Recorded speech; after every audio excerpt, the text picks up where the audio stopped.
Welcome everyone to what is it? Wednesday?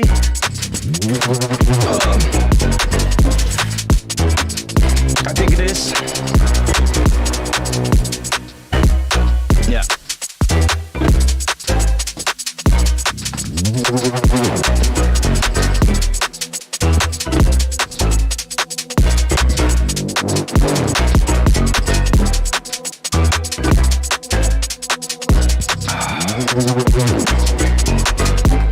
This is basically what we have.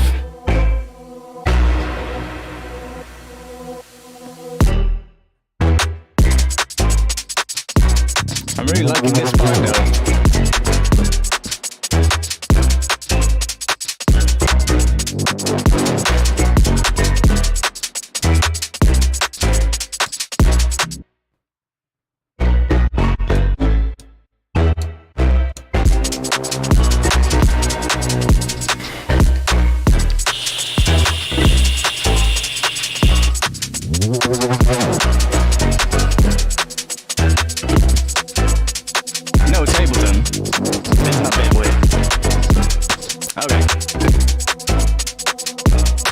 So that's what we have. Welcome. Full color tonight. Yeah, I decided to turn the saturation up a little.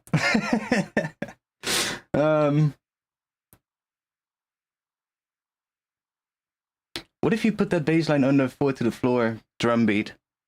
Not sure. We are at 152 beats per minute, so I'm not sure if I want to do 4 to the floor beat, but maybe somewhere. We'll see. I'm kind of more thinking about what I want the track to do after this. Like, I want this. Well, I want to work a little bit. I think we need something extra in this first section with that Reese thing. So like halfway through we get some strings, but I want them to be a bit bigger. I think a bit more upfront. Maybe just have a little layer of extra strings, or maybe a synth layer playing the same notes, something like that. Or maybe even like a vocal on top. Like, I keep coming back to the vocal thing. But the more I've been working on it, I actually think that we could maybe also try out some other vocal things. Like, not necessarily actual lyrics, but more like stuff that's like vowel based and more like cinematic. A lot of reverb on it. Especially because this intro part is pretty cinematic in a way. A brass layer. Not sure if brass is going to be the right choice. Might be a better choice to go for woodwinds, but we'll see. And we definitely need something extra in this first section with the Reese, and we need something in the intro. Now, I did find a little vocal sample, and I just chucked it in here to see what it would sound like, and I went like, oh, wait a second, that's actually pretty cool. It's obviously not going to work in the section with the more rhythmic bass. Rate from who? Becky, thanks a lot for the rate. How many people are you rating with? And on my Twitch as well. I'm not even that active on Twitch normally, but hey, I guess thanks a lot. It's good to see. We're just getting started. WoW 2 would be good for that. I don't even think I have WoW 2 installed, to be quite honest. It's been a really long time since I've used that, but we do have Minimal Audio Rift, which is kind of similar. So I mean, we could definitely try use that on like a layer or something. Damn, I think my Twitch has never been this busy. That's good. That's cool. Yo, Jay, welcome. Yeah, I'm gonna be streaming Friday as well, but I just wanted to do a little bit of work on this one and see if I can, I don't know, maybe just figure something out and see if we can maybe come up with what is gonna happen after this. And I am kind of tempted to, like I said in the previous streams that I worked on this, I want the second drop, which is gonna be somewhere around here. I want that to be different again, so you can kind of, we have a really sort of like, I'm almost cinematic intros what we're gonna have, and then we're going into that sort of like race section, which is, what is that, 32? Yeah, that's the 32 bars, which is kind of more like a race section. I am thinking of maybe adding like some sort of like of a harmony on top of the race. We could try out maybe using a similar technique as what we did for the rhythmic bass, but then try a more sustained sound and see if we can make that work on top of the race and just maybe bring it in every now and then. And then we have that section which is a lot more rhythmic. Then I'm going to go into a breakdown, which I'm not entirely sure what I'm going to do there. I think I want to do something pretty crazy. Maybe even, and this is what I wanted to say, do a tempo change during the breakdown or the second build. Because I think it would be cool. What if we switch to actual drum and bass tempo on the second drop? Which might mean that we're gonna maybe decrease the amount of swing on the shakers just a tiny bit, so it's a little bit, because I switched from drum and bass to this lower tempo because the shakers were so swingy in a way. There was quite a bit of swing on the 16th notes of the shakers, and that was sounding a little bit too, I guess, too swingy on drum and bass tempo. But maybe if we just decrease that a little bit, we can make it work on drum and bass in the second drop. And then we can do something pretty weird in the breakdown, I guess, where we go switch tempos. I'm not sure how we're gonna do that, but I think I'm feeling adventurous on this track, to be quite honest. Yeah, Rift is awesome. Yeah, Rift is absolutely awesome. I've been did I use it in this one? I think I did somewhere, but I could be wrong. I think I'm actually wrong. For a change. I have been using it quite a bit lately, but I don't think I did on this one. Maybe in this rack? No, that's just a reverb. No, I don't think I did.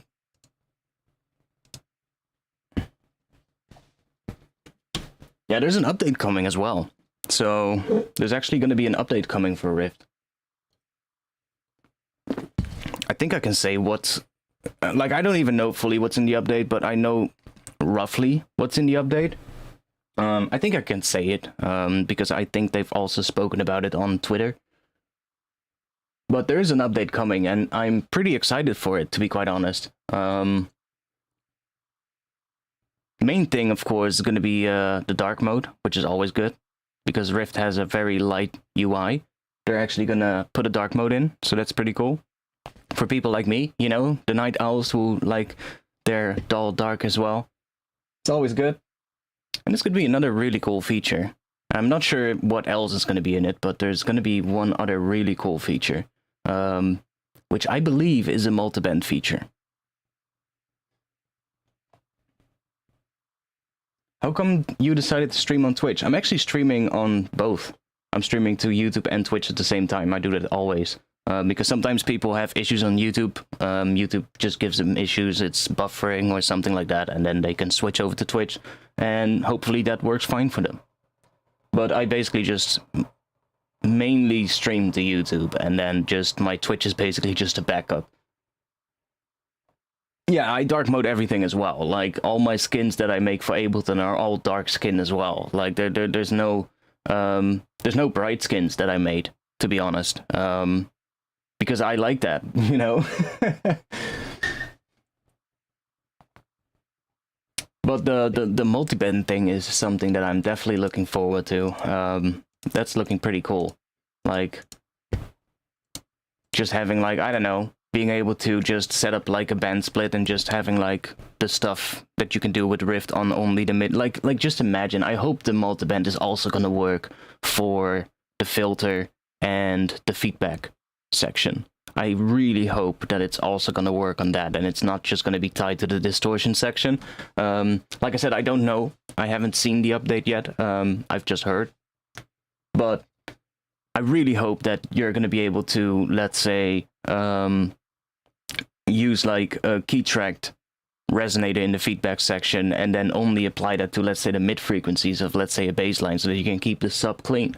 That would be so cool.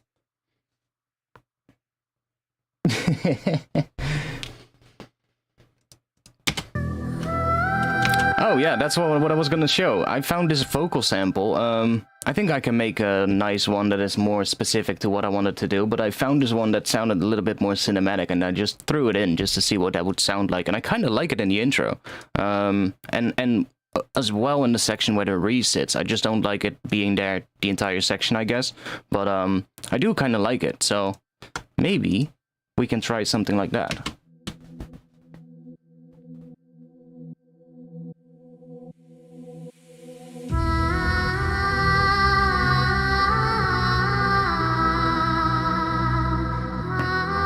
Like, that could totally work. Something like that.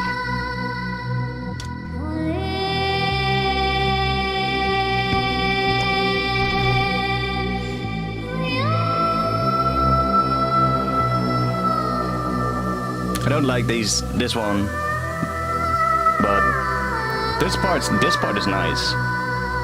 Ooh, that part is sick.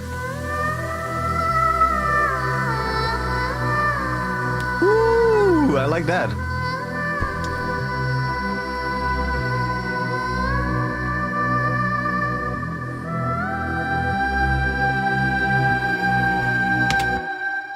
Wait, what if you're gonna do the tempo change? Instead of going from 152, you go to 87, so it feels like it's slowing down, but after the automation, you initially go to 174. I fucking love that. That's a really good idea. I need to fucking... Let me put it in my phone, because that is a really good idea. That's actually gonna make a lot more sense, probably, because then we can really drag out that build. If we do it during the build, then we can drag that out and maybe end on like a string note or something, and then really let that one hang on for a bit, if you get what I mean. Because it, especially if we sort of like maybe just drop the tempo on that last note so that it just suddenly gets a little slower, and then automatically your brain is, especially if there's no rhythmic element so like behind that, then in that section, then your brain is still gonna think you're in the previous tempo. Right? Because there's nothing to guide you. And then it feels like that note is just going to last a little longer and then maybe drop. It might sound really weird and it might not work at all, but maybe if we time that right and sort of like play around with the jump in tempo, we can even make that. So like, let's say make it go down from 152 to 100 or something like that. And then right on that last note of the build, where everything drops out except for maybe a string section, just drop it down to 87, so it just suddenly drops down even more, but there's nothing else to guide you in terms of like, or to tell your brain that it's changed tempo, so your brain is still going to think you're at 100. So then you think it's going to drop, but then, oh, wait a second. Wait, and then it drops, you know? Maybe that could be cool. And if we then, maybe we'll have to play with that tempo before that switch to kind of make that feel right. Because I guess you would have to make it so that it feels like maybe there's an extra beat, or maybe there's an extra 8 note or something. That could be cool. But we can do that. That's a really good idea. I don't have to put that in my phone.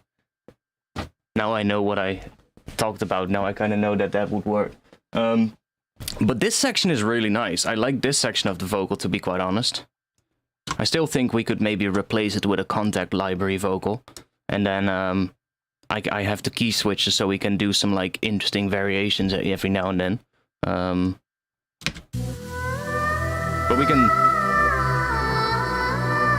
copy that pattern for sure. I love it.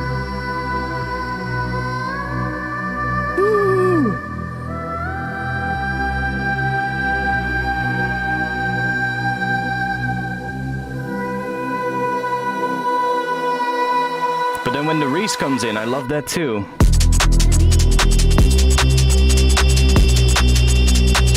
We can even try this vocal sample, I mean...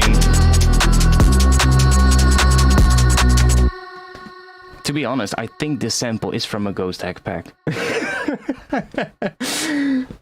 I actually think it is from one of their packs, but it does sound pretty good though. It does sound pretty good. This section I like a lot, like from here onwards. I don't really like this section. There's a couple of parts that don't really sound right. I guess we could make that fit with Melodyne. Like that works. I just wish it stopped earlier. Like you have that. I wish this one was dragged out. So we got instead of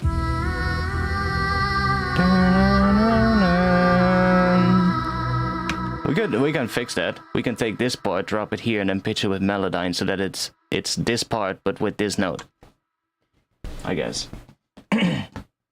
And we could try that. Maybe we can actually just make this one work. I mean, fuck it. I do like the sound. Like, but when this section comes in, it's just like that section is just pure epic. It's just it works so good. I think this last section there's some parts that are out of tune.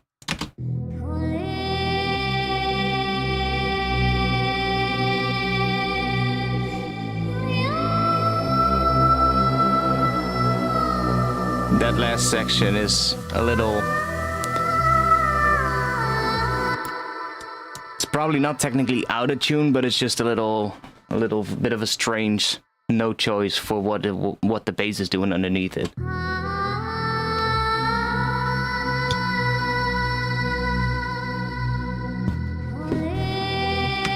No. Like what we can do here with this one, we can MacGyver this. That's how I like to call it. We kind of need this section here, and then we need to put that here. So let me actually take this one and drop it here, so we can hear what the pitch of that is. What is it down? Two semitones or three? Probably three.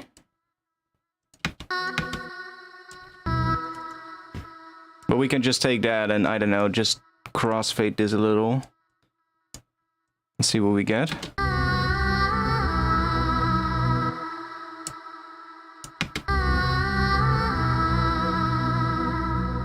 And then we need to use Melodyne to bring it up to the pitch of this one.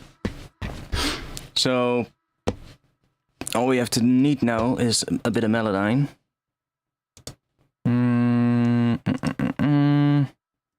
Melodyne.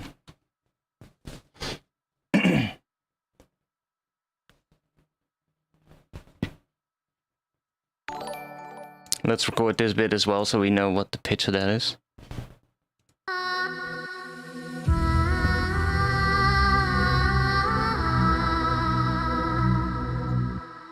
Okay. So, see? It's 2 down. Yeah, I was right. I was right. My pitch is actually getting better. I've been playing around lately, and a lot more times when I've been practicing a bit lately when I, for instance, hear something and I think to myself what note that is. I try to think to myself, what is that note? And then I look it up, and I'm actually getting more often right now, which is quite interesting. The more I use a lot of interesting like music theory stuff, the better I also get at finding out what the notes are, which is kind of cool, without actually hearing them, you know, or like, that's not the best way to say it. Without, well, I guess I hear something, but then I can sort of like sometimes say and tell which note that is. Whereas before I would never be able to tell.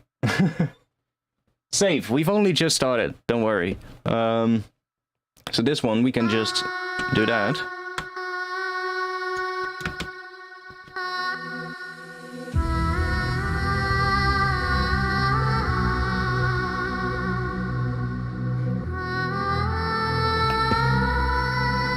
Yeah, that's so much better.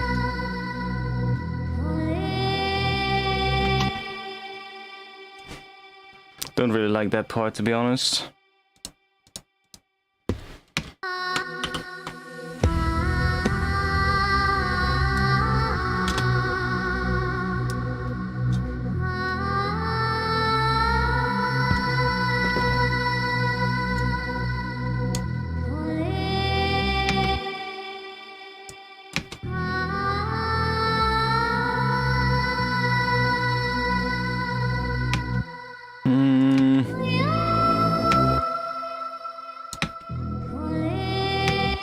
Don't like that section.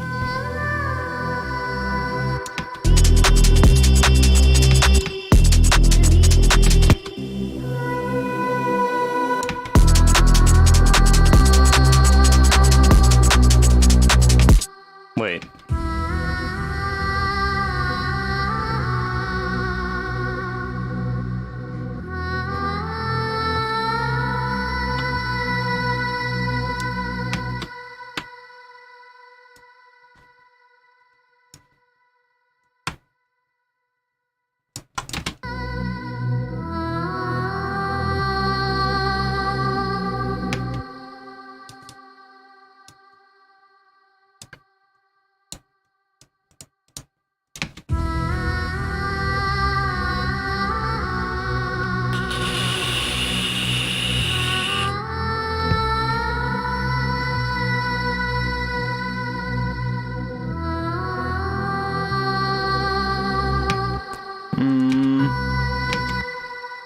Kind of want to have this section again.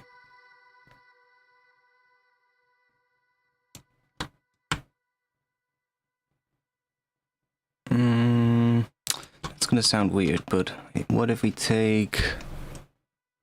I don't think I want to use this section here, so let's try and take this, drop it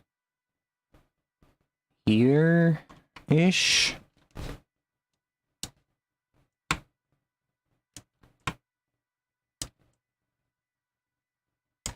Let's see what happens.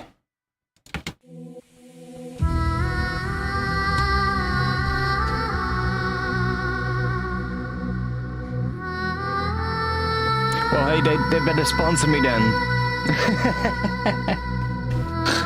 Hook me up.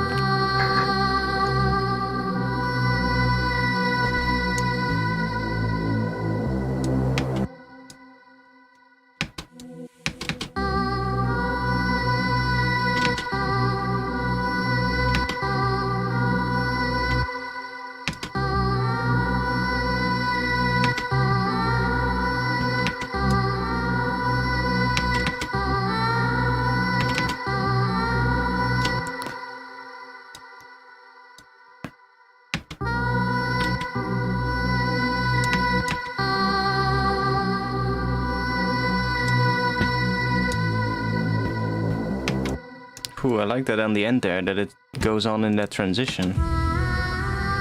I think it has to be a different pitch though, because it's now the same pitch as the thing in front of it.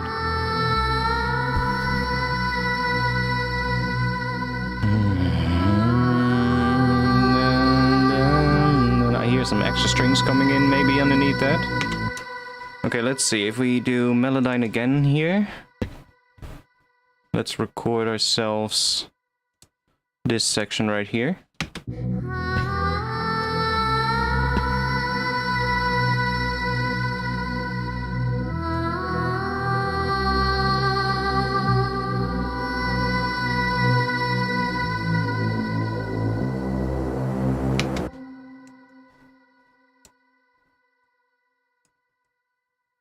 Hey? Hey? Yo, Melodyne. Are you drunk? Okay. Haven't seen that one before. That's fixed. Like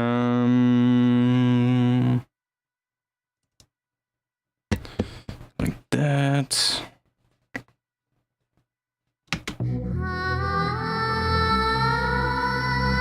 Love that pitch bend there. Or pitch bend. What is it? Portamento.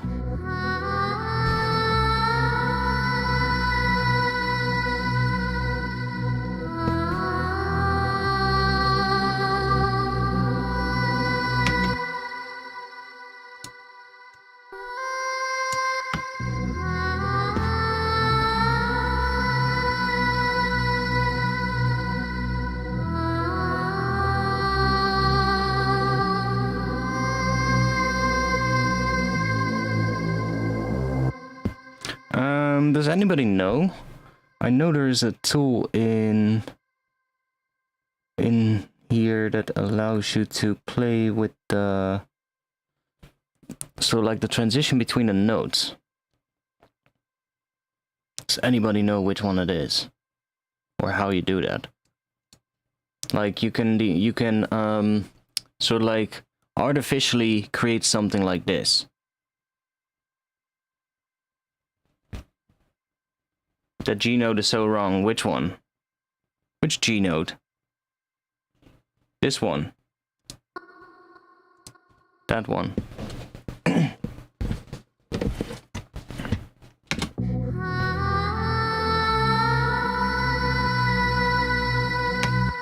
Like, does anybody know how you can do that? I know you can. It's not this. No, that is just that. Is it some kind of a key combination? Shift, Alt. No. The last one, I'm not sure. I'll have to check in just a bit, but I kind of want to do that, but I know you can do it. Time handle, no. Attack speed. Now that just changes this. That's not what we want. Last one, this one. Note separation.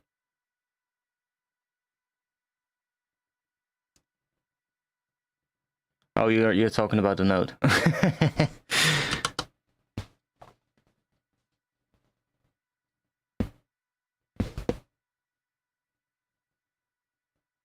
Yeah, I'm not gonna watch a video right now. What is this? Oh, that's just the settings. My bad. Oh wait, what is this doing? Note assignment mode. No, that's probably not what we need. No, I know you can some way. Let's zoom. Then.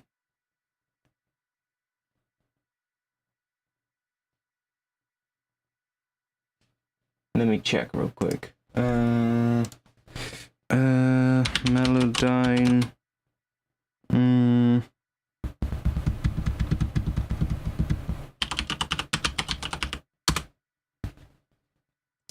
There we go. The tutorials aren't in text form. God damn it, why? Oh, nice. And the video doesn't play. Well done. How do you slide notes in Melodyne? Yes, just tell me.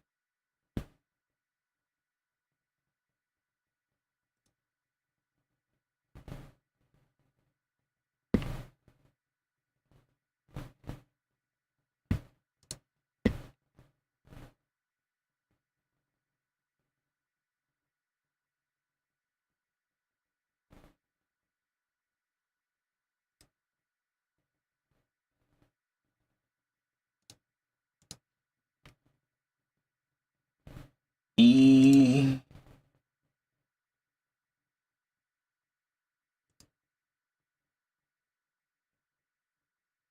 Yeah, okay. You might hear some audio. Slides, for instance, to a guitar part by first splitting the notes, then determining the speed of the transition from one pitch to another. Here's the procedure sped up.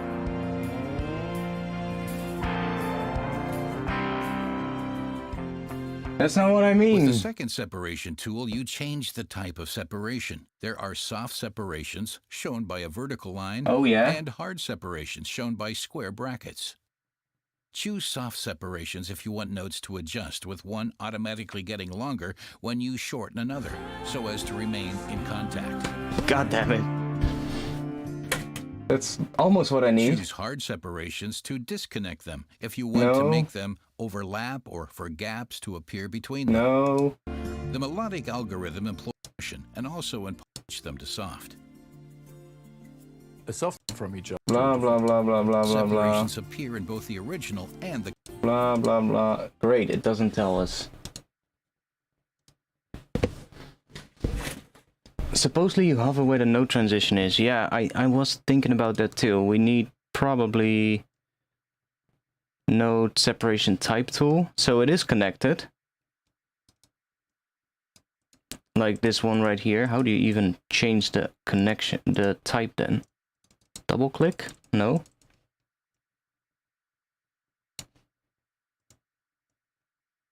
Like that just moves it, which is not what we want. We want to, so like artificially glide from this one to that one. And I know you can do it, but whatever.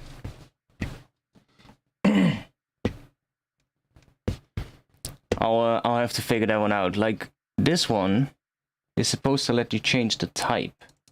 Ah, okay, that's what it does. See, and if we close it, it adds that glide down. See? But I know you can artificially sort of like slow or speed it up, which is what I'm after, but I'm not sure how you do it. Oh well, not too big of a deal, we can do that later.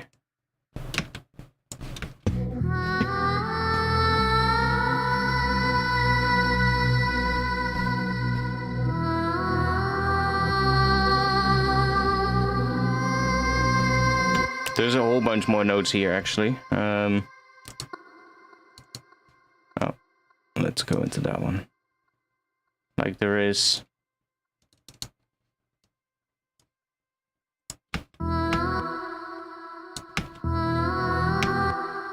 See, there's definitely another one right there.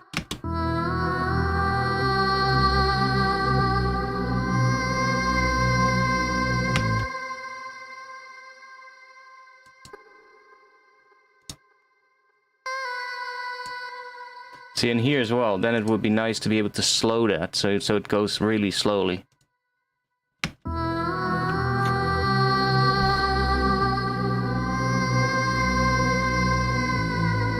Oh, that's not too bad.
Oh great, are the neighbor's dogs outside again?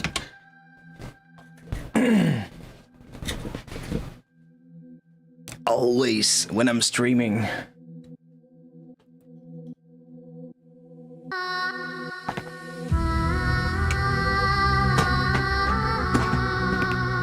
Don't mind that little extra blip there, that's just because it's recorded in Melodyne. A long time ago, you've seen artifacts in color. I guess so.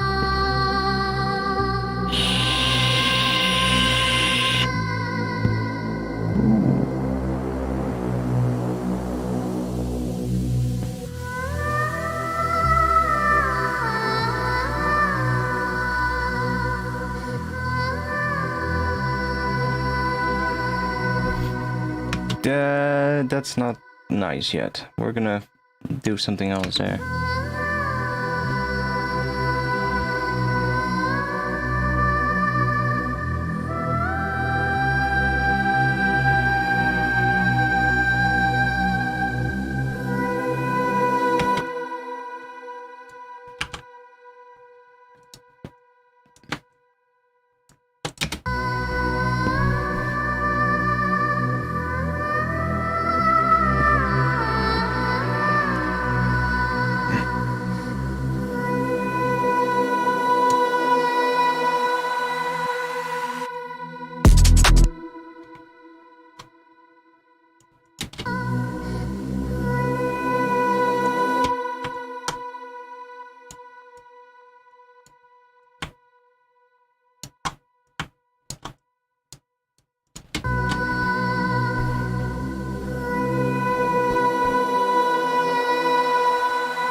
It needs to go up at the end there. Ta-da-da-da.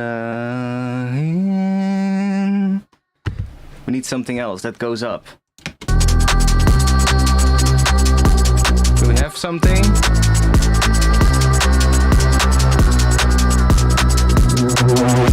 We can use that probably.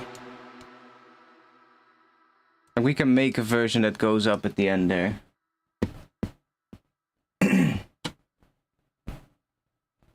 I'm not sure yet what the second drop bass is gonna be, we'll see. For now I just wanna find something cool for the intro, because we need to make the intro a lot more interesting.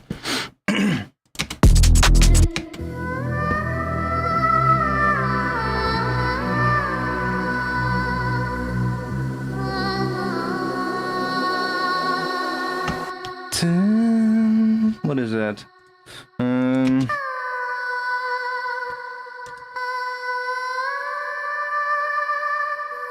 Is that the same pitch as that? What I want?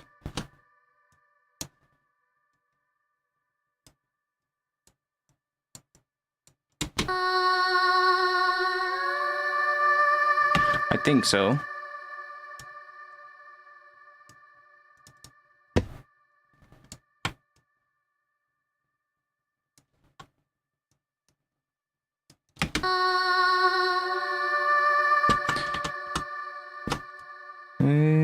I'm gonna do this different.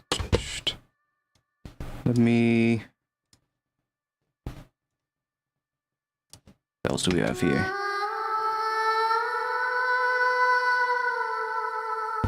Ooh, that one is nice too.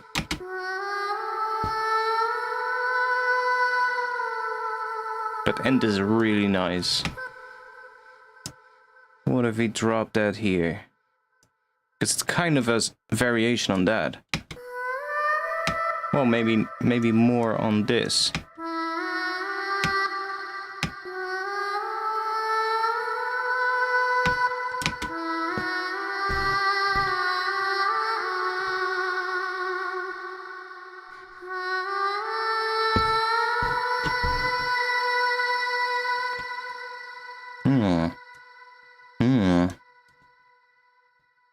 What if we do... Move this one to here. Did I already do I already did Melodyne on this. Let me quickly freeze that. So we have that in here now.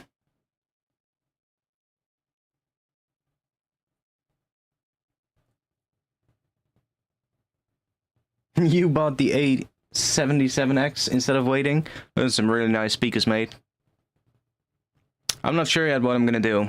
I'm not sure yet. I'm gonna get the MIDI controller first, because that one is really starting to bug me right now. I'm really working a lot more with strings and all that kind of shit, but I have a really shitty MIDI controller with a bunch of broken knobs, so that's really starting to bug me at the moment. So the first thing up that I'm gonna buy is my new MIDI controller. Which I know what I want, so that's not gonna be any issues. I just need to buy it. Basically. Okay, so we have this now. I want to move this one to here temporarily, because I hear something.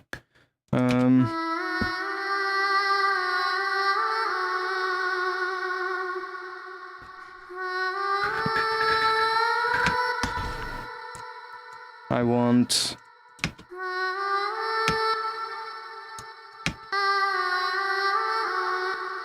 We need this.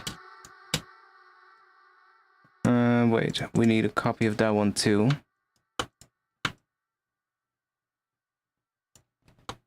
So that we can take this section.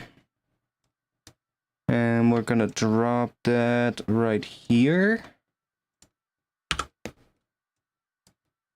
We might have to do a little fade here to make sure it sounds a little bit better.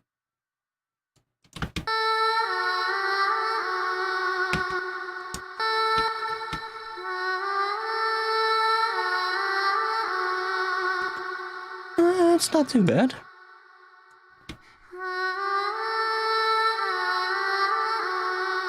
Ooh. Then it actually gets a little bit of that note in front of it, which is a little lower than the other one. It kind of becomes a little run there. It's kind of cool. Ooh.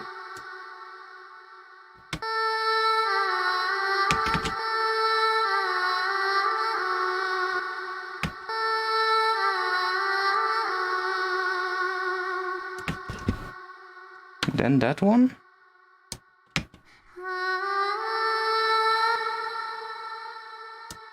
Or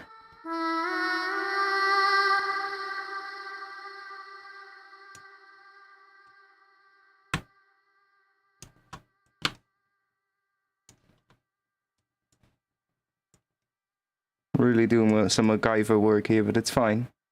It's super reverbed anyway, so. Yeah, beautiful.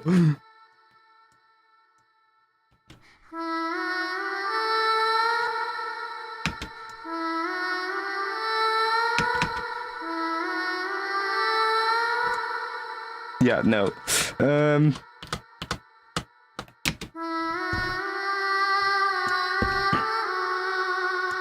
I really like that as the first one, so let's move this here. Let's make sure we keep it like that. Let's see what this sounds like in this section here.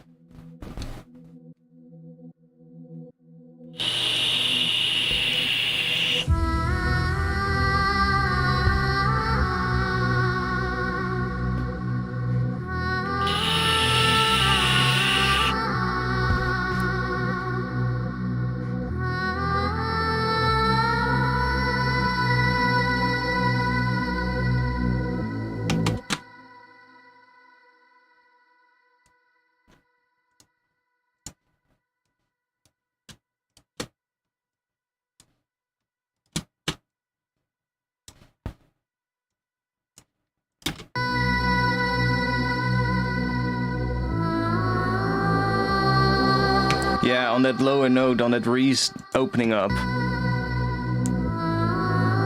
That's nice. Just need to have a different end though.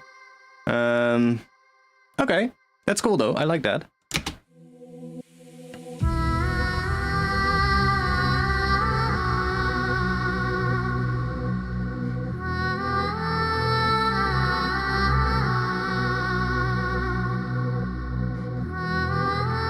I think what I'm gonna do though is on this one I'll Melodyne it and I'll bring the pitches to the same as what this one is doing. I think this one.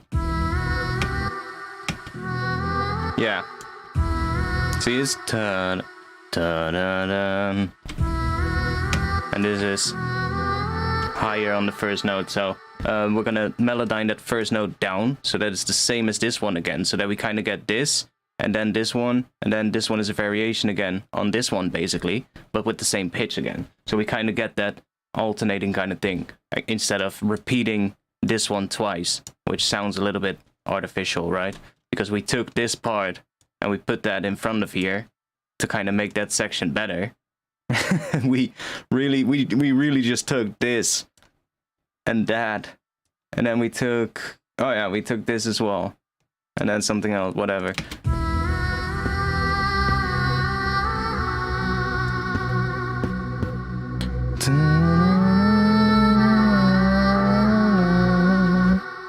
I do like that though.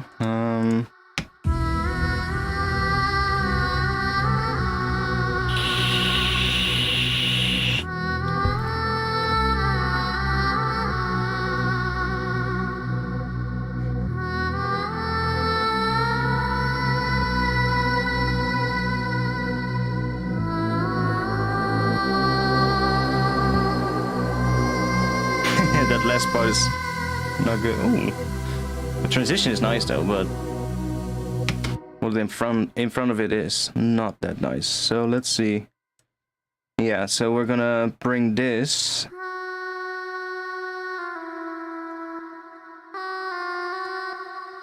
See what we get.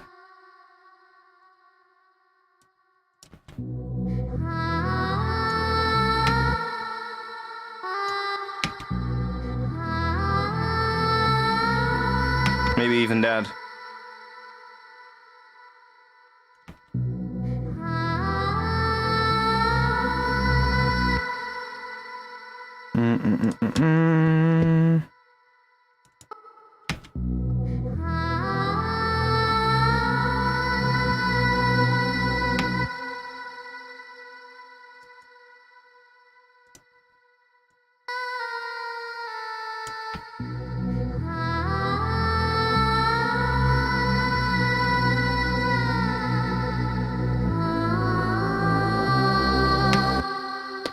Dun-dun-dun, dun-dun-dun-dun. Basically, we need to end with that again. So, what is that, the first part?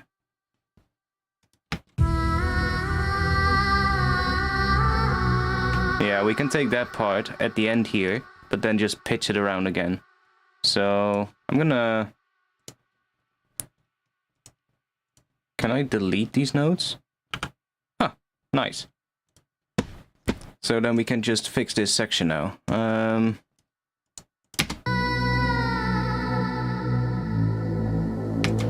then we need...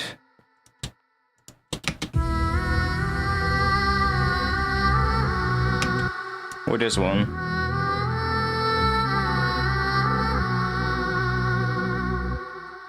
Let's try that one. Put that here.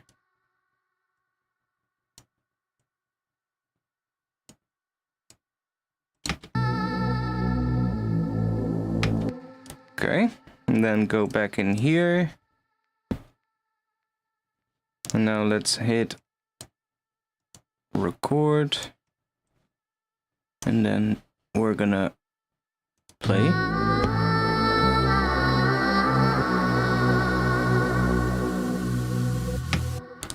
So now we get that.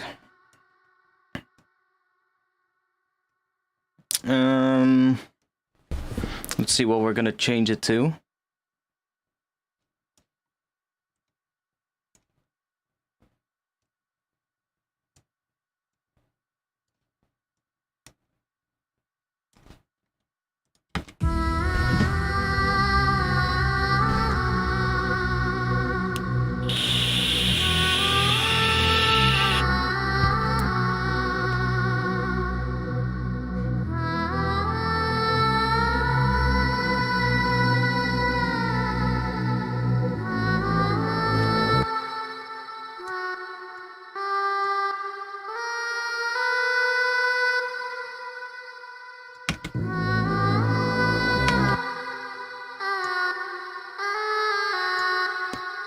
That is so... Oh, that's actually 2 notes.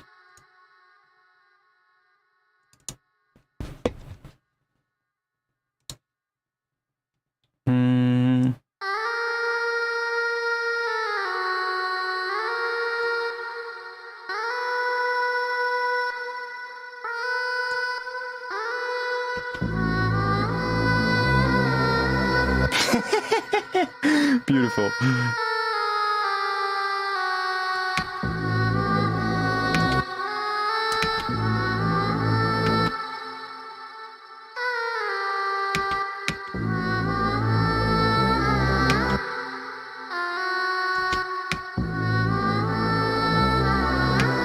There's actually another note here, of course, because we have that little extra thing. If I do that, yeah, see? We have a little extra thing there.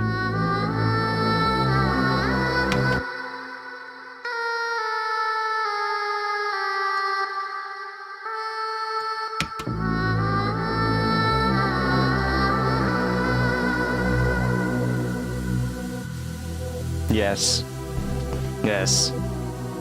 And on the B, which is perfect fifth above the root of the track, leading us back into that first part. Perfect. Okay, that's what we have for now. Let's get that out of the way, get you out of the way as well.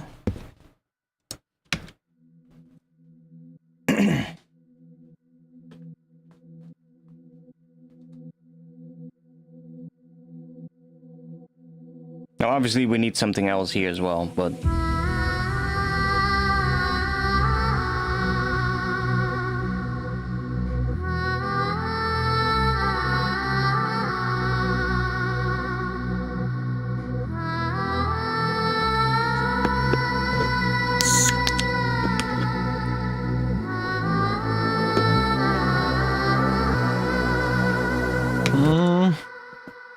See, now I wish it was a slower glide there. Maybe we should take a section of here. Anyways, I also have this section here. What if we...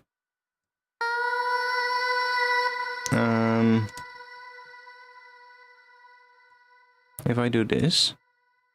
Oh, sick. Then it actually changes where the pitch change happens. Of course, it does.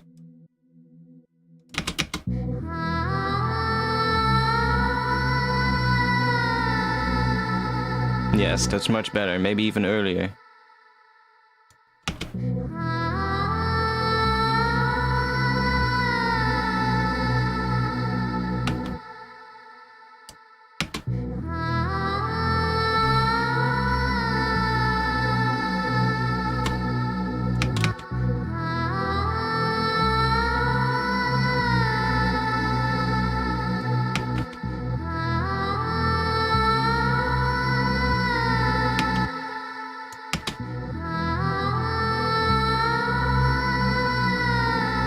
Yeah, that's better.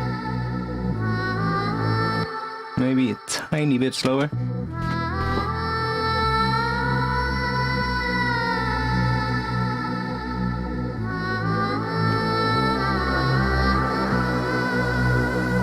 Yeah, this one is not right. I don't like that last part. Dun, dun, dun, dun, dun, dun. That's what we need.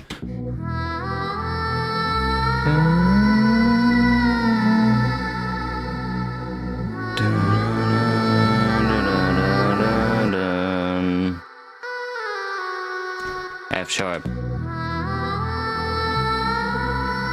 Yeah, this Melodyne.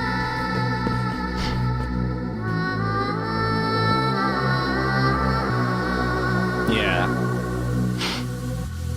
Totally end on F sharp. That's gonna be much better.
What if you have some string pattern coming in here playing the same notes as what the vocal is doing? Ooh, like some nice legato string section. Or portamento, however you want to call it. Dun, dun, dun,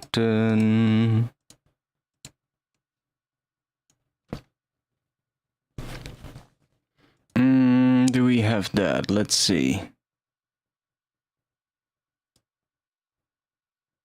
Well, I guess we can try that one.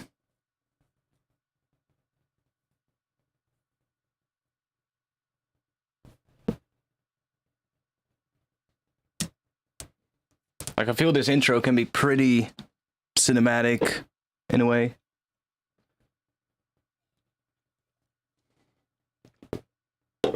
Which is kind of what it already sounds like, so we should probably go that route. And then maybe bring the vocal back, like, halfway through, or maybe when the drop hits, when, like, that Reese comes in. Because it's really nice having it stacked on top of the Reese. Ooh, what if we just bring it back on the first 16 of the Reese drop, and then on the second 16, the portamento legato violin comes back. That could be fun.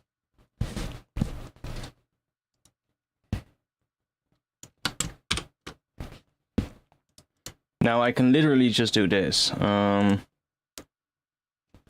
can literally just do this.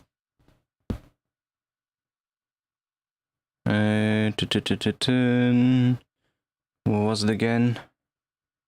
Wasn't there edit? Save as MIDI. Yeah, just in this project file right here. Vocal line 1. There we go.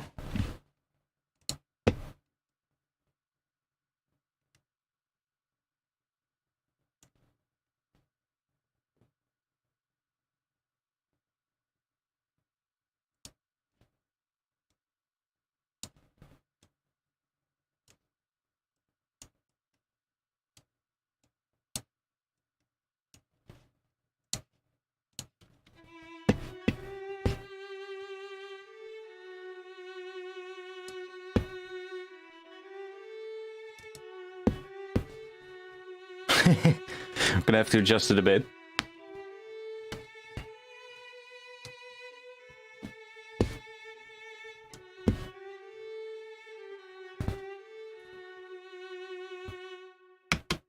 I mean, I can write it as well. It doesn't matter that much, but let's add some reverb to that, some delay.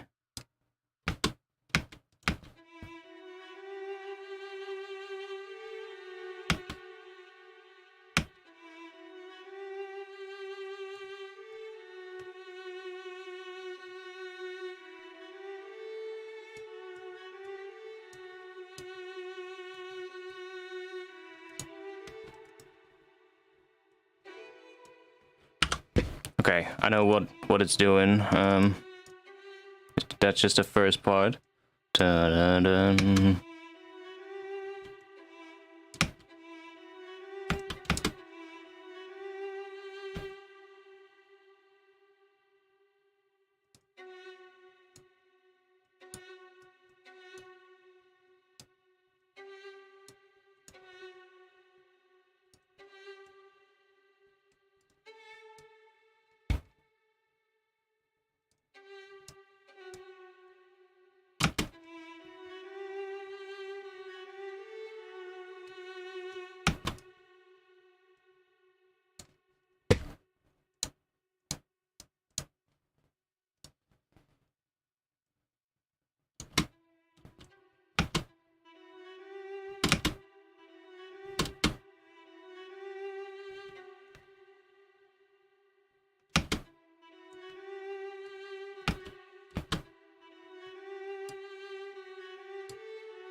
Okay, let's see. Why is it not doing nice? Nice things. What do we have here? Those are just the round robins. Oh, this one doesn't have key switches though. I think I'm gonna swap it out for session strings. What should we do? Violas? Maybe?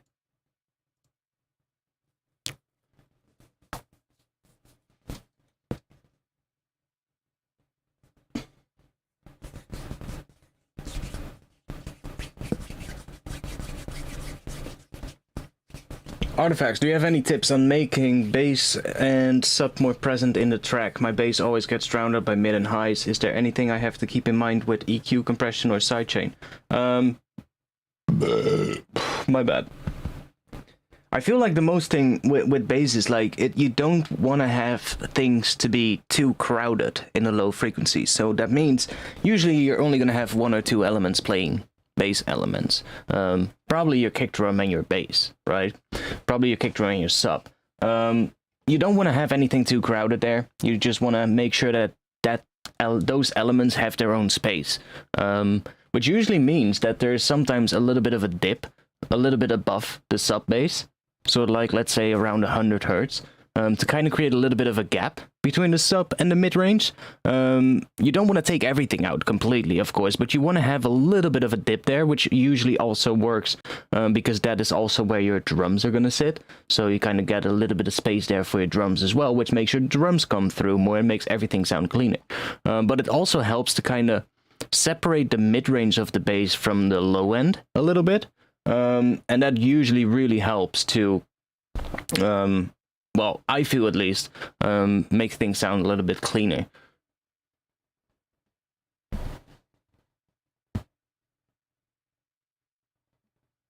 And like, that's, I guess that's mostly EQ. How do you see the waveform? That's, I'm gonna drop that in the chat. There you go.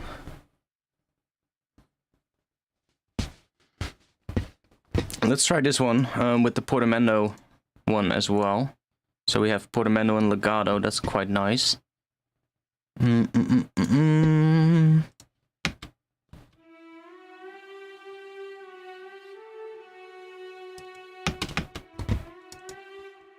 So E -1 and D sharp -1.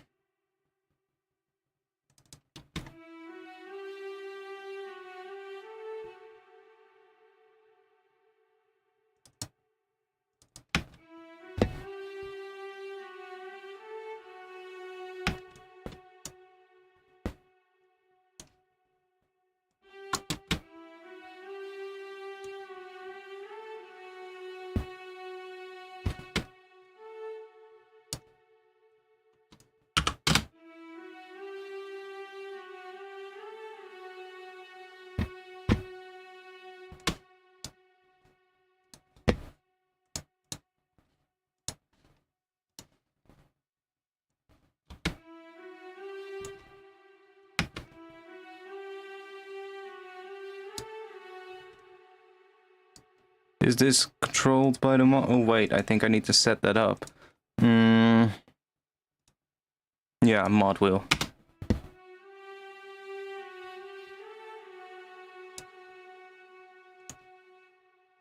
That's better.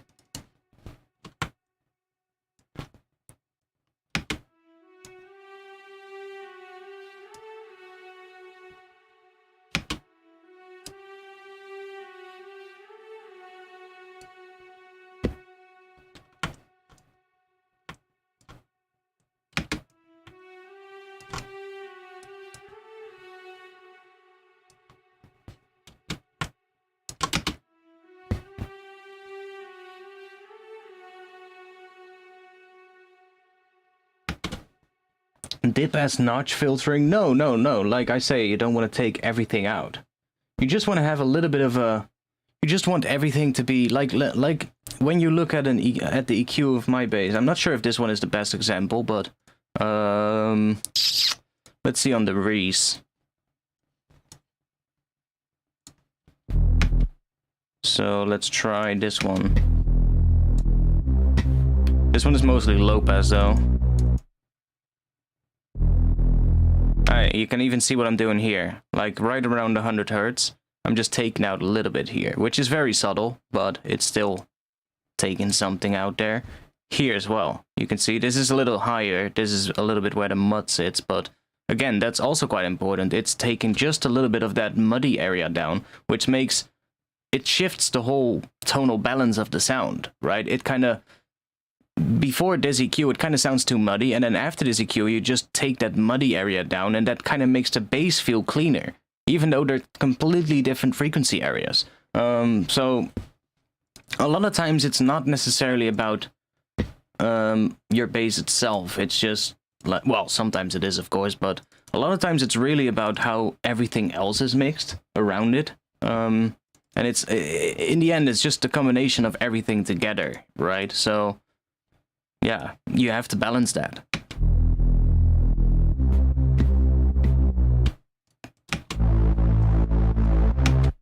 This one has quite a bit of low end though. In the where are you, Spen?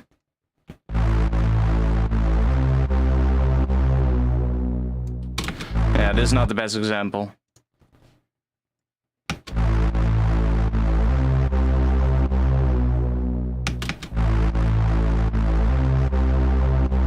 But you can still see that the sub is louder, and then after the sub it kind of goes down, right? See? After the sub kind of goes down, and here it kind of comes back up a little. If I just take these off so you don't see these. See? You get a little bit of a... So like a little bit of an S-curve almost, where the sub is loud, and then it goes down a bit, and then in the mid-range to the high frequencies just comes up ever so slightly again. At least on this sound. If you're going to have a more mid-range heavy sound, then the mid-range is probably going to be farther up even. Like if we check this one is probably, well, this would probably also not really a good example because it's a pitch bend Reese. But we can have a little look what this one does. Yeah, that one just is, that one isn't even in the sub range anymore.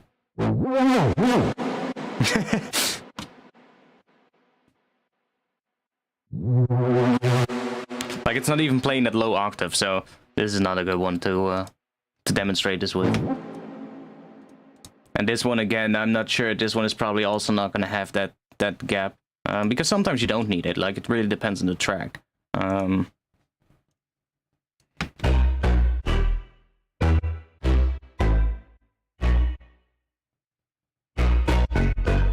mean, there's a little bit of a gap around this area. And what all that is, it's basically not necessarily I'm taking things down a lot with EQs. It's just all in the sound design as well. It's like, and sometimes you just have an EQ that's just taking something out ever so slightly. I'm not sure what is happening here, why we have a dip there, but sometimes it's just a result of the processing as well, and how you do the processing. Some crazy EQ. Oh, look. There we go. See? Right around 100 Hertz. I'm dipping this down again. So that's just for the kick drum. That's just because the kick drum sits, mostly the punch of that kick drum sits at 100 Hertz, or roughly around there. So by just taking out ever so slightly, and how much is that? That's like 4 decibels. So, see? It sounds a lot more muddy.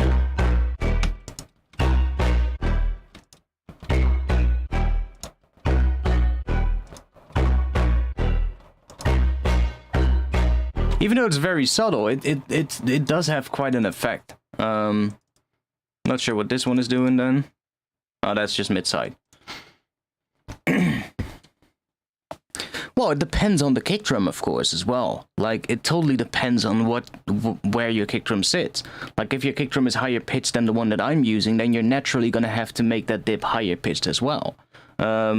Whereas, let's say maybe it's your snare drum fighting for space with your bass. Then you might also want to do this thing, but then you want to do it on the frequency where your snare drum is hitting at. It really depends on what you're doing. And sometimes you can also add.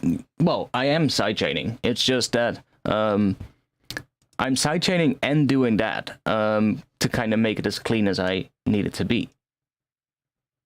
If you get what I mean. Like, you don't have to do everything just by using sidechaining. You can also just combine techniques to achieve what you want, right?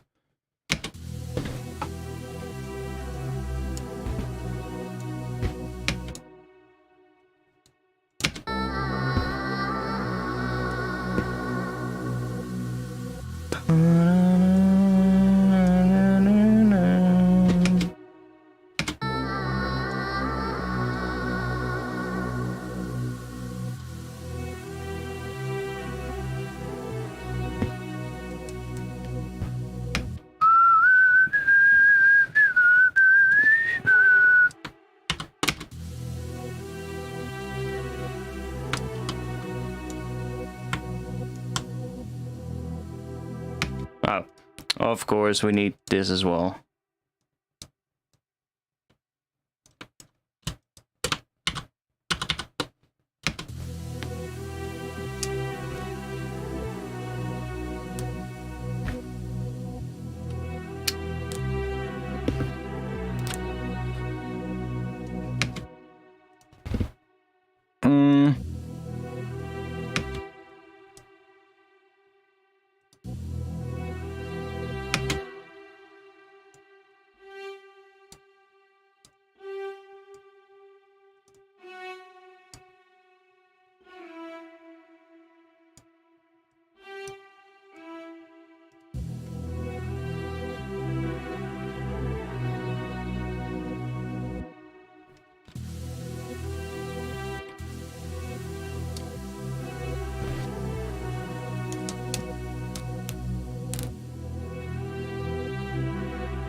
Wait, I have an idea.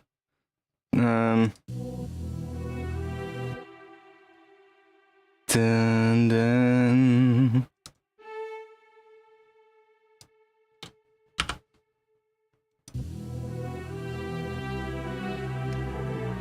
I mean, that works too, but I'm thinking of something else.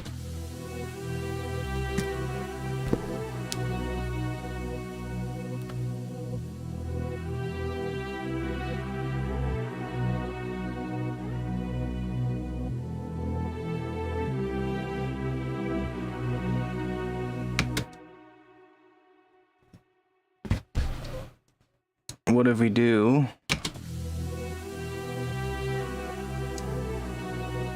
Yes.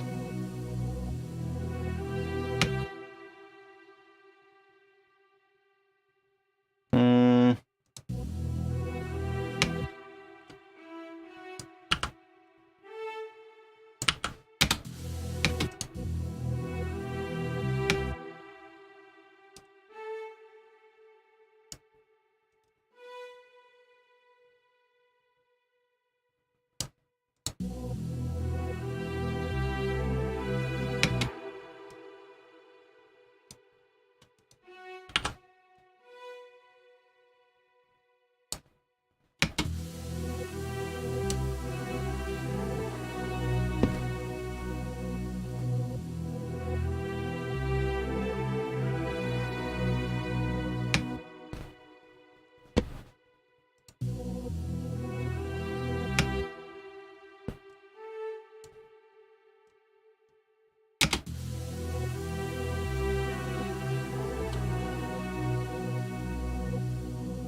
Ooh. Going up to that higher note is nice.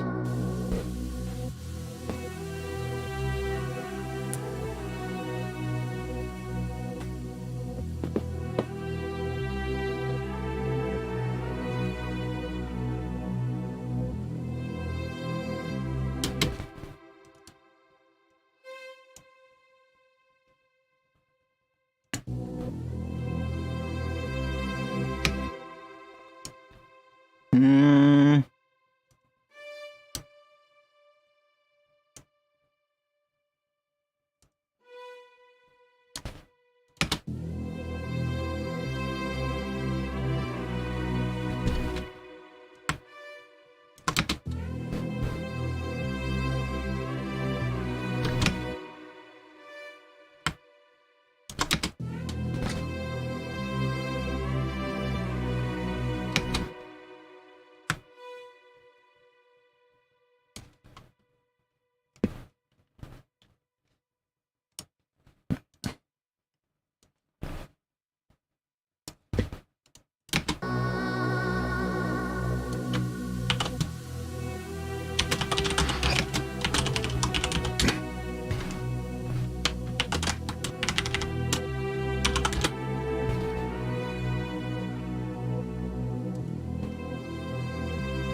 I might actually have to change the pattern there, but... Ooh, what if we do...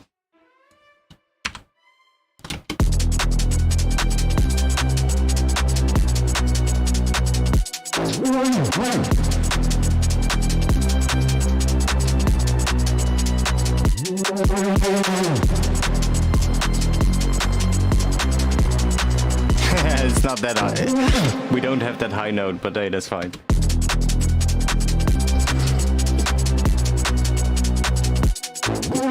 We'll replace it with a violin.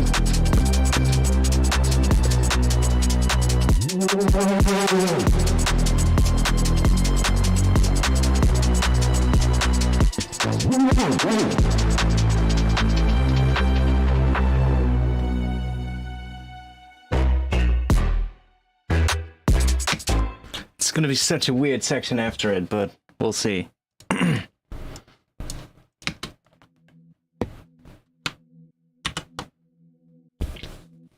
No, I didn't do the shakers on this stream.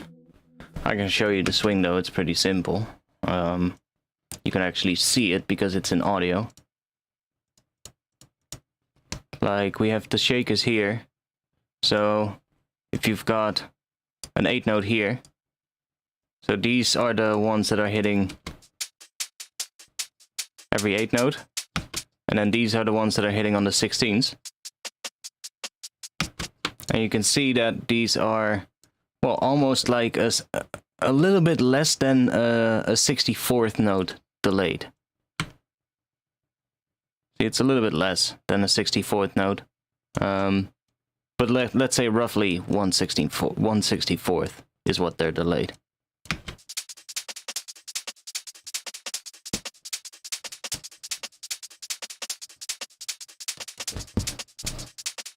And let's lay it with some extra.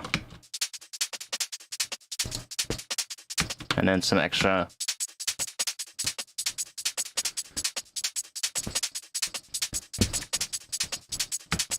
To get that.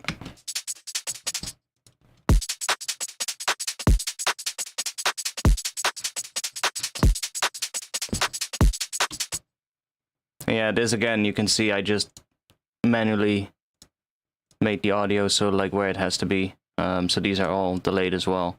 Yeah, that's basically it. It's pretty simple. And I then just took, I made a groove template for this as well, so that for like like this section, where we have this rhythmic bass coming in, I can actually, I have the template here saved as like swing 16th DMB, which is just one that I made myself. And then I just made like a rhythmic pattern on like that rhythm of what the shakers are doing. And I just saved that as a groove template so I can just load that up here. And all these sounds are then as well going to be shifted. Like all the ones that are a little bit like, let's see, the ones that are not hitting on an 8 note. So these ones right here. See, that one is hitting on a 16th note and this one as well. Those are going to be shifted a 64th note, or roughly a 64th note to the right.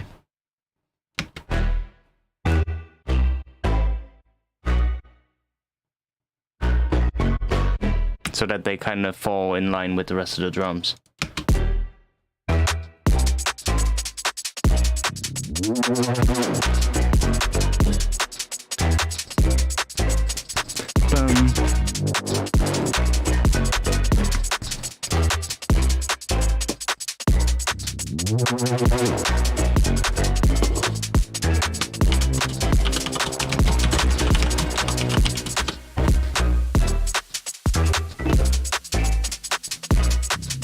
I still love that section so much that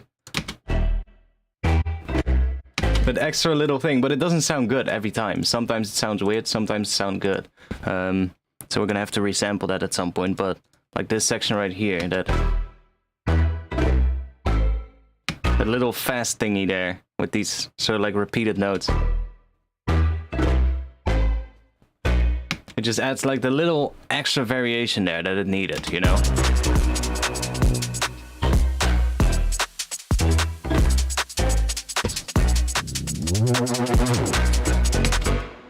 I'm not sure why that response reese sounds quite mono suddenly to my ear. Could be me, but maybe it's the beanie I'm wearing. But it sounded way more stereo before. Like, not in this stream, but like when I worked on it before.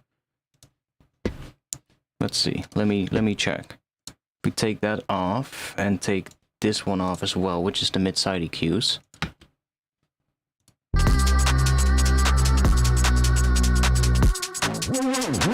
Yeah, it's much wider. Way better. Maybe a bit too wide, but for now, I'll leave it.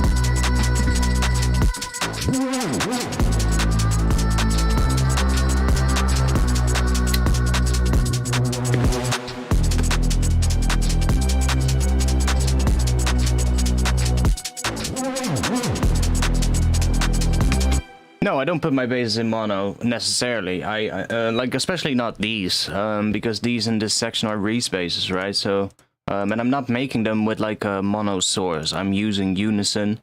So we're using 12 voices of unison on this one here, so that's quite a bit. 100% stereo width on Serum, so it's really wide. But I'm doing mid-side EQ on it to control the width. So you can see right here, I'm high passing the sides. And then I'm also using a low shelf to kind of shape it a little bit more. So that's really taking care of making sure that this sounds good in mono, basically. So you look at the vector scope right here. If I have this one off, it's all over the place, right? It's getting quite wild. So there's quite a bit of stereo separation there in the low end. But as soon as I turn this on, look at how much more scented it is. And it still has width. Plenty. But it just is much more scented in the low end. And that is just going to make everything feel so much tighter. Especially because I'm then also doing quite a bit of multiband compression after it to kind of bring up the low end again. So any sort of like... Because there's of course going to be some width in the low end that is sitting in the sides that when we do that mid-side EQ is going to get lost. So there's going to be some volume fluctuations in the low end, probably. This multiband compressor basically just takes care of that and just evens out the low end.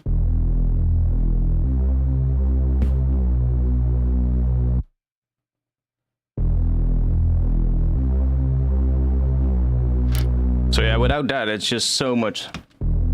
It's just going completely wild, which is not what you want. And this one is... Yeah, that one is just... See, taking down a bit of that low mid or mid frequency, so like muddy area. But it's doing it dynamically as well, so when the pitch or when the pitch goes up a bit, it's sort of like it responds to the incoming signal, which is nice in my opinion. It's just very subtle though, but...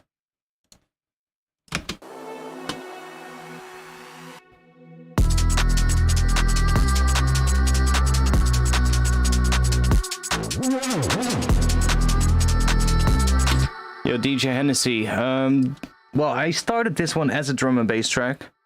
Do we have a bounce to that? I think we do.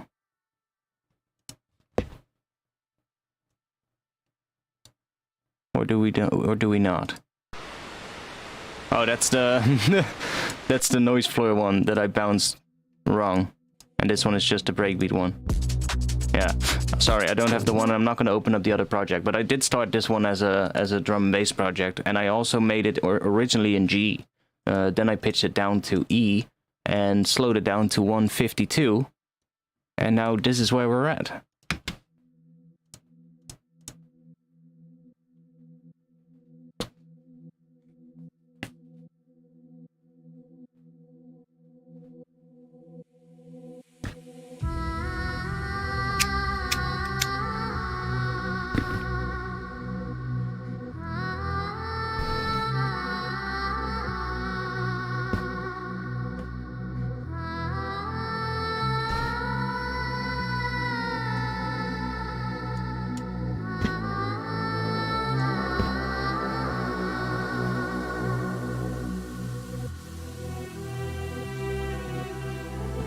No, it's not really drum and bass anymore. We're too slow for drum and bass, I guess. We're getting closer to breakbeat, in a way.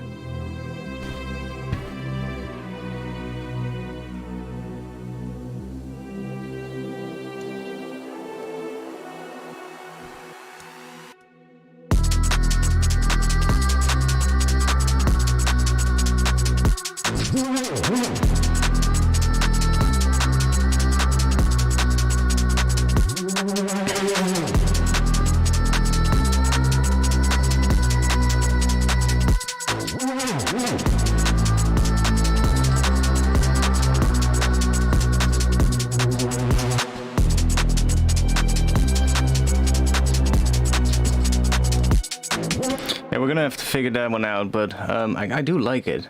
I do like this section. What if we just play without that? How did you make this vocal? Go back like, what? How much? An hour into the stream? And you'll see how I did it. Because I literally just finished doing that. Yeah, it's kind of, I don't know, the drums are a little bit of a mix between, I guess, breakbeat and garage, in a way. It has a bit of a garage swing, but it is a breakbeat pattern. Well, not even, it's just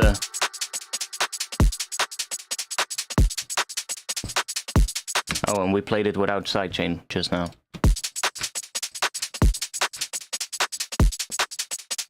It's kind of like a garagey kind of swing, though. So it's not really technically necessarily breakbeat either. It's interesting. It's just I was making that swingy drums, those swingy shakers, and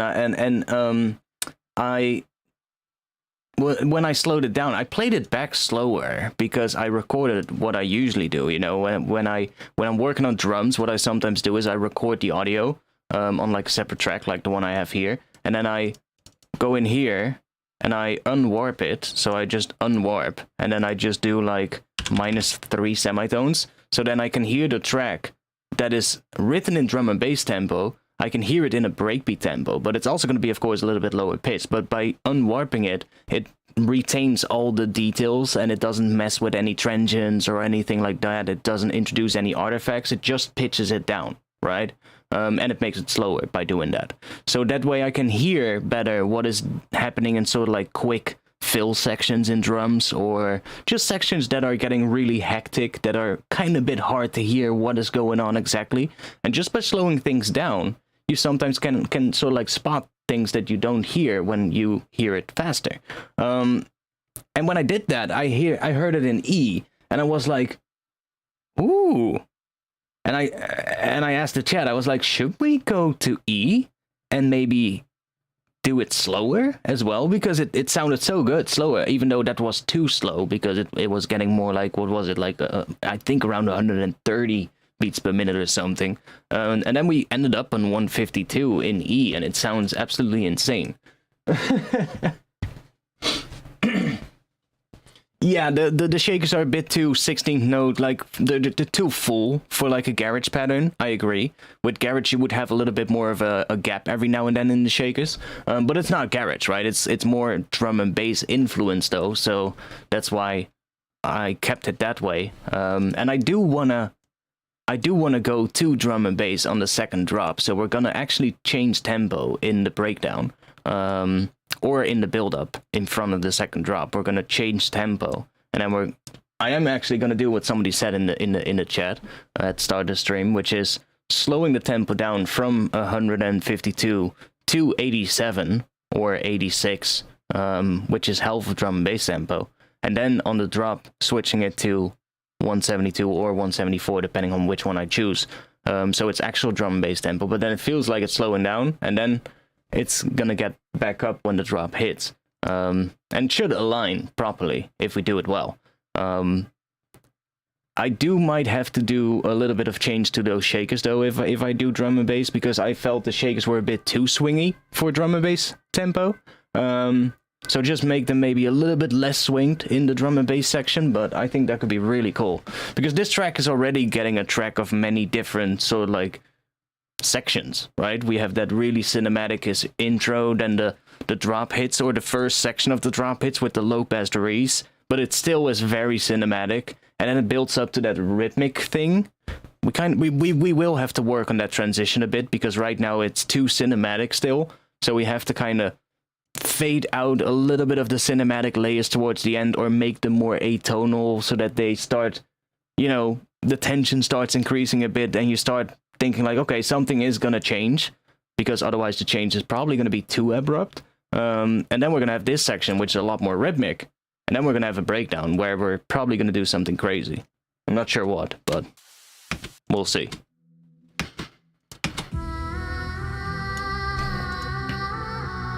But now I'm kind of working on the intro a little, because the intro is starting to take shape today, which is nice.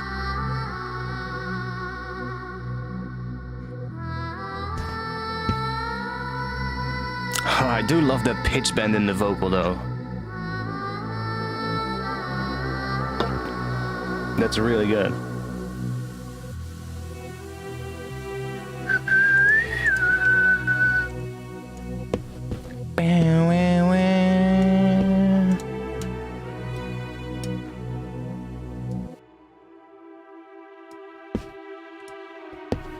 I want these to be louder.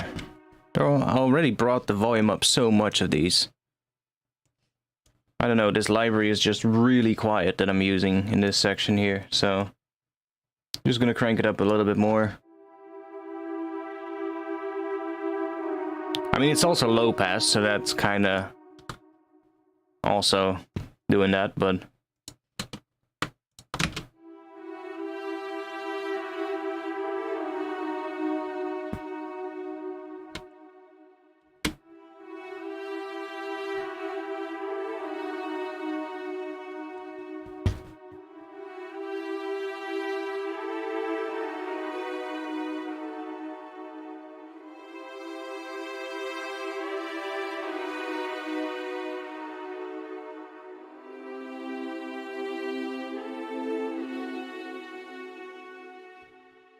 chords are not going to that note though, so doesn't matter, but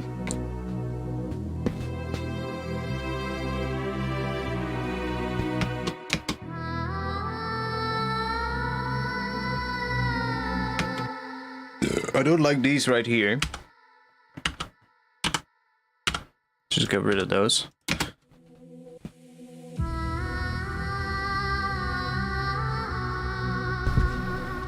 And this impact thing, why is that not louder? We want that louder in the mix. We want that to be a bit more upfront. Utility, crank the gain a bit.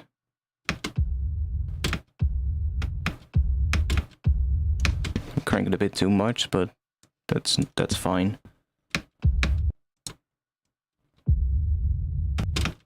We want a bit more of that, and then we're just gonna chuck a glue compressor on.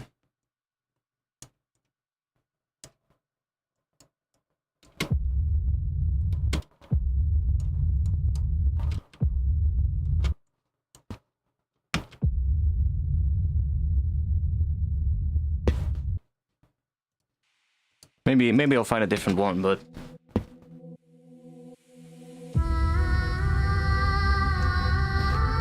like a cleaner one.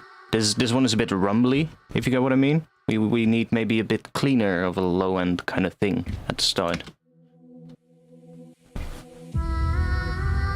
But I'm not gonna bore you with that now. I'm gonna leave that one. We need to move forward, not fine tune what we already have. We can do that later.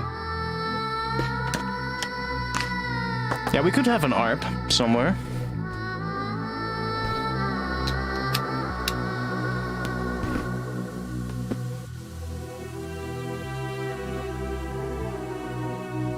I do love the strings coming in.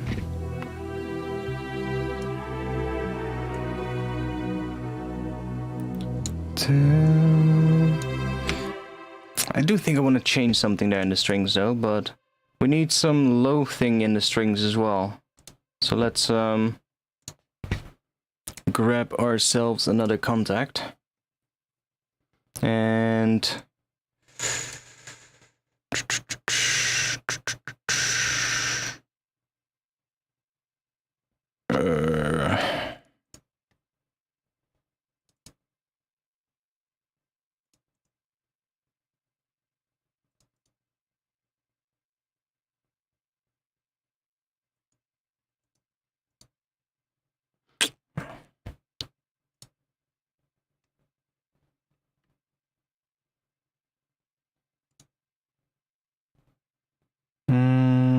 maybe cello layer. No, trombone's gonna be too much. It's gonna be too much. We don't need trombones in this. We have the Reese bass coming in as well, and underneath the entire intro is sort of like a Reese as well. It's a more filtered Reese. It's very subtle, but it does provide the bass. So we don't need an orchestral layer doing that. We just need something that's sitting above it, if you get what I mean. I mean, I technically you could play trombones a little bit higher, of course, but I think this is just gonna be too much. I don't think we need any brass in this. At least not in this section. Maybe later in the breakdown when we're gonna do something crazy, we might need it, but... Let's do mod wheel. Probably just sustains.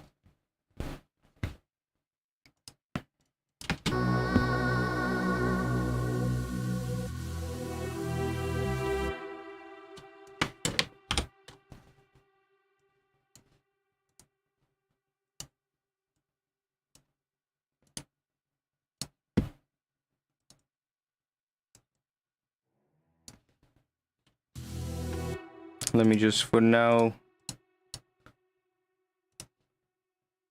just do a simple pattern like this, probably. Let's see. Like that. And then just copy that over.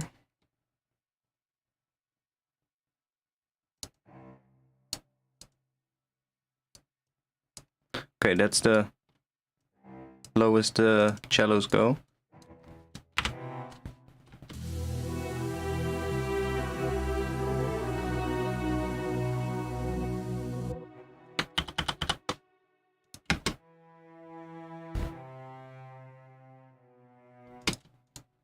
I'm gonna group all of the strings.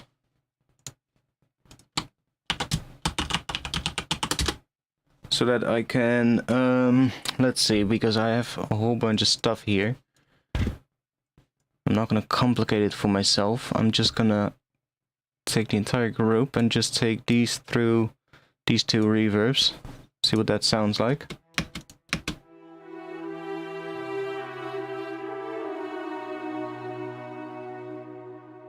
Okay, we're gonna slow this modulation down. We're gonna do... how do we do that again? Like that.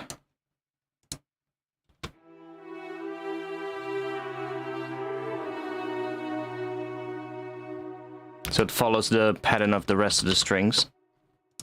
And then in here, I think it would be cool to maybe also use the portamento ones. So we can just do E-1 right there. And then we can do these.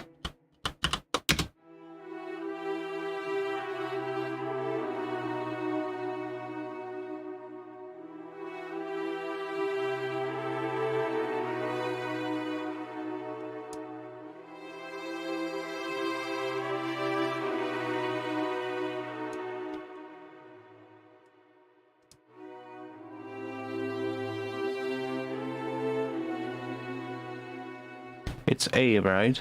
That it's going to in that section. Oh no, wait, what is it doing here? In this section, we're going to C major. Let me take that off. Is that C major, or what is the bass doing underneath this?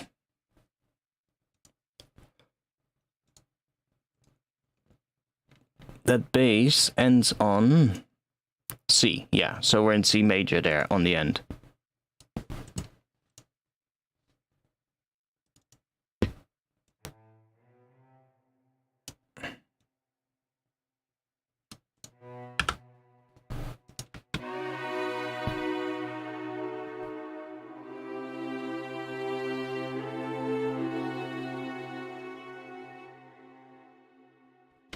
It's an interesting end though, because this is actually ending on F sharp, which is a sixth above C? No. What is that? A sharp fourth? I don't know. Interesting.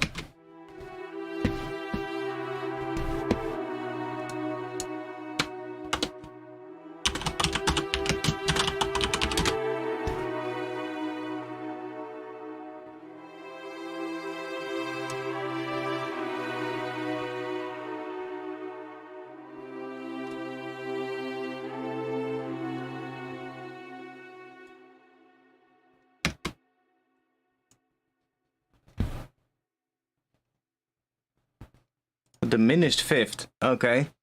A diminished fifth. Interesting. I mean, why not? Kind of adds a bit of tension, maybe. Like right after it, the Reese comes in.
I mean, we can try out an ARP, see what happens.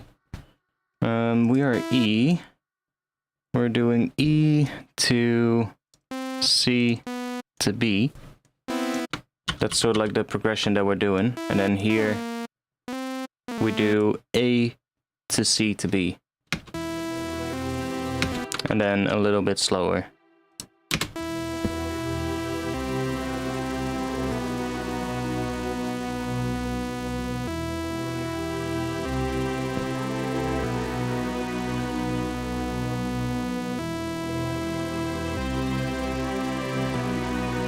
See, that's the bass, sort of like the roots of all the chords.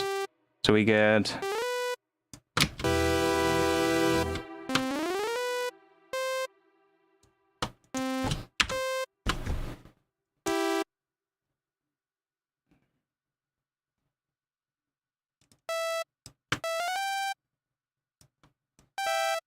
Yes, so we just get...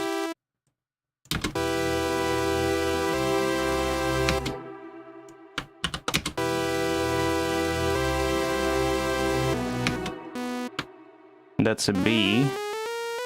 That's that again.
Hmm.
This is going to C.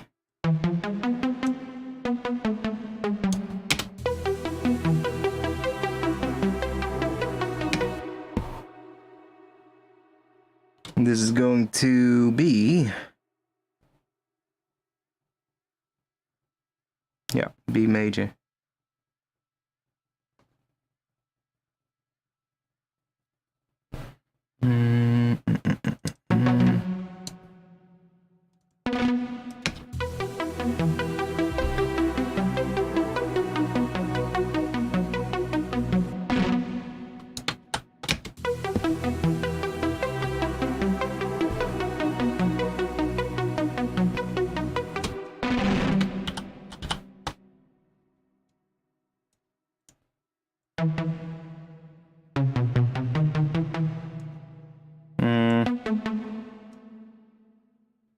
A, C, E.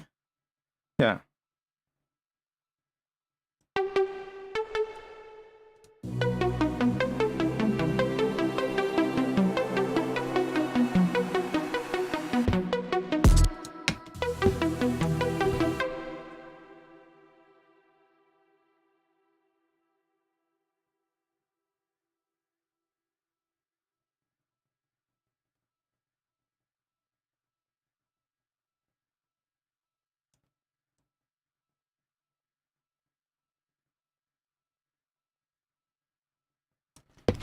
Stupid arpeggiator doesn't even have a fucking dotted node.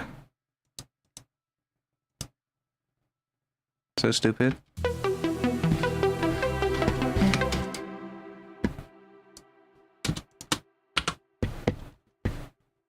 Come on. Really? Since... Let's whip Diva out then.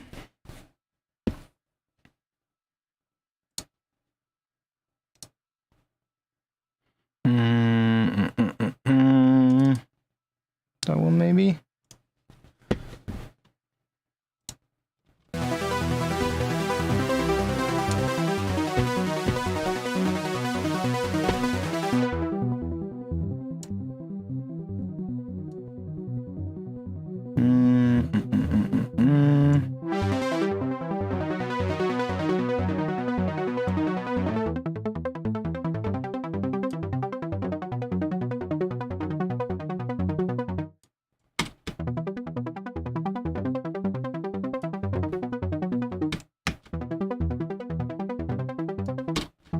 I know it sounds a little shit there, but don't worry. This one doesn't have dotted either, though. It has swing. Ooh.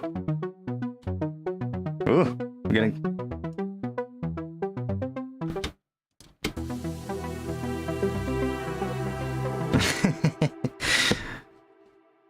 Hmm.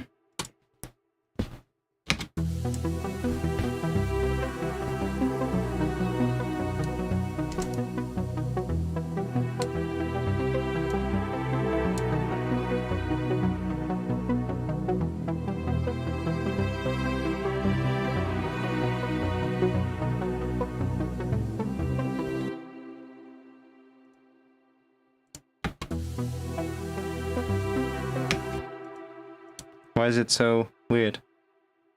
Is that this? It wasn't at 50, right?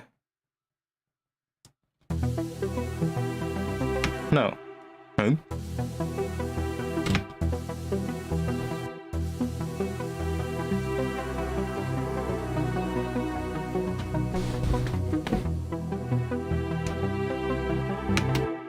I mean, yeah, you can record the notes, but maybe I have a different... What does this one do?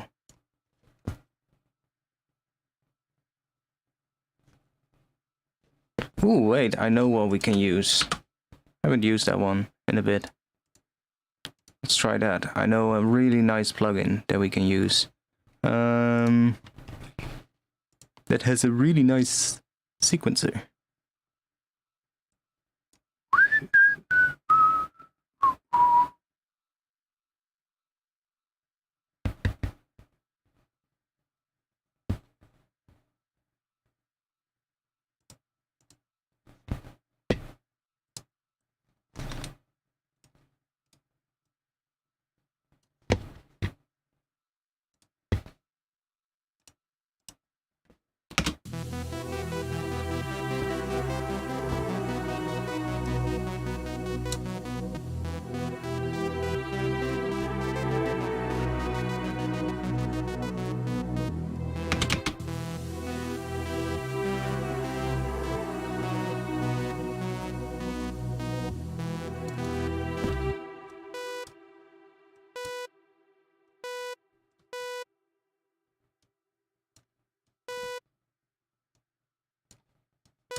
It still does a little weird thing. I think we're actually we just gonna use synced ones.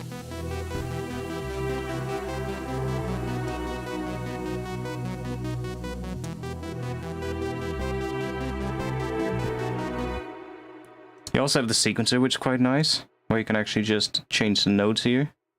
But we already have different pitches. But you can do that, and you can even lock it to like a certain scale or something, which is quite nice. If we do harmonic minor, we're only gonna have the notes of the harmonic minor, and if I then do something like this, it's gonna be not in tune because we have multiple different notes, of course, but we can just use the arpeggiator.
What's special about it? By the way, I don't think I like the ARP thing.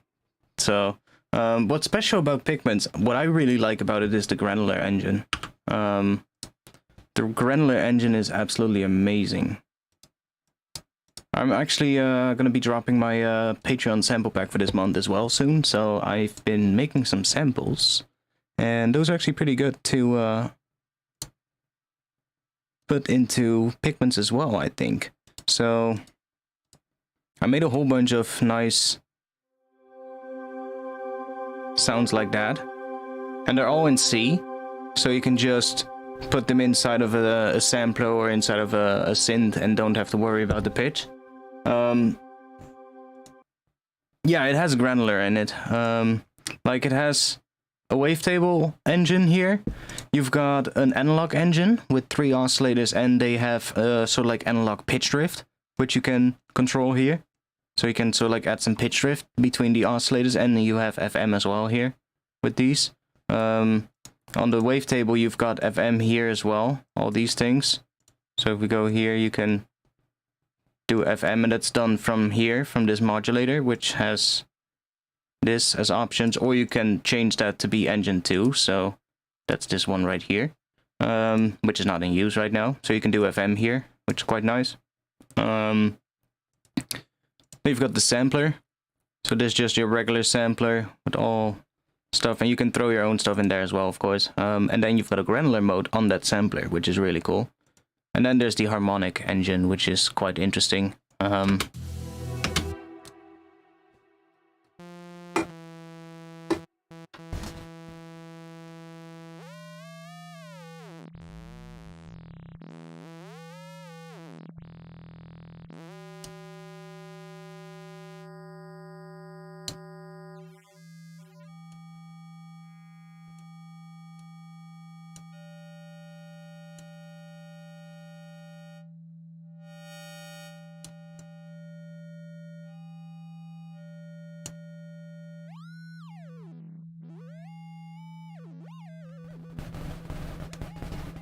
Yeah, this engine is really weird, but it's pretty cool. But like, that sampler engine is really nice. We can take any of those samples, just put it in here. Because they have a long, nice tail, you can kind of do something like this. And right away, we should get...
So that's already pretty cool. And like if I just throw something else in here, a different one.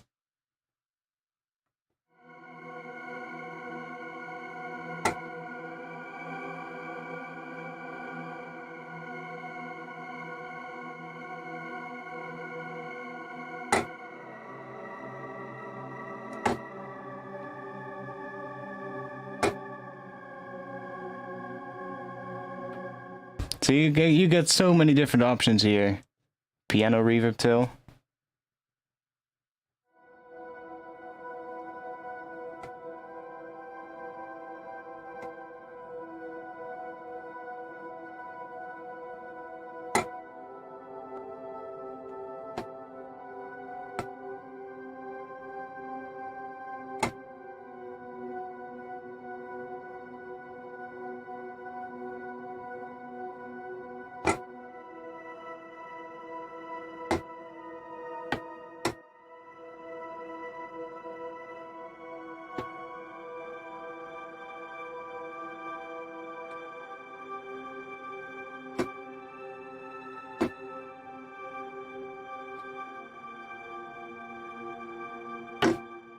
Yeah, you can do so much stuff with this thing. It's really nice. And I feel like the effects in here are pretty cool too.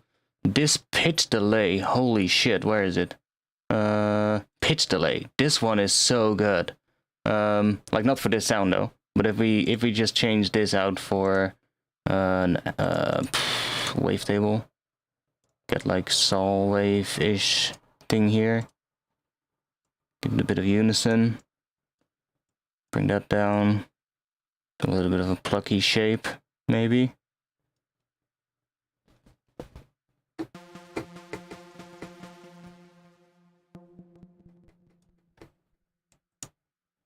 Assign envelope 2 to that. Okay. Let's just do a bit of distortion to make it a little bit louder. Now, this thing is so nice. Like,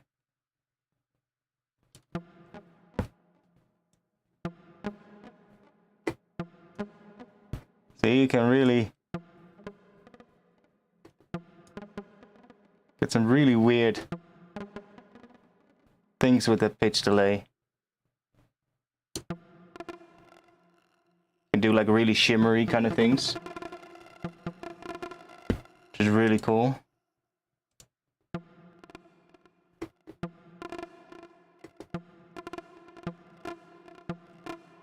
Not sure what that is doing.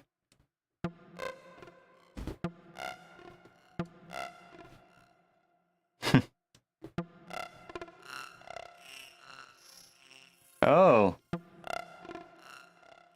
It does alternate.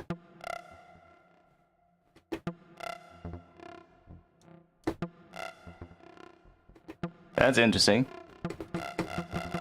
So that's pretty cool. It's a really nice synth overall. So many different things you can do with it.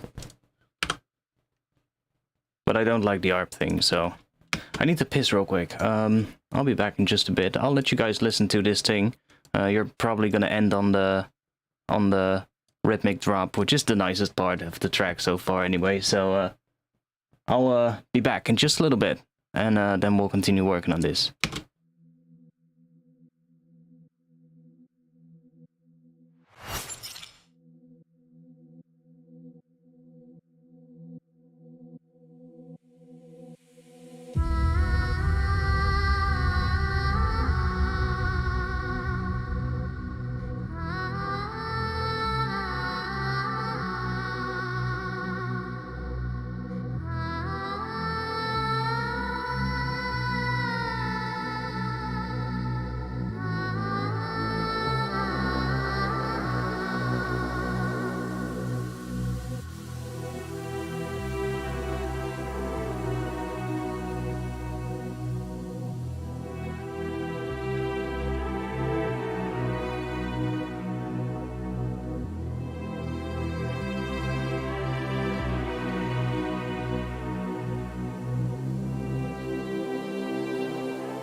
Okay, okay.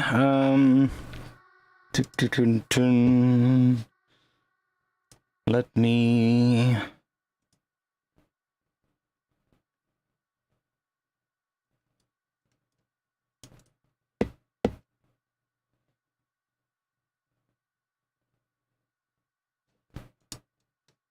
Yeah, I still have the other bits as well. Okay.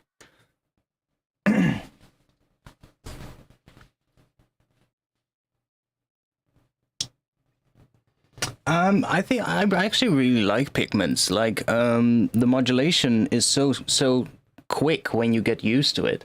And it's really nice that you don't really have to switch much between different windows and all that kind of bullshit that some plugins tend to do. You just really have to switch sometimes between engine 1 and 2, right? But that's pretty much it.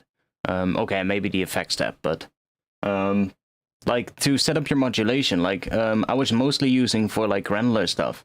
I was mostly using Quanda, which is a nice plugin, don't get me wrong, but the two things that I didn't like with it were the waveform view, because it's not really telling you much. It's just a squiggly line and you can't even zoom in on it. You can't really see any detail of the waveform, like you don't really see any transients, for instance. And the other thing was that to set up any modulation, you have to go into the mod matrix to set up your modulation. So you can't really look at the waveform view when you're doing your modulation setup, which is really annoying. And in Pigments, you can just see everything, right? You just have the modulation at the bottom whenever you're working on anything, which is pretty handy. Let's flatten this.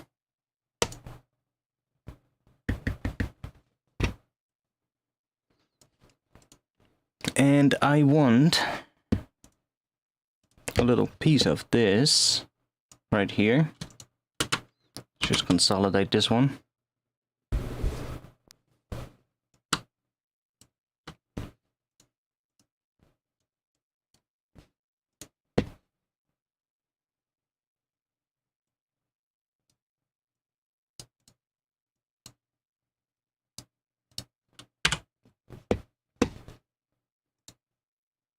Let's find ourselves a nice long reverb.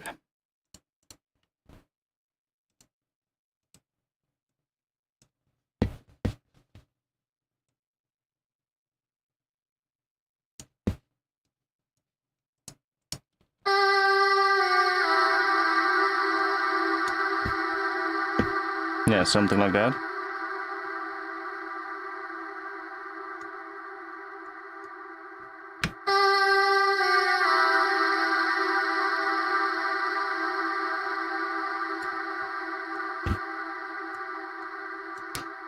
So Let's actually just take that section, because otherwise it's going to be too much sort of like different notes. Now it's just taking from like these sections here, from that last little section, which is kind of nice.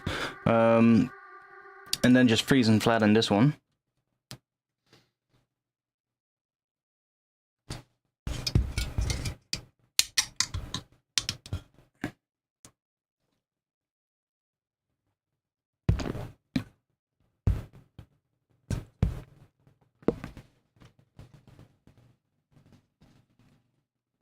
Yes, you can do it.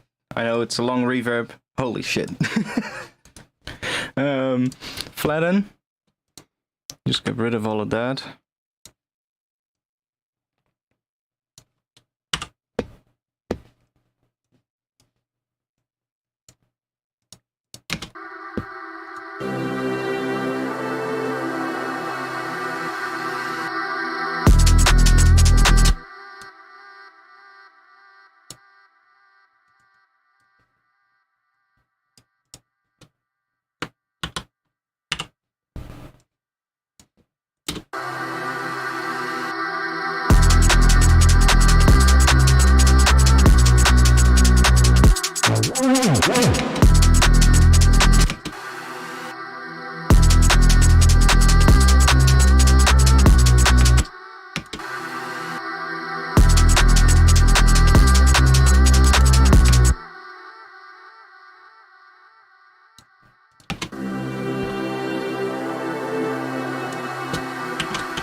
Oh, it's almost completely dry.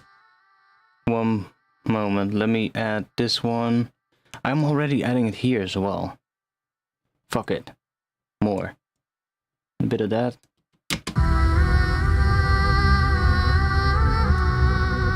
There we go. It needs to be really reverb. You're welcome. I've gotten tired of answering the question, so I'm just setting. I just have a text command set up for it.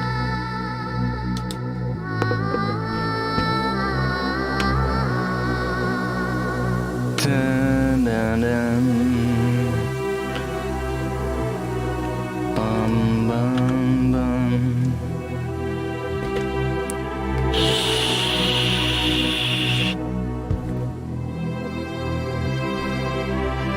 I think the strings can still change a bit. The top line is not exactly right, but it does the job for now.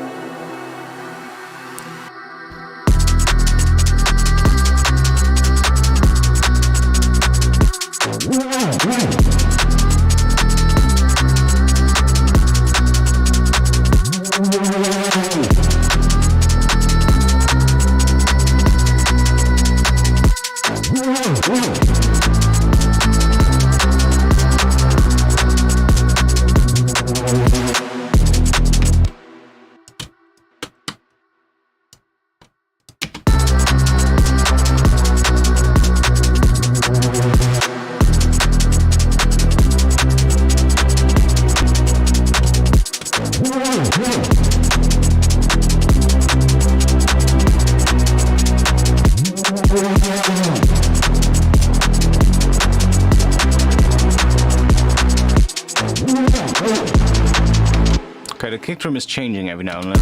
Let me see if I like that. I kind of want to have an extra one here. Dun, dun. Right there.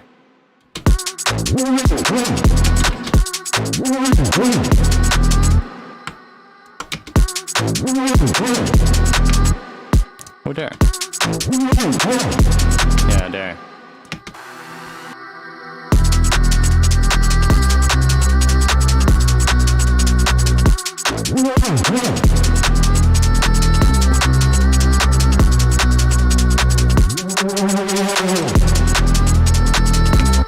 Should I use it right there?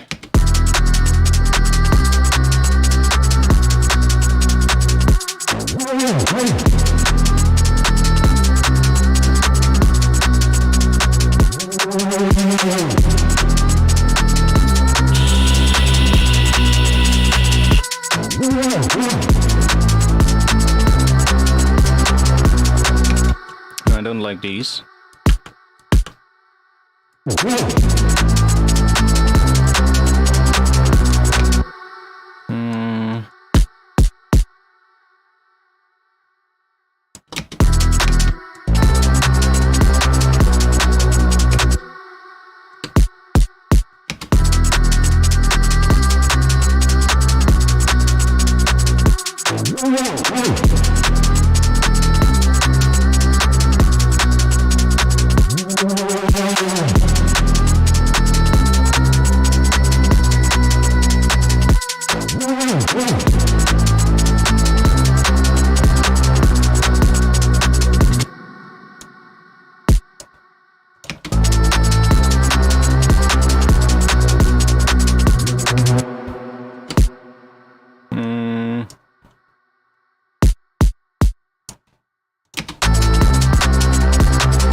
I kind of like that section.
nice.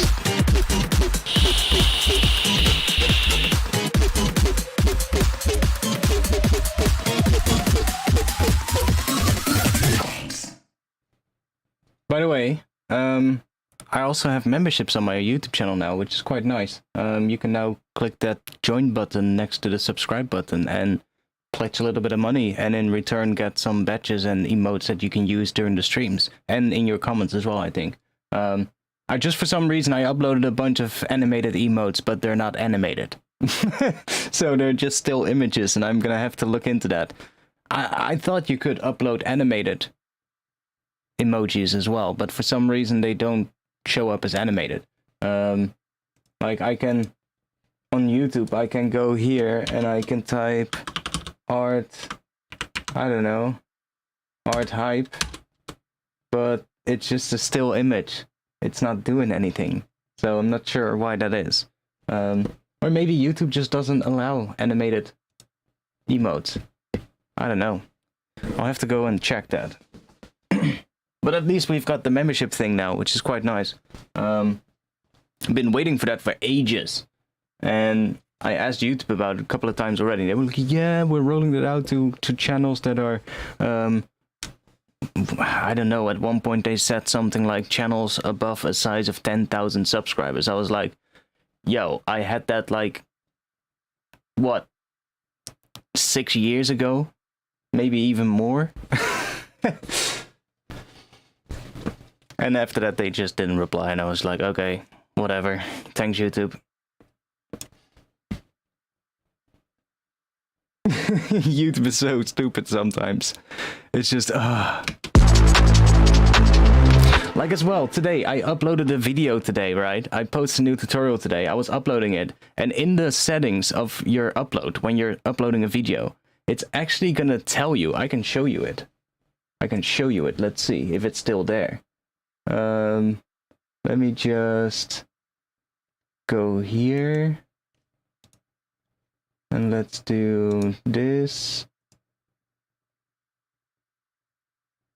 And let me...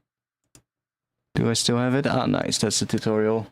Still open. Let me drag that in here. Come on, did you not do it? Go there. Okay. Here, look. I was uploading a video, right?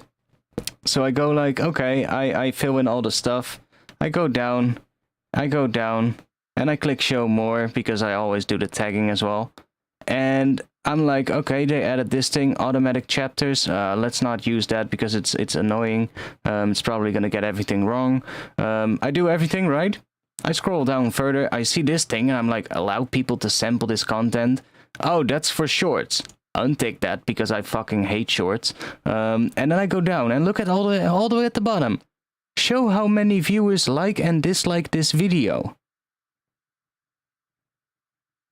Yo, YouTube. Are you seriously just gonna let me click that button and then not show it? Like they're just literally fucking with us at this point, right? It's just like, what? And of course, I tweeted them about it. I was like, yo, did you either forget to remove it, or is there a change coming and are you gonna bring them back? Either one of the two, make your choice, you know? And don't just let it be there and act as if it's not a big deal. But of course, they didn't reply to any of my tweets about it. They didn't respond. But they responded to anybody that was having issues with uploading a short or any... You know, all that. It's just so annoying. Like, delete. Yes.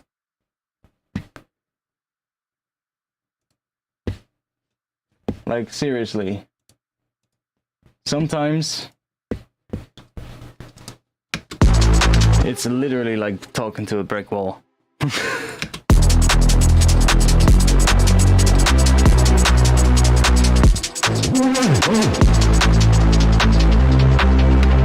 Although I have to say, I still think it's quite amusing that how long has it been ago that they removed the public dislike count?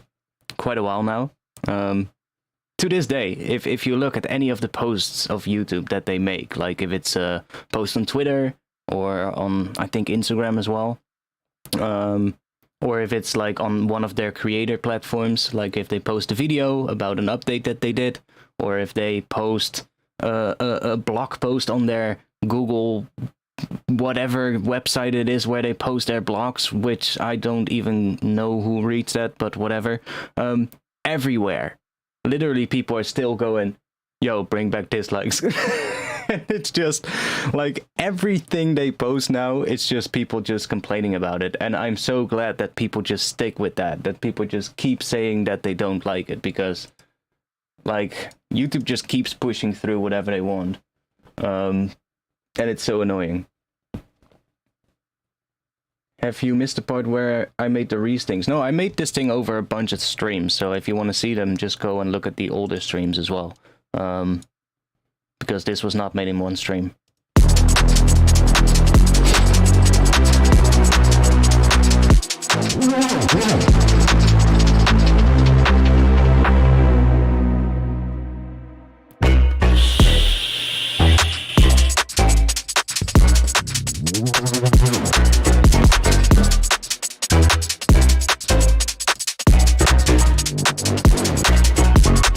I like that double kick there, so we're probably gonna have that here as well, but we need another.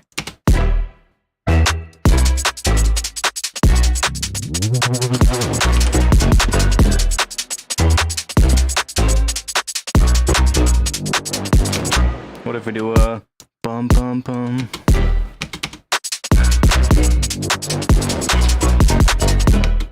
And what if we do this one a little bit off? Maybe.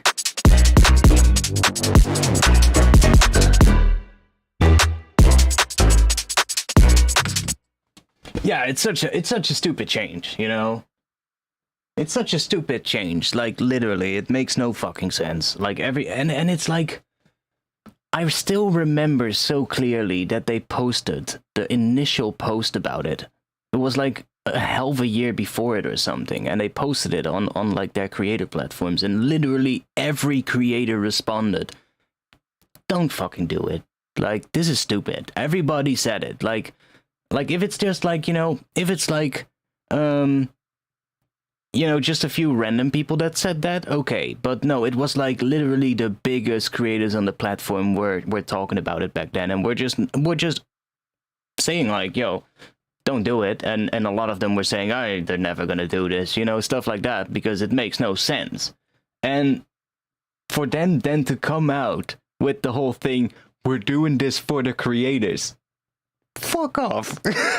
That's just a blatant fucking lie, and everybody knows it, you know. It's just, yeah, but we're protecting the small creators. Like, even the small creators are saying that they don't like it, so it's like, yeah, come on.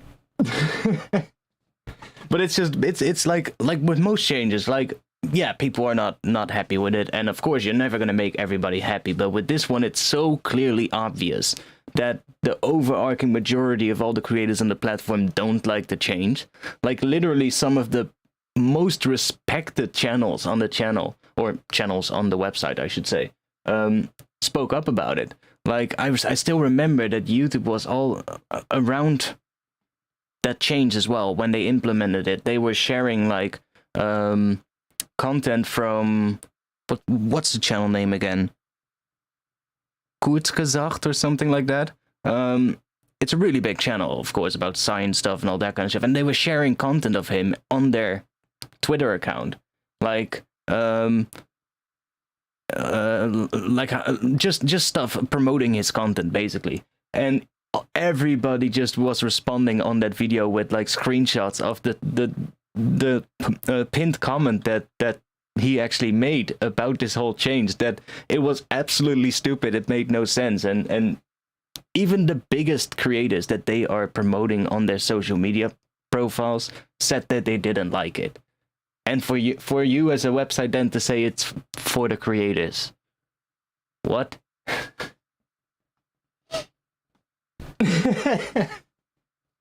I mean, it's pretty obvious. It's to protect the it's to protect where the money comes from, right? It's to keep advertisers happy, to keep the big corporations happy that are on the website, because those probably, you know, pay some money here and there to get some, I don't know, whatever, get some benefits over whatever other channels there are. I don't know. We all know that YouTube has started promoting a lot more branded content over the years. They didn't remove their slogan, broadcast yourself for nothing, you know? I still remember it because I've been on YouTube from literally day one.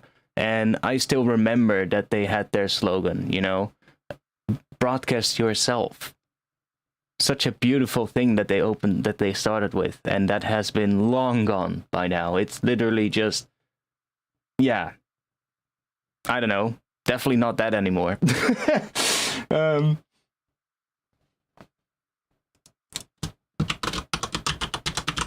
But this last change was just so stupid. Like, makes no sense. Like, even especially for like the stuff that I do, right, with tutorials. Like, within the tutorial stuff, like the public rating was so important. And it's also because YouTube it's so much trying to be TikTok right now with their shorts and promoting these shorts, even though literally almost everybody says I don't like the shorts. I know a whole bunch of creators that make shorts but absolutely hate it that they have to do it, but they kind of have to do it to play along with the algorithm, right? To kind of make, well, because they know that when they make them, YouTube promotes them quicker. But then again, YouTube also has this other thing. They canceled YouTube Originals now, and because they're focusing more on their YouTube Shorts fund, whatever that is. Well, I know what it is. They've said that they're gonna award whatever people that make shorts and gain a lot of traction on their shorts. They're gonna award them with money, extra money, like up to $10,000. But to this day, like all the people that have literally gotten like millions of views on their shorts nobody has received anything from that fund. So it's like, okay, like they've said that they have that fund, they've spoken about it, but I haven't heard anybody that ever received something from it. So, and now they're canceling YouTube Shorts, I think. It's just so weird. They're just so much trying to be the things that they shouldn't try to be. Like, just stick to what you are, you know, and stick to what you're good at, what you've built up over all these years, instead of trying to be like this half hybrid between TikTok and YouTube and whatever other thing they're trying to be, like Netflix-ish in a way as well, with the things that you can pay for and all that kind of stuff.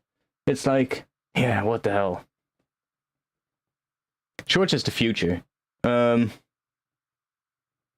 Shorts is the future. I don't agree, but it's like it's kind of the evolution from like social media, right? People's attention span is getting so fucking short that they can't even sit down and watch like a proper video anymore. At least, I mean, I can. I prefer something that I can sit down for and just spend like 30 minutes watching something, learning something, or whatever, you know. It's such a brain dead kind of thing that they're moving towards, which, whatever, you know.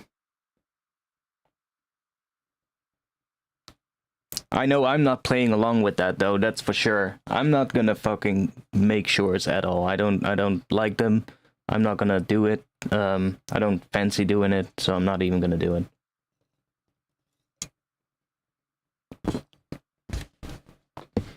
Yeah, it's just so much trying to be TikTok right now, which is just why?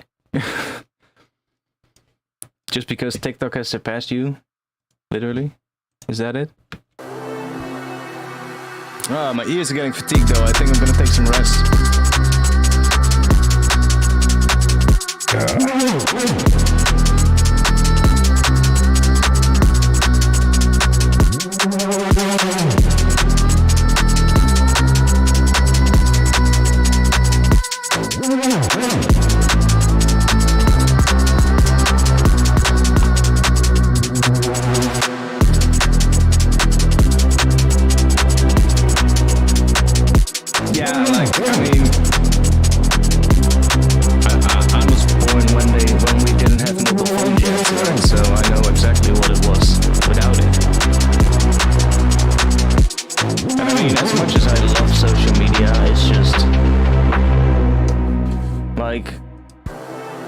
I've grown up knowing what it's like without it, so I kind of know how to control it in a way, if you get what I mean.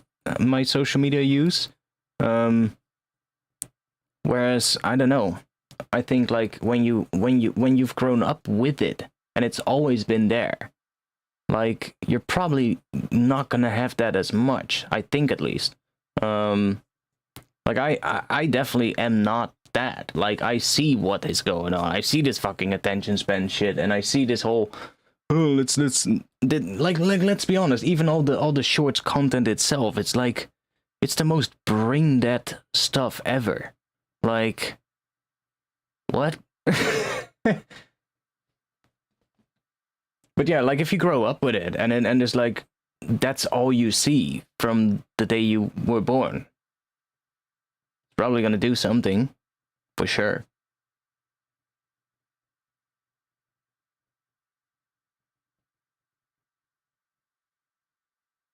So weird though. So weird though. As well with like what you see these days with what like some people just post for like their little bit of internet clout, you know? How to what lengths people go to just be in the picture, even if it's just something that's so ridiculously stupid that you're gonna get so much shit for it. People still do it. Like I can't even understand how somebody gets to do something that is just like you've all seen stuff like it, right? I don't have an example right now, but like people post the most fucking weird shit that then goes viral just because it's so fucking weird and stupid. And the person doing it looks like an absolute, well, I don't know how to call it, depends on the situation, I guess, but they don't look good.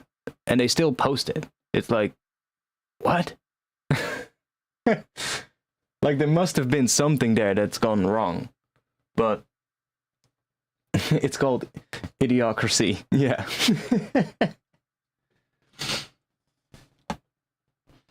I mean, my attention span isn't always good. Guess it depends on what mood I am in as well. Like I can have a day where I'm just doing nothing and watching pointless YouTube videos as well, but at least I know I'm doing it. And I hate myself for doing it at the end of the day.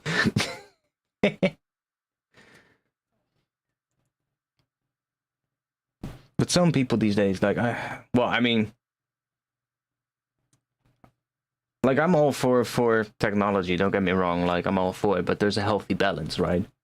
There's a healthy balance. Even though most of my life is on the internet, it's still, like, I know when to not look at the internet and just log off for a bit and do something else. Like if I'm on the fucking, like if I'm on the subway or on my bike, like I see kids just cycling around with their phone in their hands, right? And I'm like, what are you doing? You're riding your bike. What are you doing? And they're just cycling around with the phone in their hands, and it's not like they're changing a song or anything, and they're literally just texting or whatever. Like, okay. I mean, I can do it as well, but I would rather not.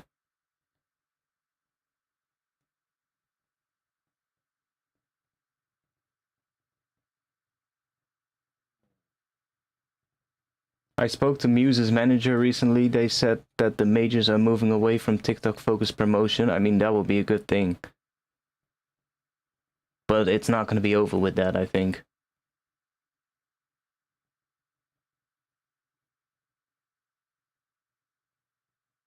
Exactly, Cody. You see that one thing and you're like, okay, that was enough for today. I mean, I don't have TV either. Like, I watch some stuff every now and then that's on TV, but then I watch it through the internet, right? I either watch it on YouTube or I find some other thing to watch it. But, yeah, I don't watch TV either. I would much rather sit down and find, like, a nice documentary or something and just put that on and, like, learn something, you know, as opposed to watching the most pointless TV shows. Like, I don't fucking care about two celebrities going and have a sleepover together, or some bullshit thing like that. Like, I don't give a shit about that. It's just, like, most of the stuff on TV these days is also bullshit. So, it's nothing but dumb game shows and all that kind of shit. So, yeah, I don't really care much about that.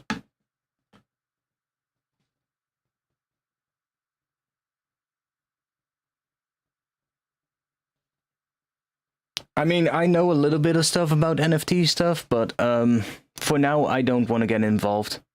I don't want to get involved with it. I do see the advance or the sort of like the possibilities that it has, but the current situation of how it works, I don't think I want to involve myself with it yet. I think it's too much in its early stages right now, and there's so much that is just unregulated, and I think that has to change. But I do see how it could be, like, blockchain technology could be good for things in the future, and it's always going to be part of the future. That's probably right. Either the way how it is now or an evolution of it. That's one thing that's for sure, but NFTs, I'm not sure about. Like, I can see how they can work for other things that what they're used for now. But the way they're used now is just pointless, in my opinion.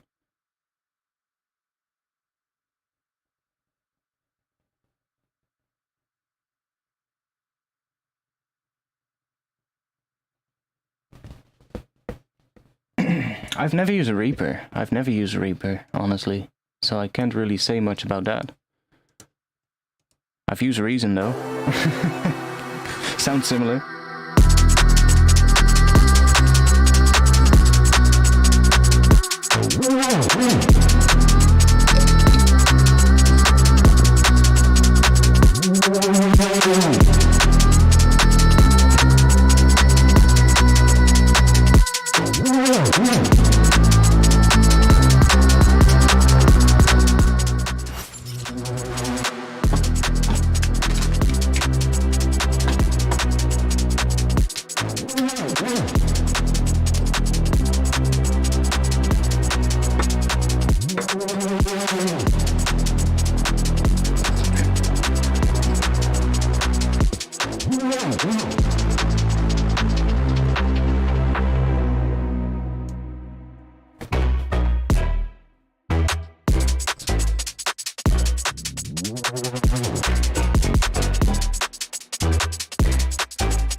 Right here.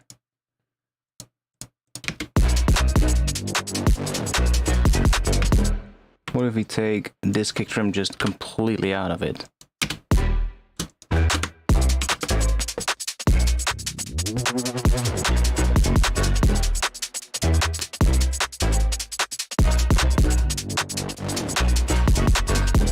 Oh yes.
I'm also gonna have to resample this one at some point, that resonant bass thing, because every time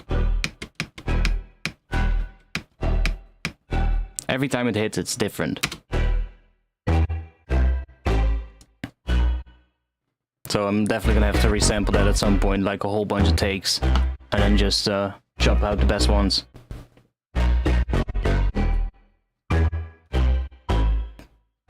This is some pretty cool shit. You guys are having a cross-platform conversation. I'm thinking what we can add to this section to make it a little bit more cinematic, because we do need to kind of have a bit more of that in this track, I feel, in this section. But probably a rhythmic instrument. Can try out some staccato strings, maybe. Somewhere.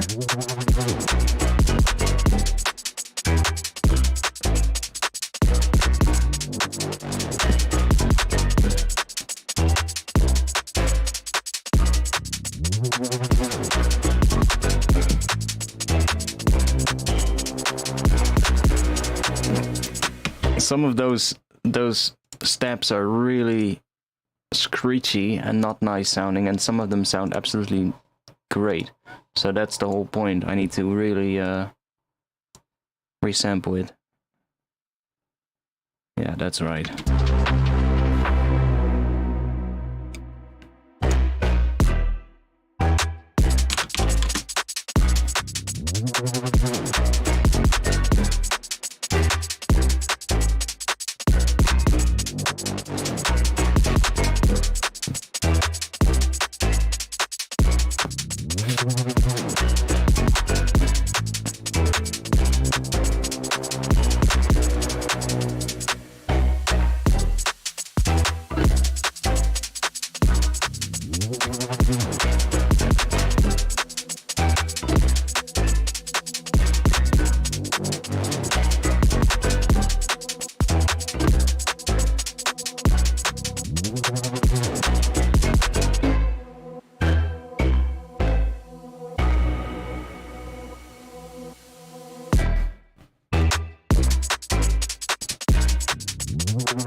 That one was out of tune. But some of those creatures just get really out of tune. I mean, it's all in this resonator layer. Like, I'm probably gonna do a video about it, but if we take all of the processing off here.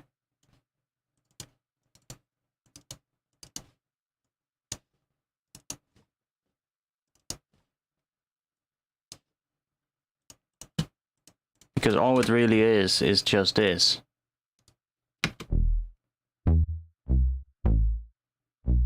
That's the sound. And then we've got all the processing. That's just used somewhere as to automate stuff. And then it's all in this rack. So we have the first rack is just, the first chain is just that. So if we bring all the other processing in,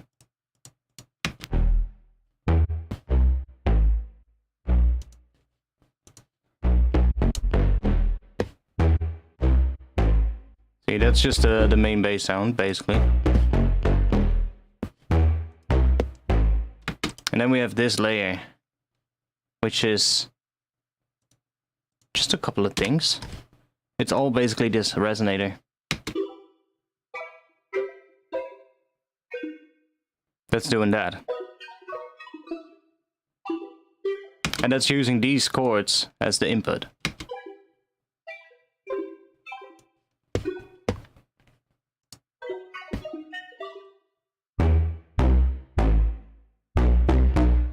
See? So it's just turning those bass sounds into those little weird... It's almost like an arpeggiator, a really short arpeggiated pattern.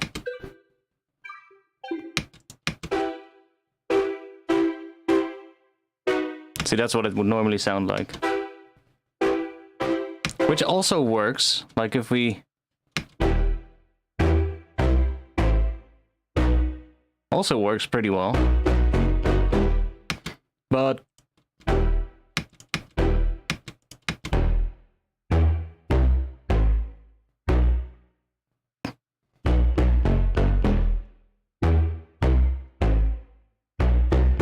I just love that a lot more, especially if you then distort it, so you get...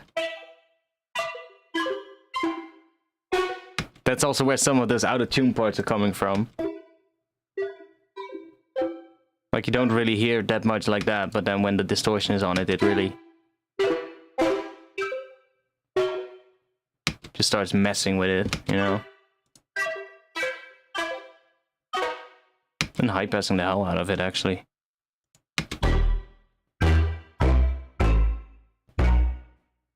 Yeah, YouTube has to do something about that. Like, you can't even do anything about it as a creator, because they're just literally random fucking bullshit things, so... You can block words as much as you want, but it's not going to help. And it's been like this for like ages now. YouTube hasn't fixed it at all, and I would assume it should be something pretty easy to block for YouTube itself. But I see it on almost everybody's channel, like everybody's live streams. It's literally just these stupid spam messages.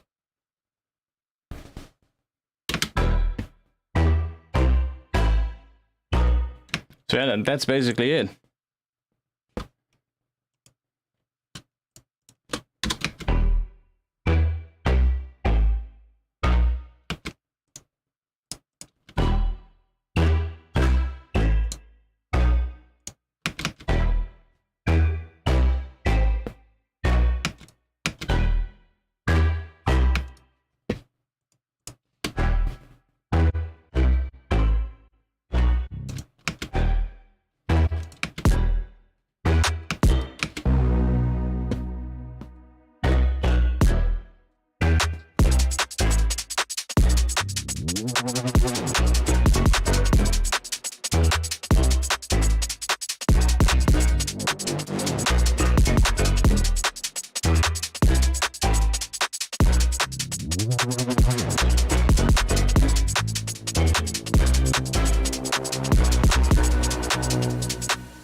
So I'm thinking what we can add. Like, what if we add some kind of a little, like a rhythmic string pattern thingy? Because we have some gaps in the bass. Pizzicato, maybe? Or spiccato?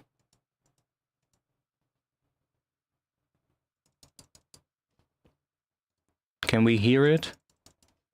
Oh, the volume is all the way down. Yeah, maybe spiccato. You've installed Wave Candy, could you please show your settings? For the one at the top, I probably guess.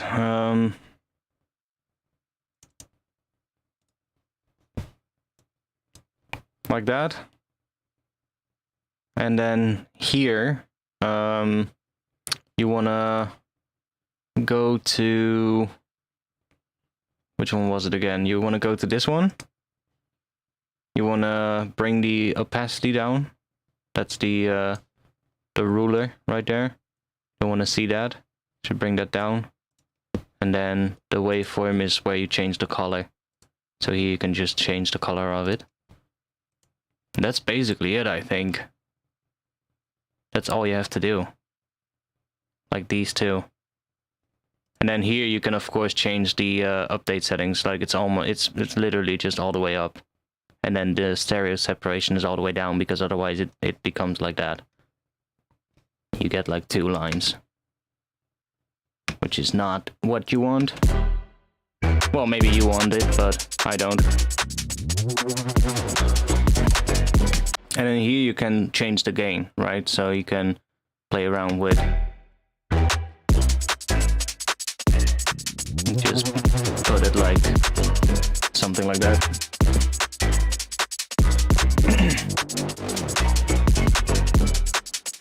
And then just turn the background off. Like that's when you're done, when you've placed it in the spot where you want it to be, just turn off the background.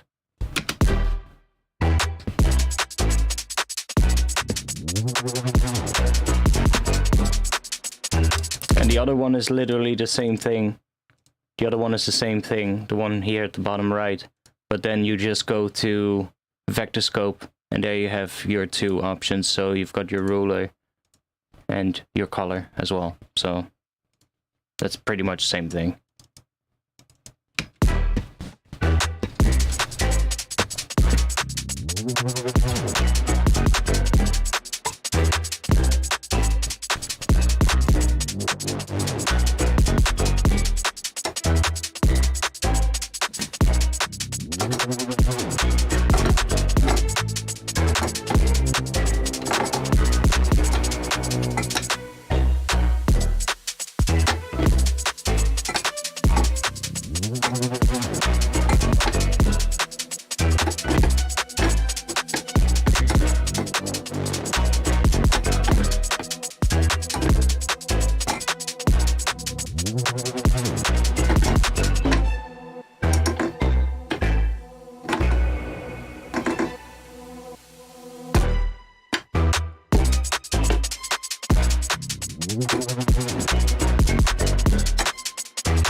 Okay, this could work.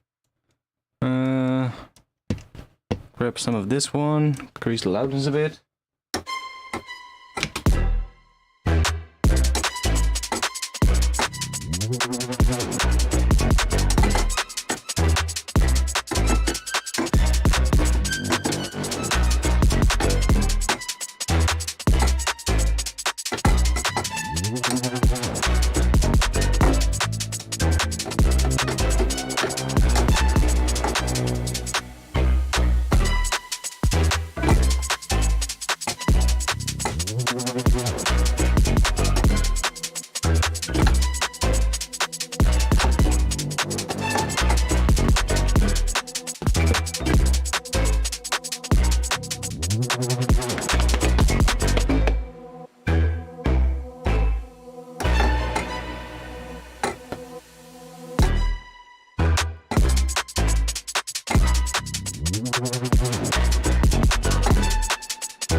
Ooh.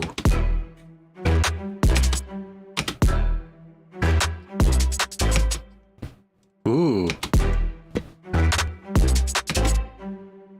What if we go and turn the groove on?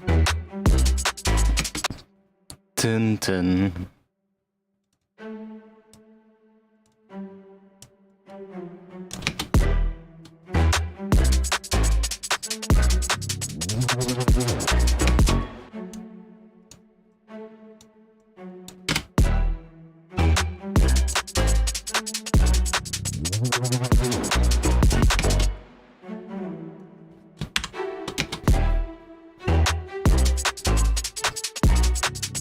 Ooh, that could work.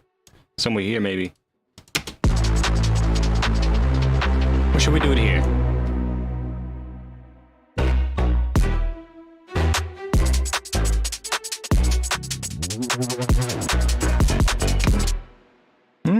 Probably here.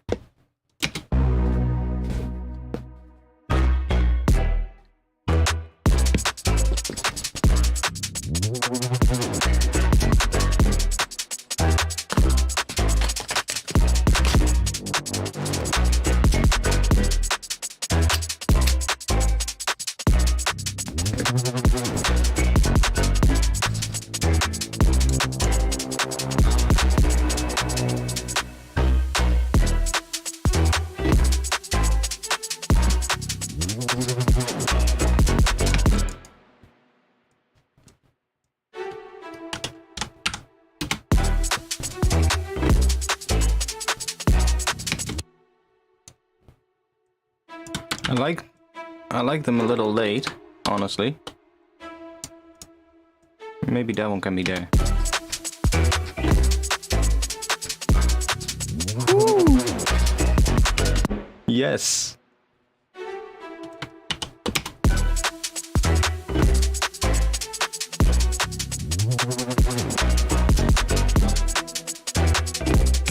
Maybe a little less.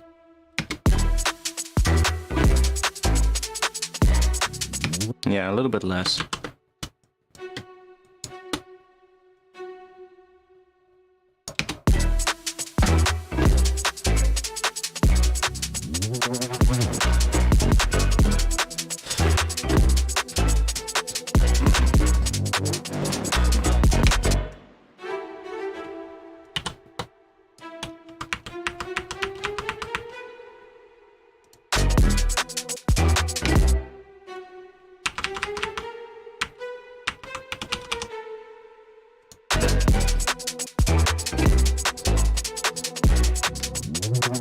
That's gonna be the end.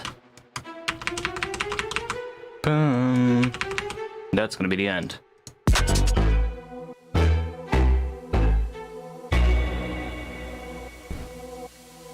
Bum, bum, bum, bum, bum.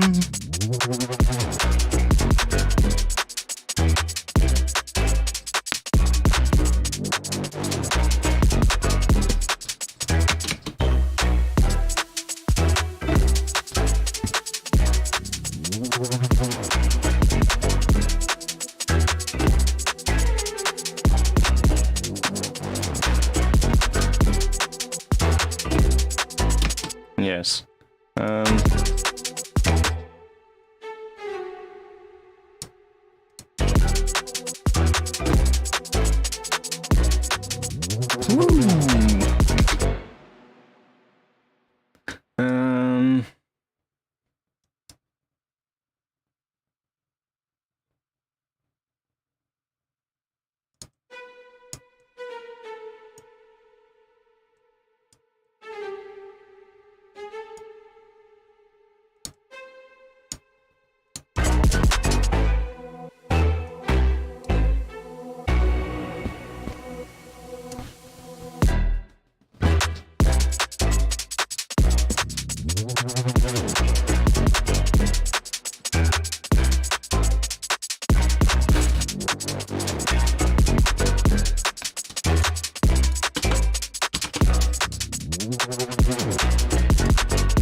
That part is so fucked. Let's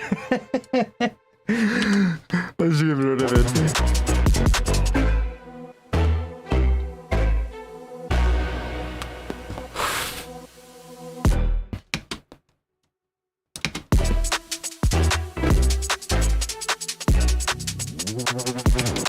Question is, what happens if we turn it into chords?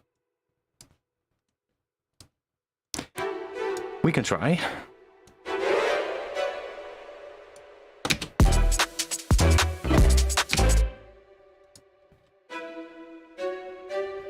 Okay. Let's not do it. Don't like it. It's out of tune there as well, but...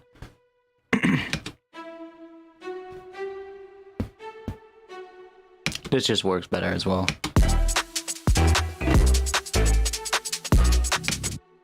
What if we take these?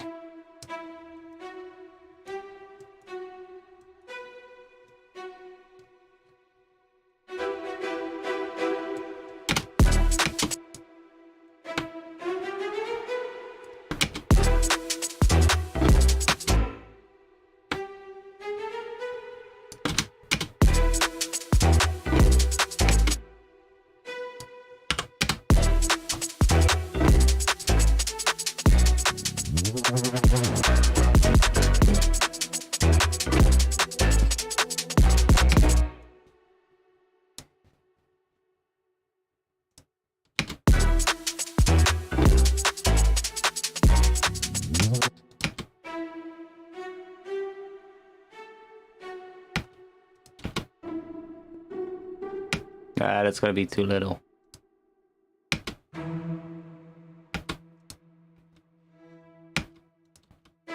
Yeah, this one it is.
Kind of like it here most, I think.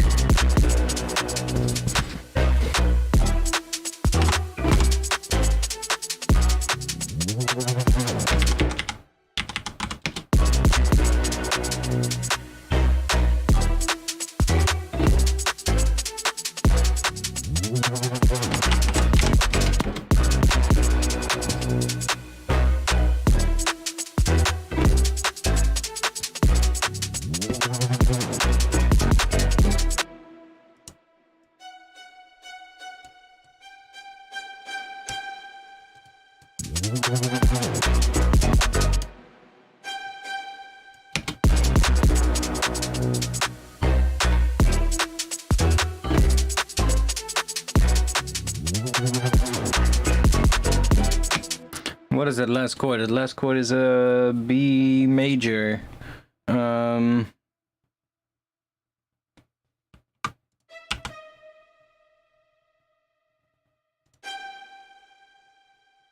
Could try this.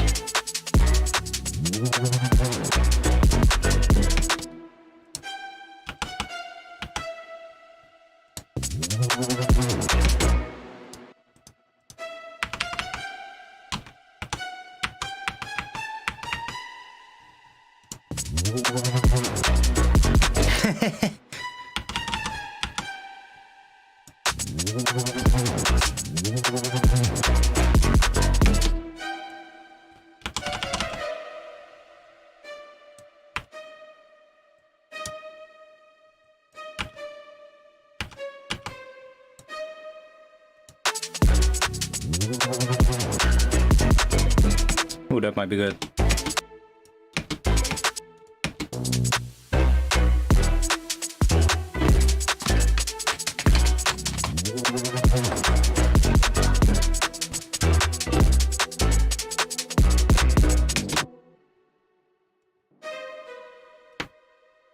You know what we're gonna do on the next part, of course.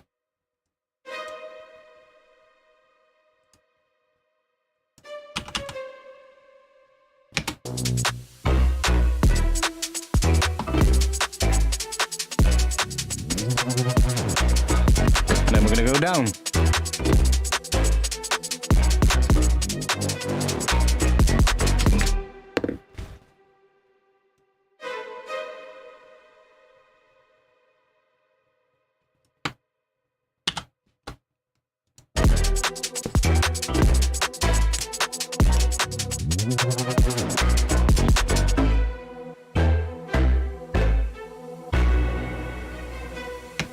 this section needs to change, but...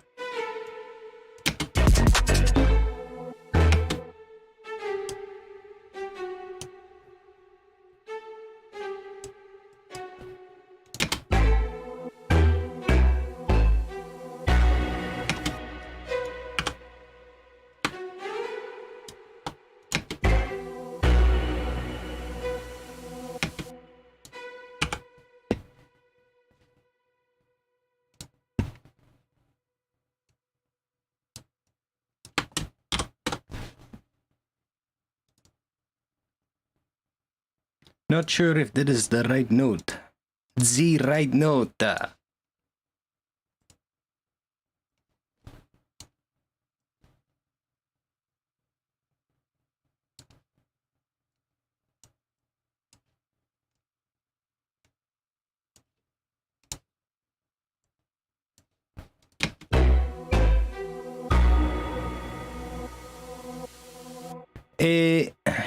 Don't think so.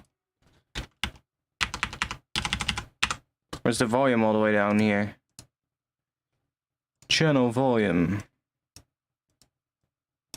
Make sure we have a bit of volume. It's really quiet. Why are you so quiet?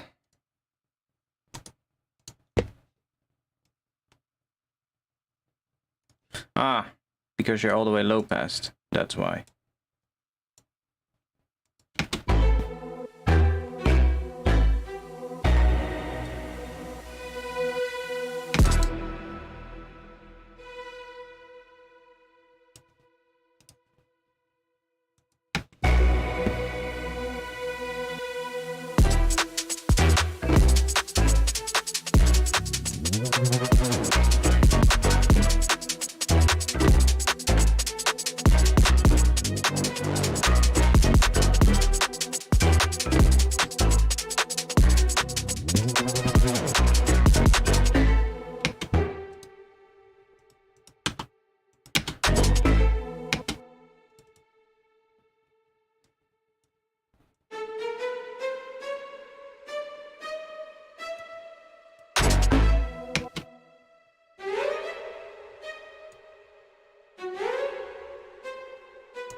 And this whole bass thing has to change here as well. We need some kind of other thing. So I probably shouldn't do this.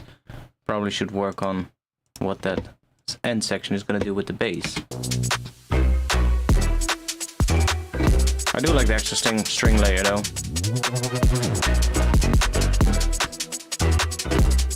I might have these be played by something else though. These higher ones. These faster ones.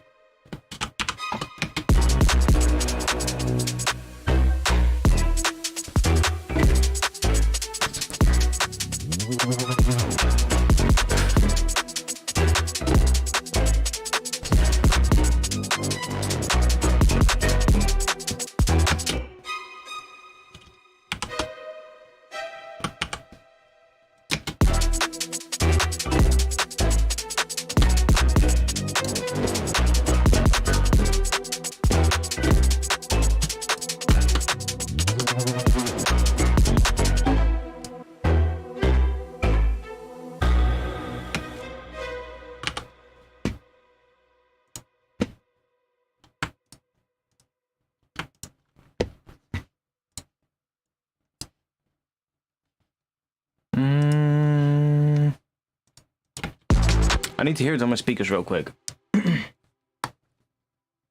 Let me turn the mic off real quick.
Is the sidechain on?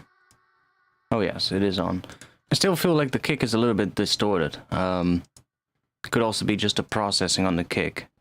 There's quite a bit of saturation on it. But that can be fixed later. Let's go back to around here.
tempted now.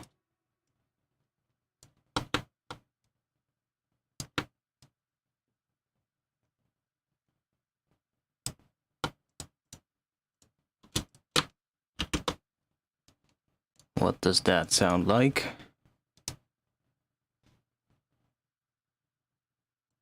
Give it a little bit of this.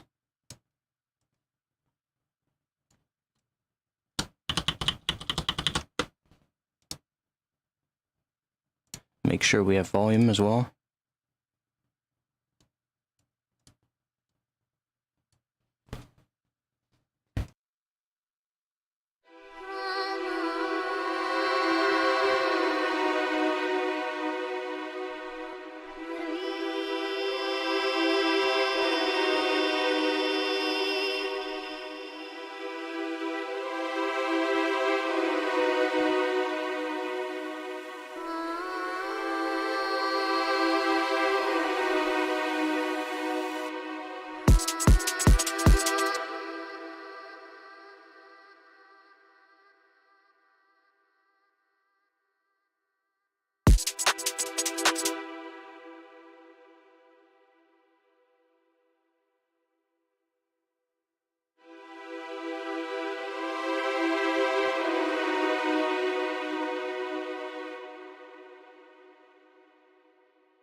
Fuck off, this is gonna be insane.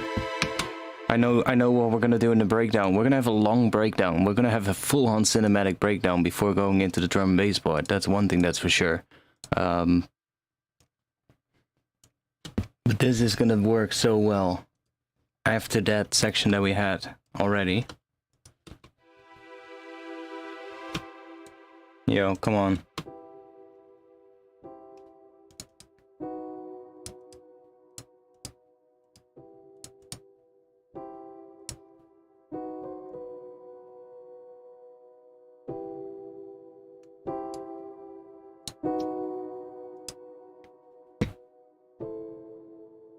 Oh, let me.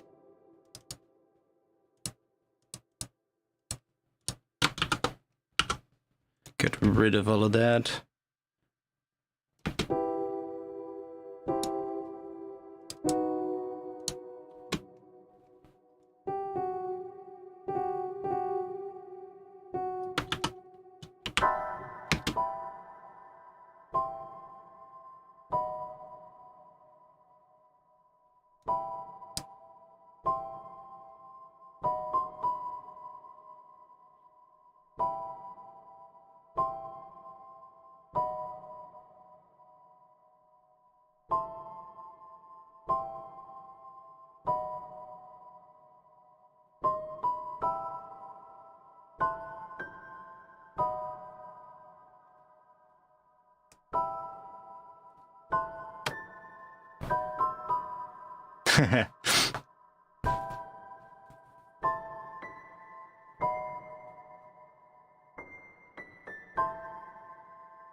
Is that one even playing chords? What is it?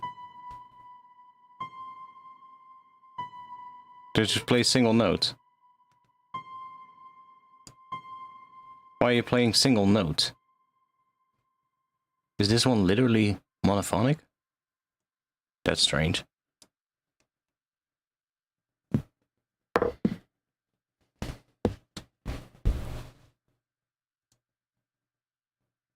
Oh, really? Are we gonna crash? Oh no, I didn't save for a really long time. Oh, thank God, save. Holy shit. Yo, Greedo, welcome back.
Gonna have to play around with the notes, of course, but...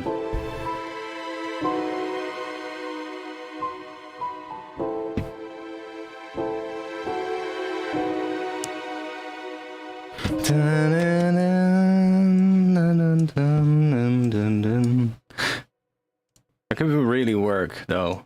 Like... I definitely like it. So that would be... I guess then... Let us check real quick. So I have all of those things right here. This is just a copy of what is here, but with a different pattern that I don't like, so I can get rid of it.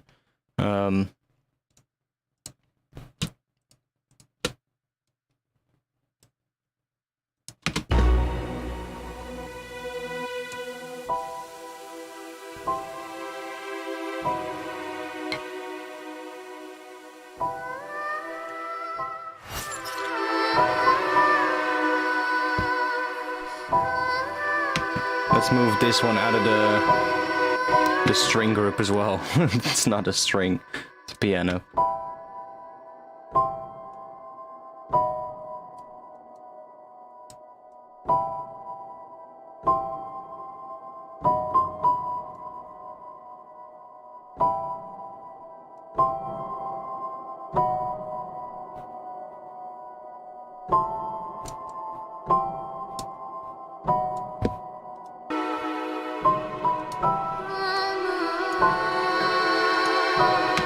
With those vocals as well, that's gonna be so sick. That's gonna be so sick. And we're gonna have a long break. We're really first gonna have a cinematic part, then we're gonna have almost like, this is almost gonna be sort of like a cinematic, how do you call that? What is that, an intermezzo? So like a section, a cinematic section, really stripped down section in the middle of the track of like a film score. I think it's called an intermezzo, but I could be wrong. My terminology on like that kind of stuff is not that good. But I think that's what it's called. And then like have like a section where it's really cinematic first, and then we're gonna go into kind of like what's the actual breakdown, right? So then we're gonna go into what is the actual breakdown. So like when we're gonna bring some of the sort of like some of the synth elements back. I probably should add some more synth elements as well to kind of fill up the center of the mix a bit more. Because when we play this in mono, a lot of the sort of like string instruments and such get a lot smaller because they're really wide. So that's something we will have to take care of later as well. Like if we play this in mono, it's probably going to sound a lot less big.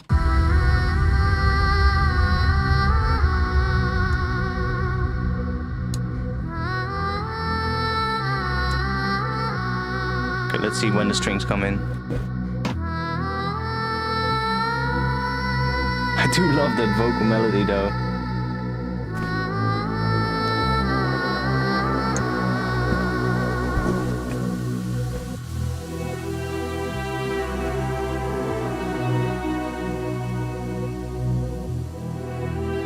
See?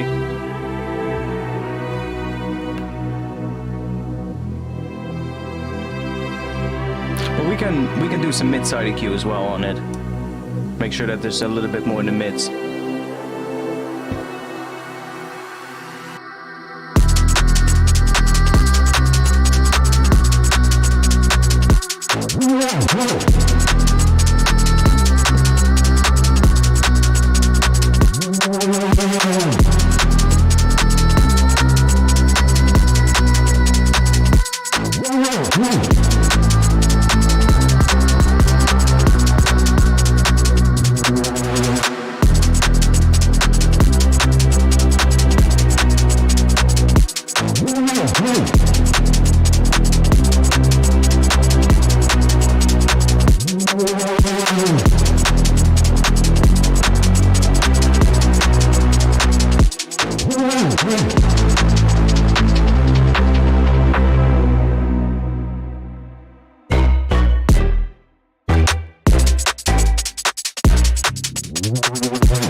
Yet, but we'll get that better.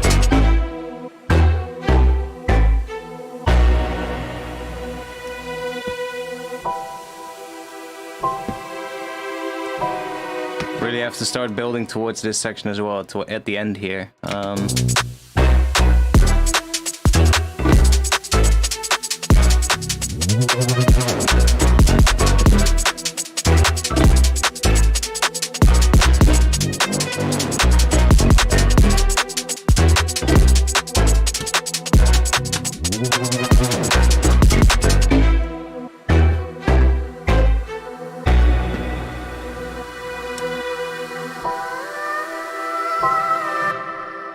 It's probably gonna come in later, actually, the vocal. We'll probably just...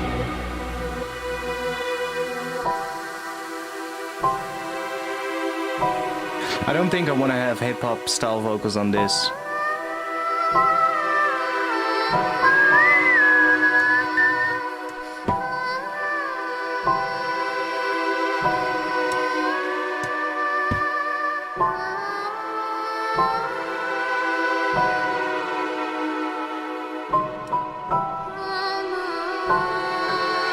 Ooh, that section is nice here.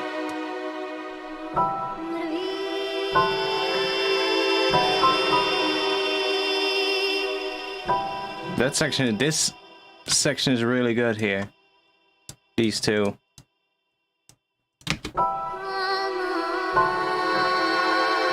That's beautiful.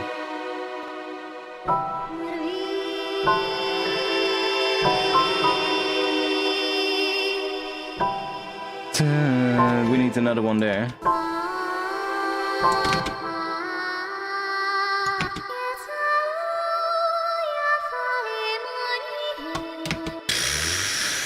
Fuck off. Who? Oh, okay, cool.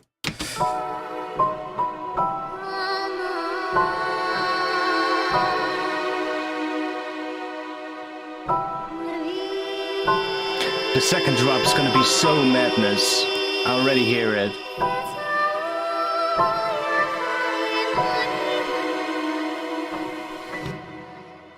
I kinda think that that part would work really well here.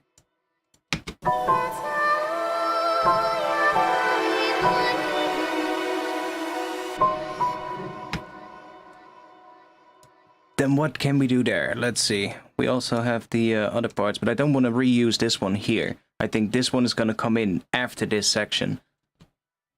But maybe even on a faster tempo. Ooh. Not going to sure how that's going to sound. We're going to have to see if that's going to work, but we'll figure it out.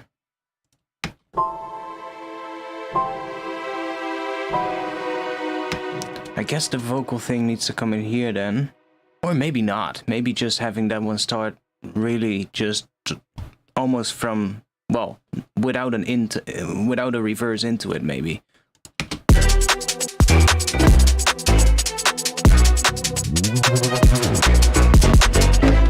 Yeah, well, see, the thing that I have been thinking about in the last few months is like, what do I like, you know?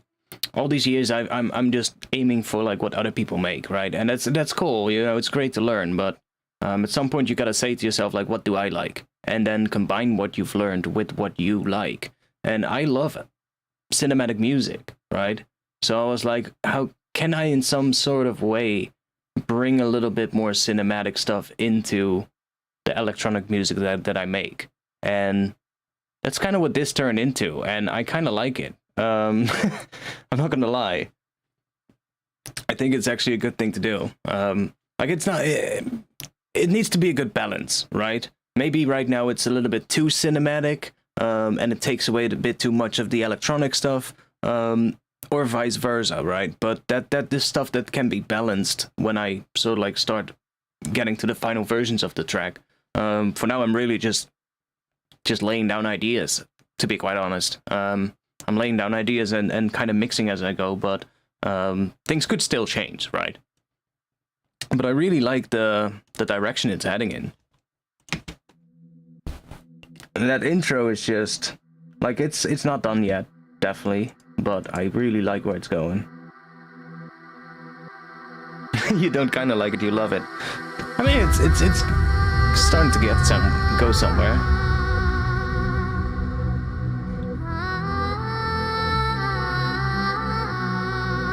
The Melodyne stuff that we did actually sounds pretty good. I'm not gonna lie.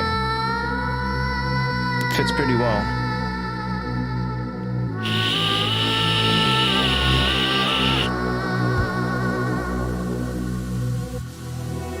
Well, that's also what I want, right? I don't want a track where the intro is so nice and so big and then it goes into a drop and then you're kind of let down. You know, that's the one thing that usually happens with tracks like these, or when people try and do something like this.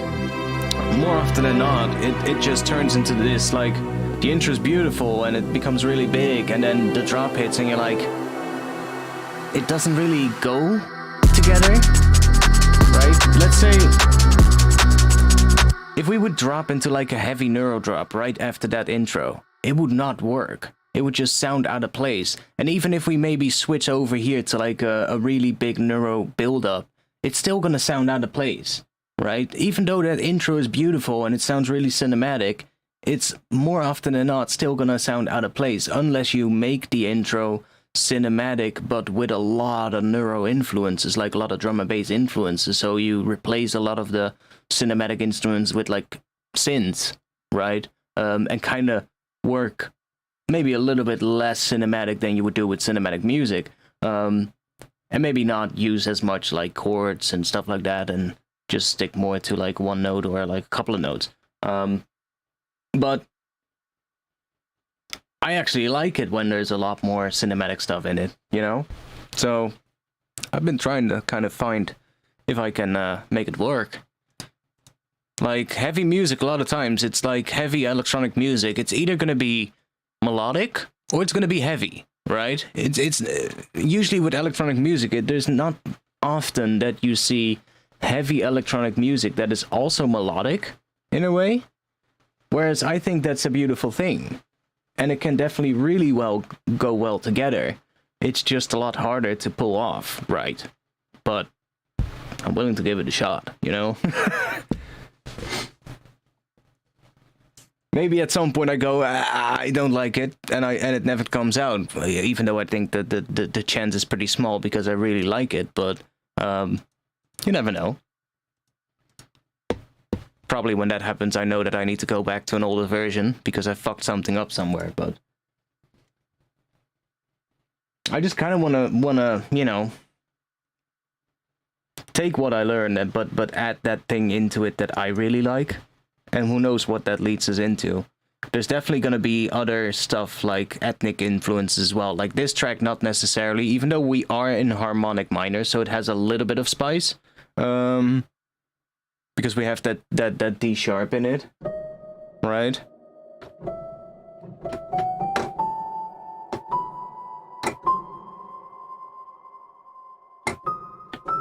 So you get that underneath the E, so that's kind of, it does add a little bit of spice, but like I've got a couple of other ideas for tracks as well, where I'm definitely going to be adding some ethnic influences, whether that's from with Japanese instruments or other stuff, I'm not sure, but there's definitely going to be some of that as well in it, and we'll probably use some weird skills, and then see how we can combine that with the stuff that I do, because hey, that's other stuff that I like, right? And honestly, since I started thinking about it like that, I'm having a lot more fun as well. So I think we're heading in a good direction. You guys probably want to hear the intro again with the vocals.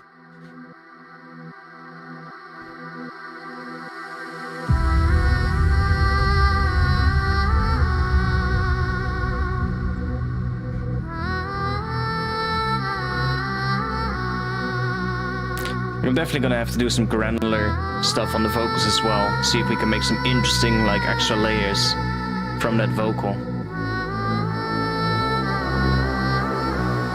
But I'll do that off stream. You guys seen me do that already plenty of times.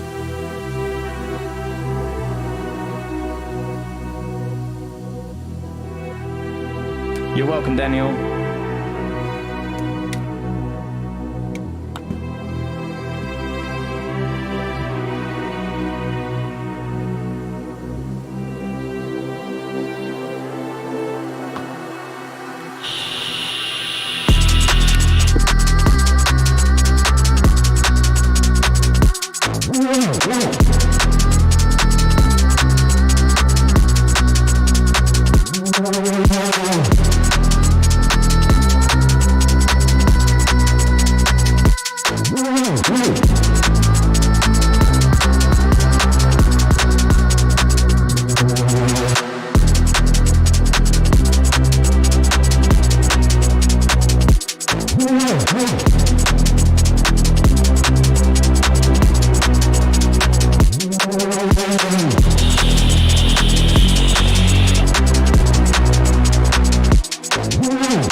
Yeah, I really gotta have to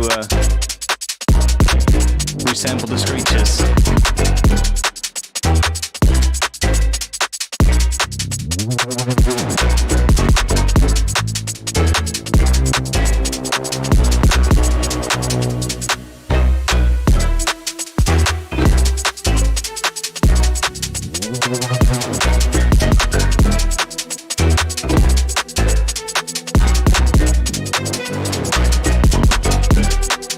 Such a weird section.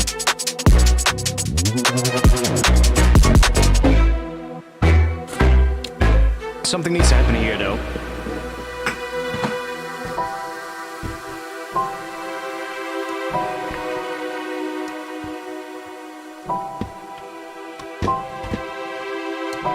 I'm probably really gonna get it very small first, and then start gradually building up throughout this next section. We're really gonna have to start very small after that section. Just drop basically down to almost nothing except just a piano hit and then maybe a very slight string layer. Maybe only one note from that chord. Just a very tiny bit, and then slowly bring everything back in. It's a clap. It's actually just a clap.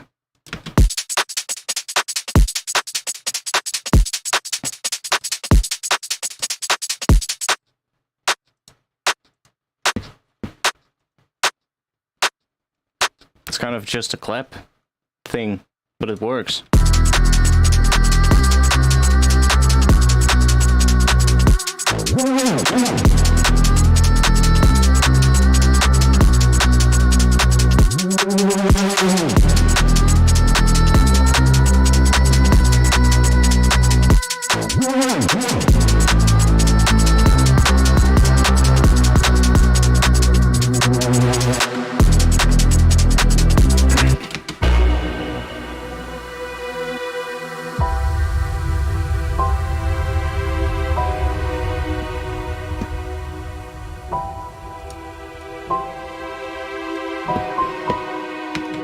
Yeah, so I want something happening here at the end. But what? Let's think. I mean, technically speaking, this bass is a color bass. It's just a completely different kind of color bass, as everybody says is color bass. I've actually said that on my Twitter today. If you don't follow me on Twitter at artifactsdmb, I've actually talked about on Twitter today. We had a whole thread going about why does everybody think that a color bass has to be made with a vocoder? Because there's so many other ways to make a color bass. Like, what is a color bass? It's literally just a bass with a chord in it. That's what it is. So what I'm doing here is basically also that. It's just done in a different way. We have a resonator here with a polyphonic MIDI input using these chords. And that is creating sort of like a chord layer in that bass sound.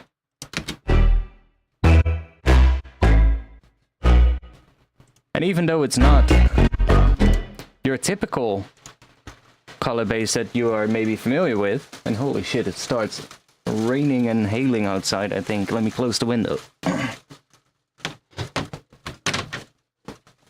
Don't want to get wet.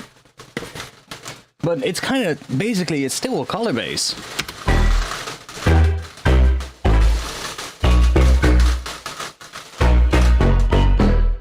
And that's what I'm talking about. Like, you can do color basses in so many different ways than using a vocoder. Like, heck, you can synthesize a color bass in a synth without using a vocoder. If you just have a bass sound with a chord layer in it, technically speaking, it is still a color bass. And I'm also kind of like, that was the whole point what I was bringing up on Twitter, is like, why does everybody do it the exact same way? Because then it's gonna get still very fast. But I want people to kind of look for other options, other ways of doing a similar thing. And there's probably so many more ways. Get, like, I don't know, some different, I don't know, you can take a delay and tune it really quickly to a note, and then have like 3 different layers, 3 different delays on like parallel layers, so that you can create 3 different notes. And then you just have to automate the times of the delays to change the notes, of course, if you want to change chords. But you can make notes with delays, I guess. You can do all kinds of stuff. But this method worked quite well for this sound. I mean, if I turn this to the regular none mode, it's automatically gonna sound a lot more like a color bass. It's just distorted as hell. Let me turn the overdrive off. It's different because it's not a vocoder, of course. It sounds slightly different, but I like that granular mode, so that gets all weird.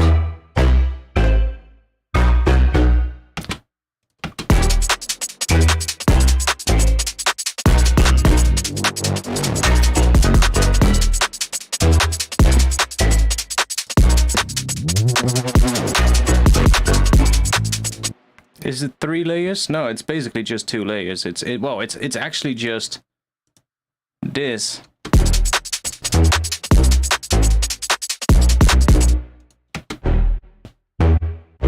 And that weird thing.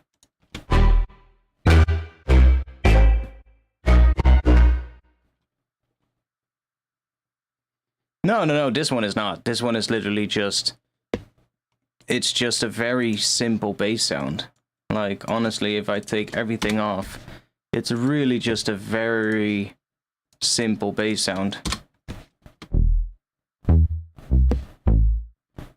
That's what it is.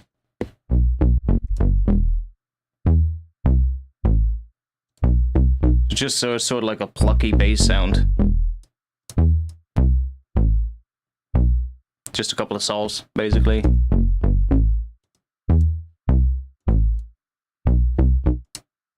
And then it's all in this rack right here. See, that adds the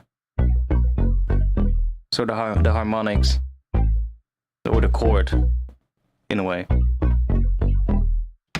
It's still very simple. And this is just following these MIDI notes right here, so it's just taking that as the MIDI input.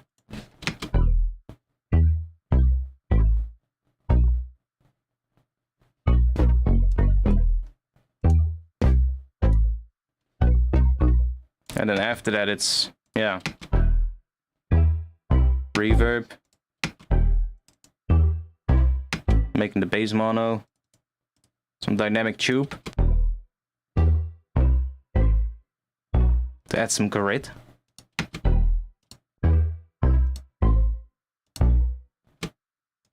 EQ. Really cranking the high end up.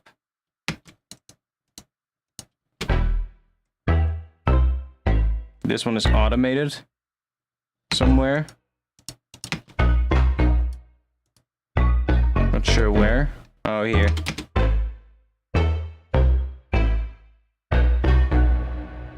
Yeah, that's just that little extra thing. Bit more EQ. More EQ. Just mid-side. Saturation.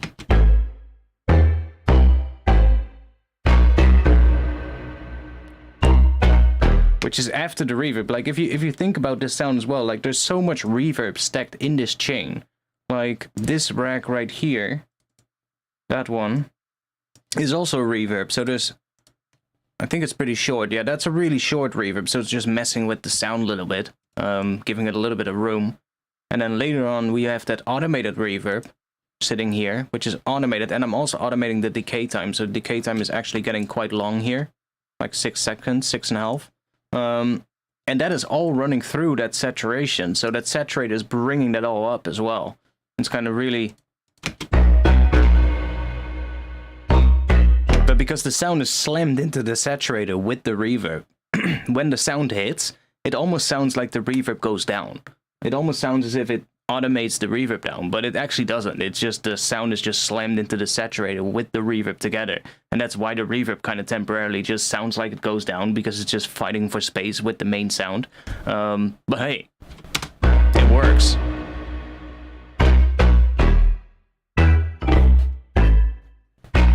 And then on the group here, on the entire bass group, so that's also where the other rees is going through, so... Or the other rees, the rees. There's a little bit more stuff happening here, so we've got some saturation with Saturn, really driving this mid-bend.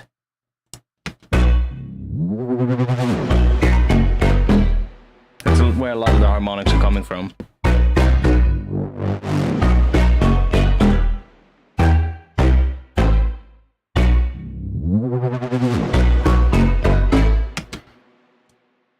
A bit more EQ. Just very subtly just taking down that area. This is where the... I'm not sure what sits there. Not the snare drum, because we have a clap, so I'm not sure why I did that, but... 1 extra dB there. Very subtle stuff. Yeah, that's basically it. Yeah, there's 1 extra distortion on the entire bass group, which is doing this. So I think that's actually doing quite a bit of loudness. Yeah.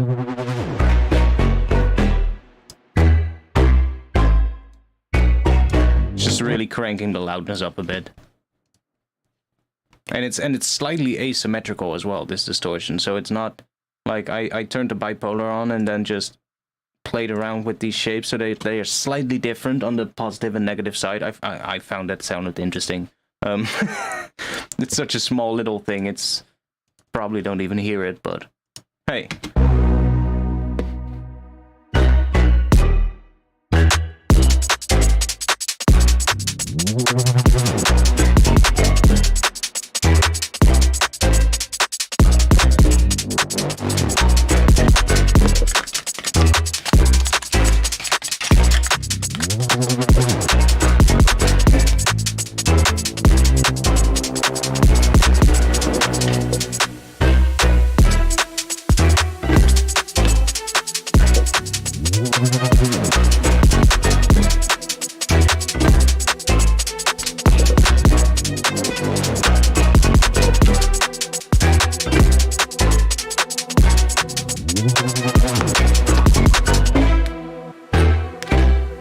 Sometimes it's completely out of tune though.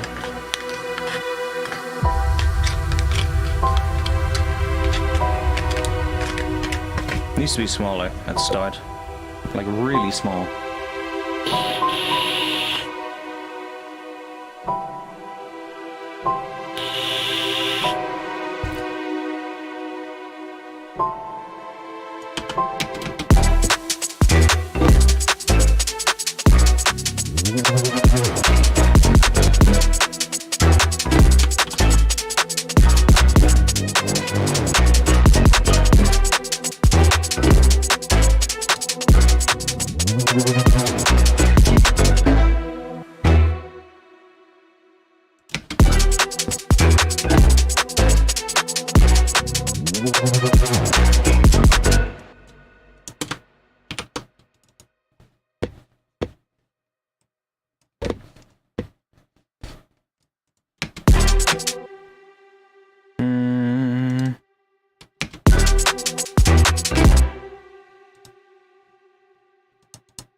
Why am I not hearing anything? Oh, because the low pass is here.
Probably want to do that high note with a different layer so that we can fade it differently.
This might sound really distorted, but if you have your speakers loud, turn them down right now.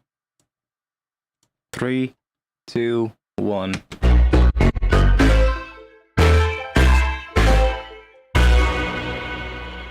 Yeah.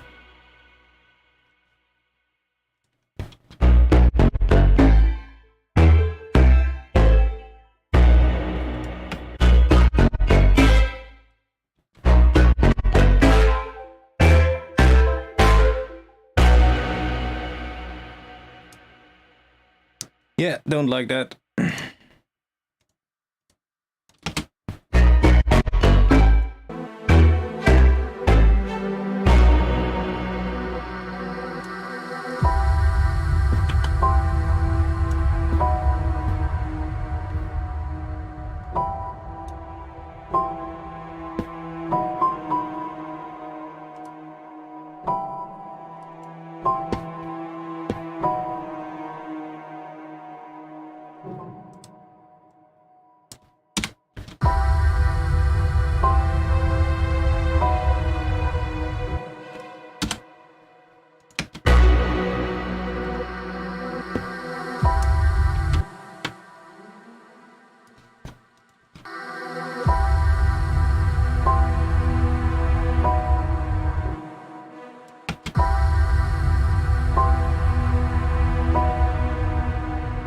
Ooh. That's nice. Just extending that B on top of it.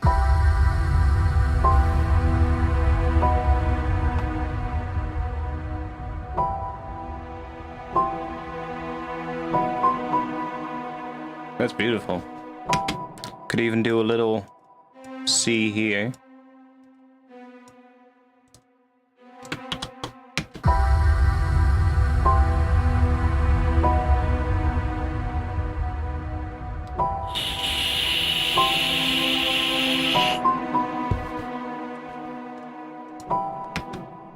Dun,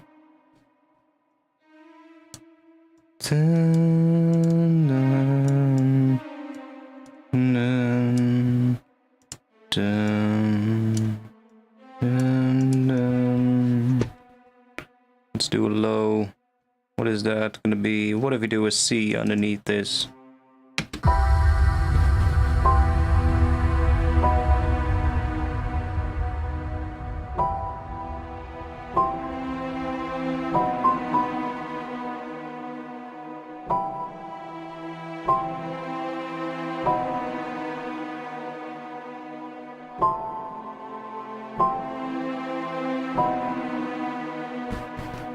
Dun, dun. Fuck off, mate. This is gonna be so sick. Let's see. Maybe C could work. That is the minor third above that. We could also do D sharp. What is that? Ooh, this is gonna be A diminished, I think. That's A diminished, right? Oh. I think that's A diminished.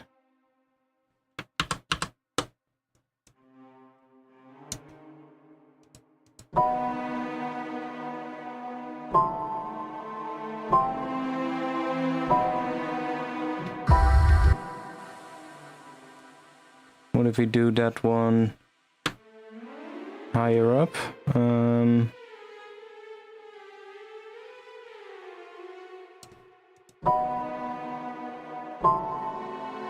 Oh no, what was it? Was it D sharp?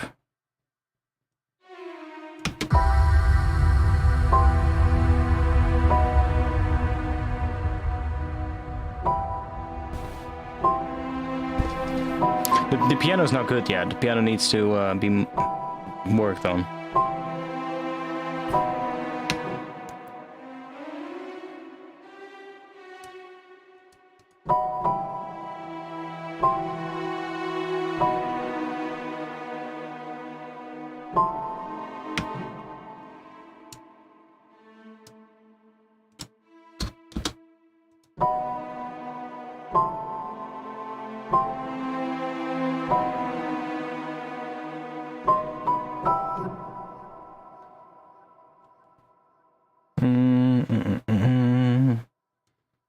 Let's just get rid of all of these notes that are turned off.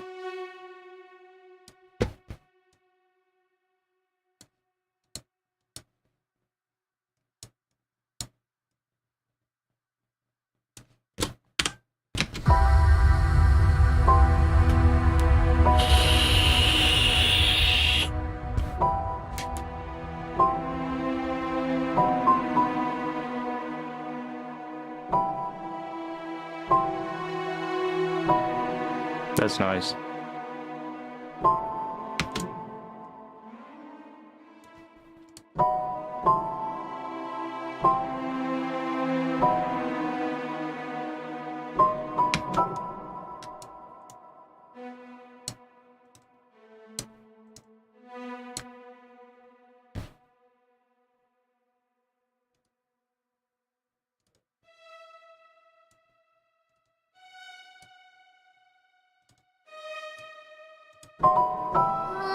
Oh, that's a bit quick.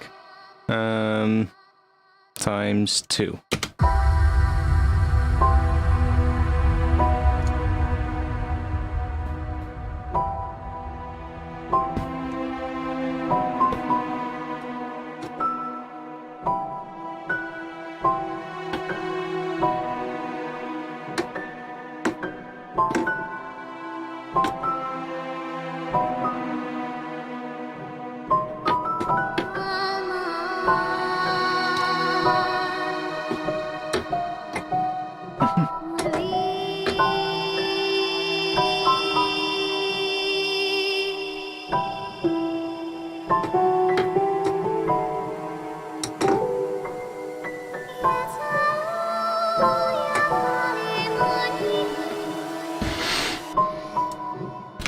That riser there. Let's just not do that. And let's get rid of that one as well.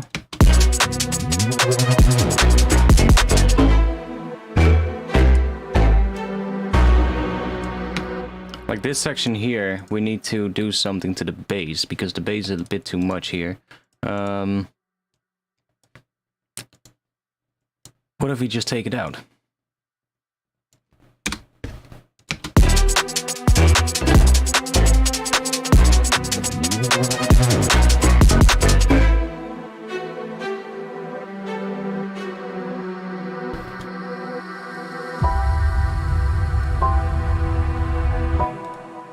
Could work. What if we replace this with our beautiful legato viola?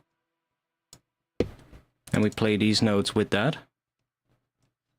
So we just do this to that one, to that, to that, and then we're gonna go and do that one. I could have also done that. Let's just do that. And then that.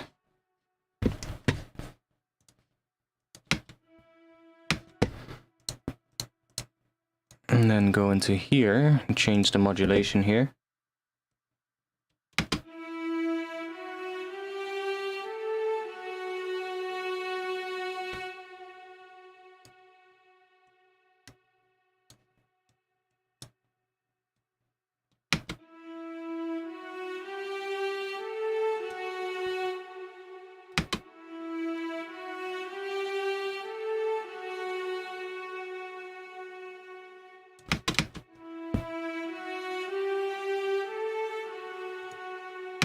Beautiful. Love that. Start with D sharp here. And let's also make these overlap.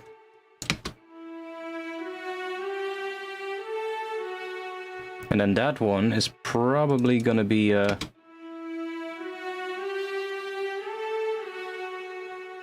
yes.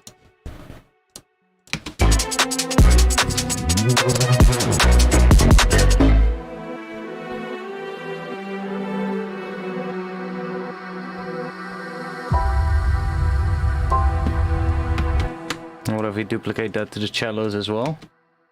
Then lower.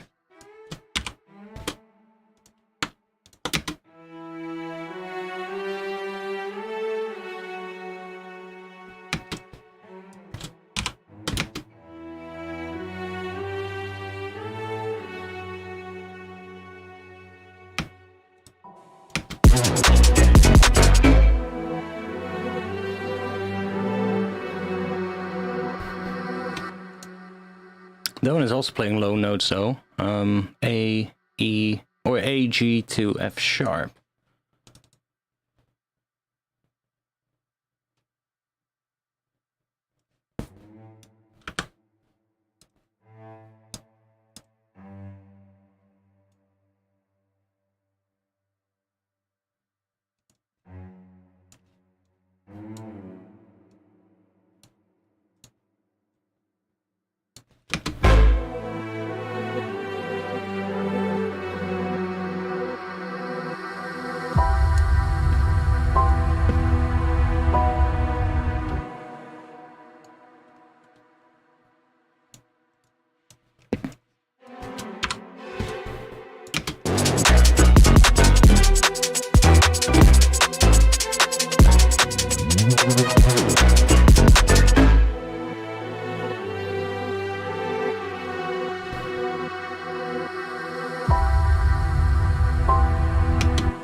Let's have a little look here. We need this one. Basically all of these. We need that here.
It's pretty good.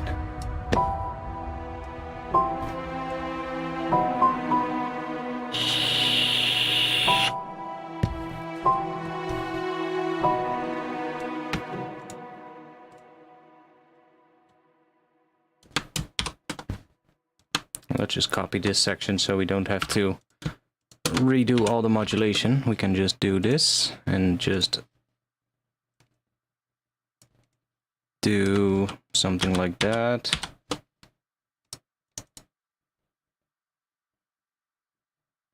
Oh, I didn't even automate the volume here, but let's just make sure.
playing, it's overlapping a bit too much with these now. Ooh.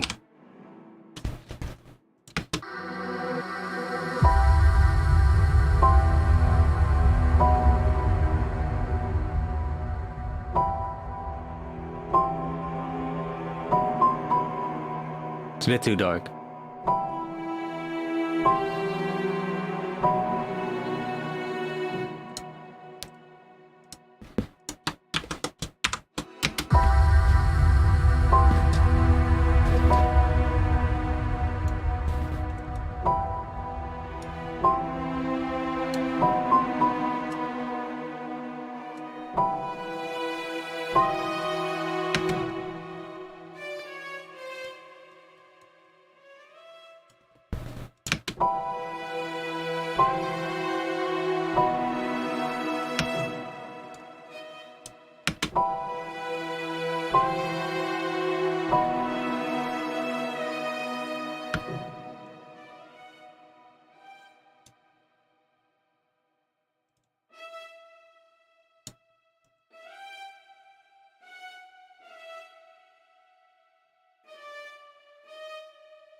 Phew, I like that change.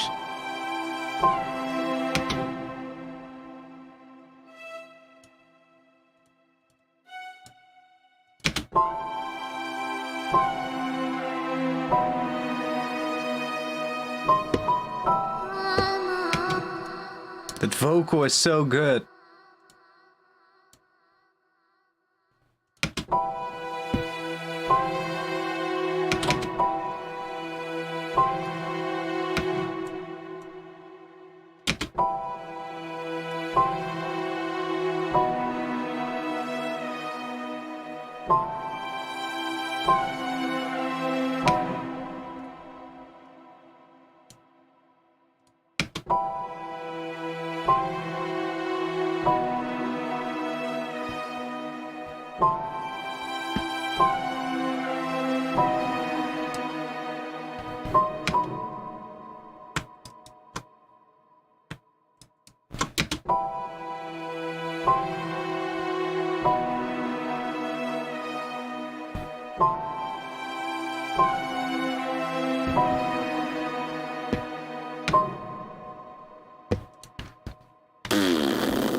Is it weird that I'm getting amazed with myself? I don't want to blow my own horn, but...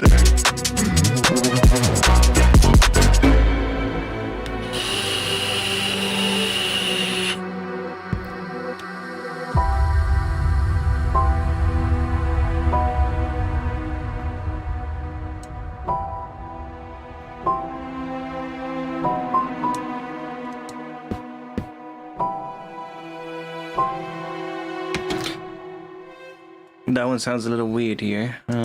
It's either that or one of these. That one.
Ooh, those high ones are really good there.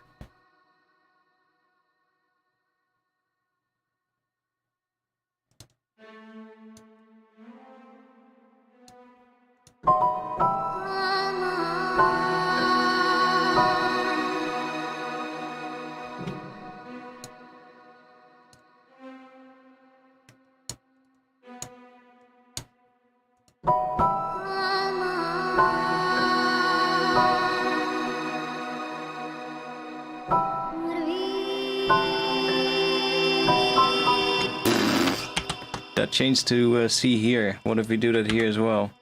Just do that.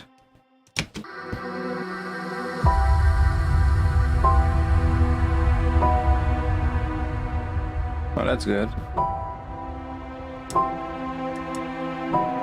Yeah, that's good.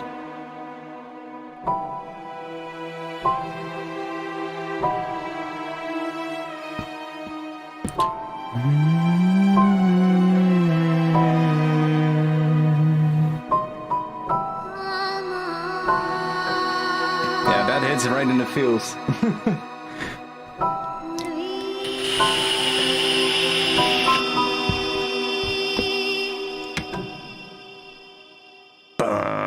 And here it needs to get bigger.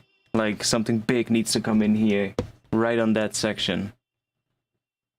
Like some bigger, like here we could maybe bring some brass in. Or woodwinds, one of the two. I kind of want to, I'm kind of tempted to add a little oboe section somewhere, just for fun. I'm not sure if I have an oboe, but I can find one. I can get one, I can buy one. I think that could be fun. Let's just try the,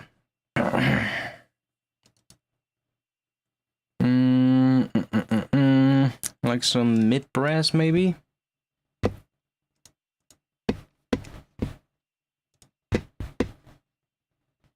And then I set right here.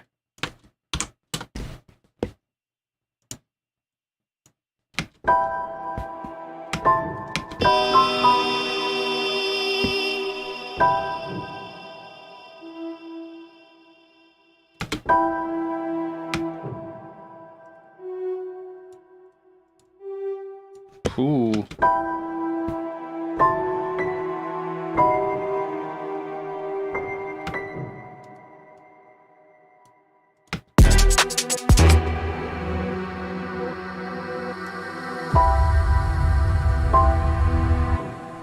I might even take the strings out in the first section.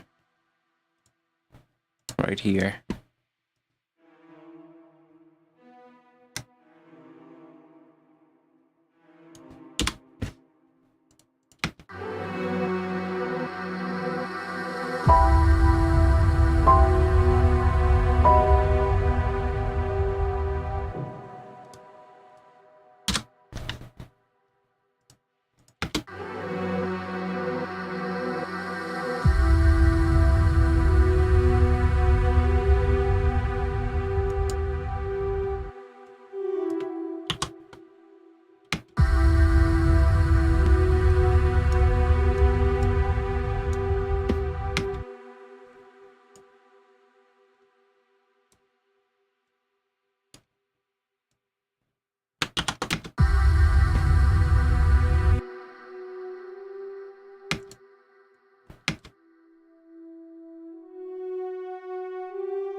Ooh.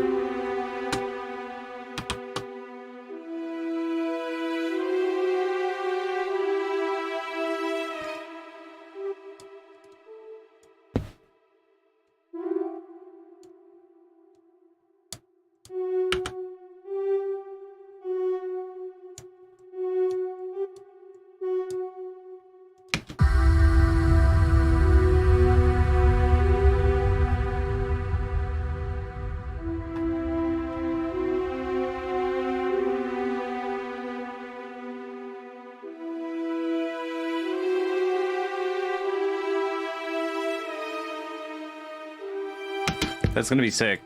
Going up there. There's a little bit of a glitch happening right here where it loops. Just do that. So we don't get any weird glitch there.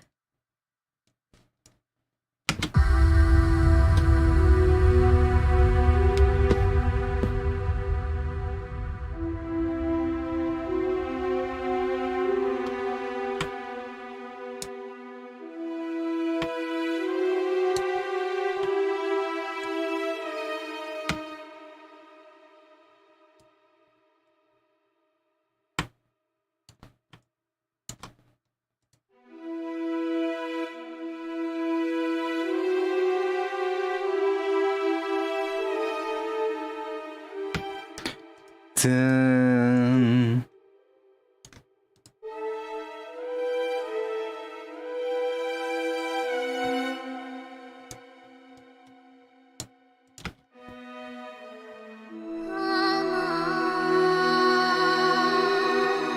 Ooh, that's gonna be dope. Underneath this.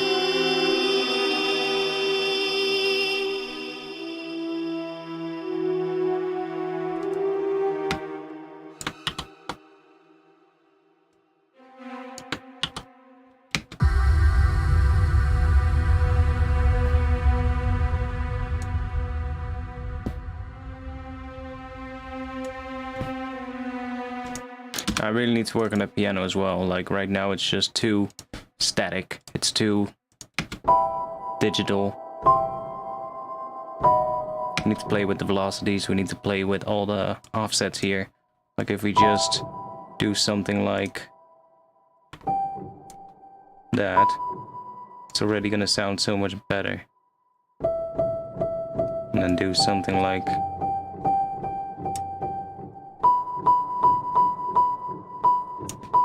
that. We're already gonna get so much more of a beautiful sound. So then when we hit them all at once, we really need to, you know, start playing with this, or maybe even do a little pattern on these. Like if we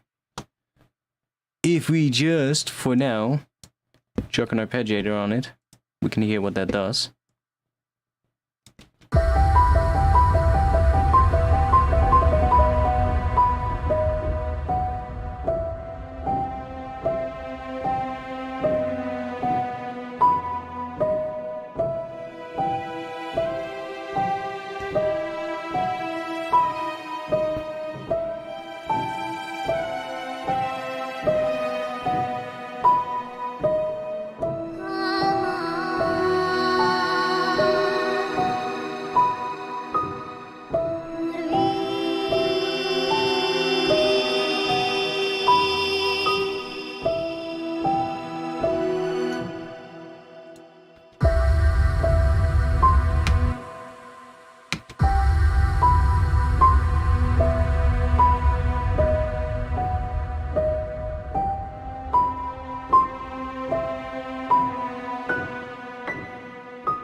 It's gonna be nice having like an actual piano section here.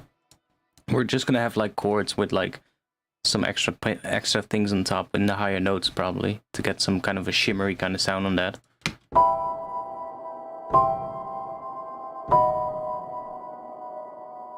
Yeah. I am layering string libraries as well. I have the Albion 1 strings here. That's just the Albion 1 strings. But it's layered with the legato viola from, what is that, solo strings? Oh no, session strings actually.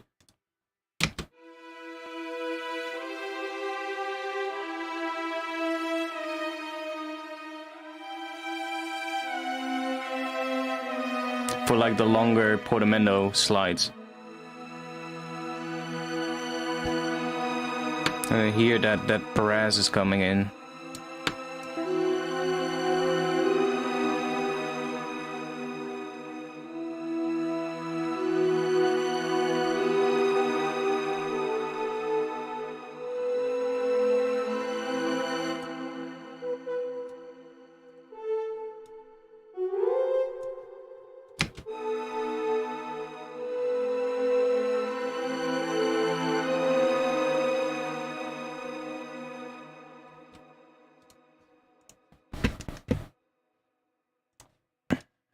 So yeah, that's definitely they layer really nice, especially here as well in the intro. We've got this section kind of sounds better already.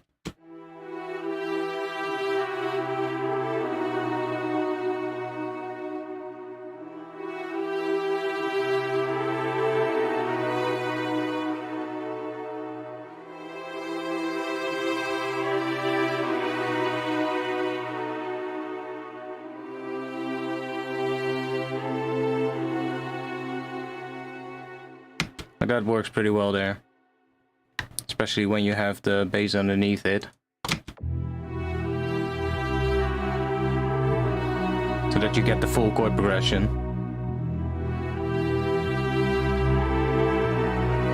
Yeah, all my streams are available on my YouTube channel. All you have to do is go to my channel and just scroll down, and you'll see a playlist called Streams Archive.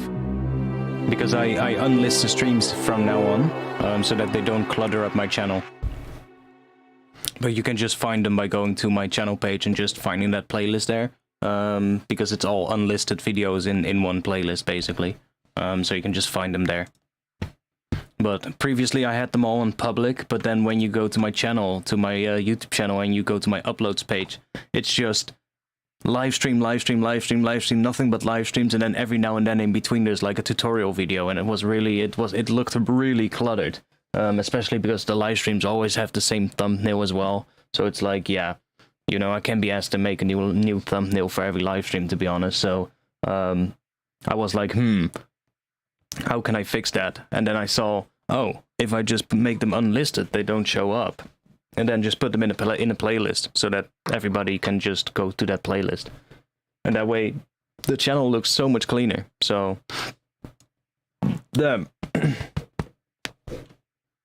what's the drop? The drop right now, well, we're gonna have multiple drops. I'm actually gonna stop streaming as well. I'm gonna be back on Friday on 8:30 p.m. Amsterdam time. So Friday we're probably gonna work on this one again. I'm really feeling this one. If we're not gonna work on this one, we're probably gonna work on a different track for this same.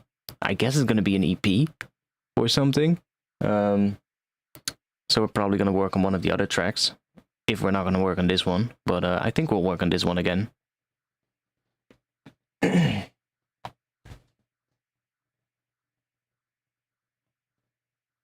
I mean, this one is definitely far from done yet. It's going to take a lot of work to get this one right, but hey, I'm all for it, man. I love where this is going. This is so much more like this feels so much more like me than any of the other stuff that I've made before.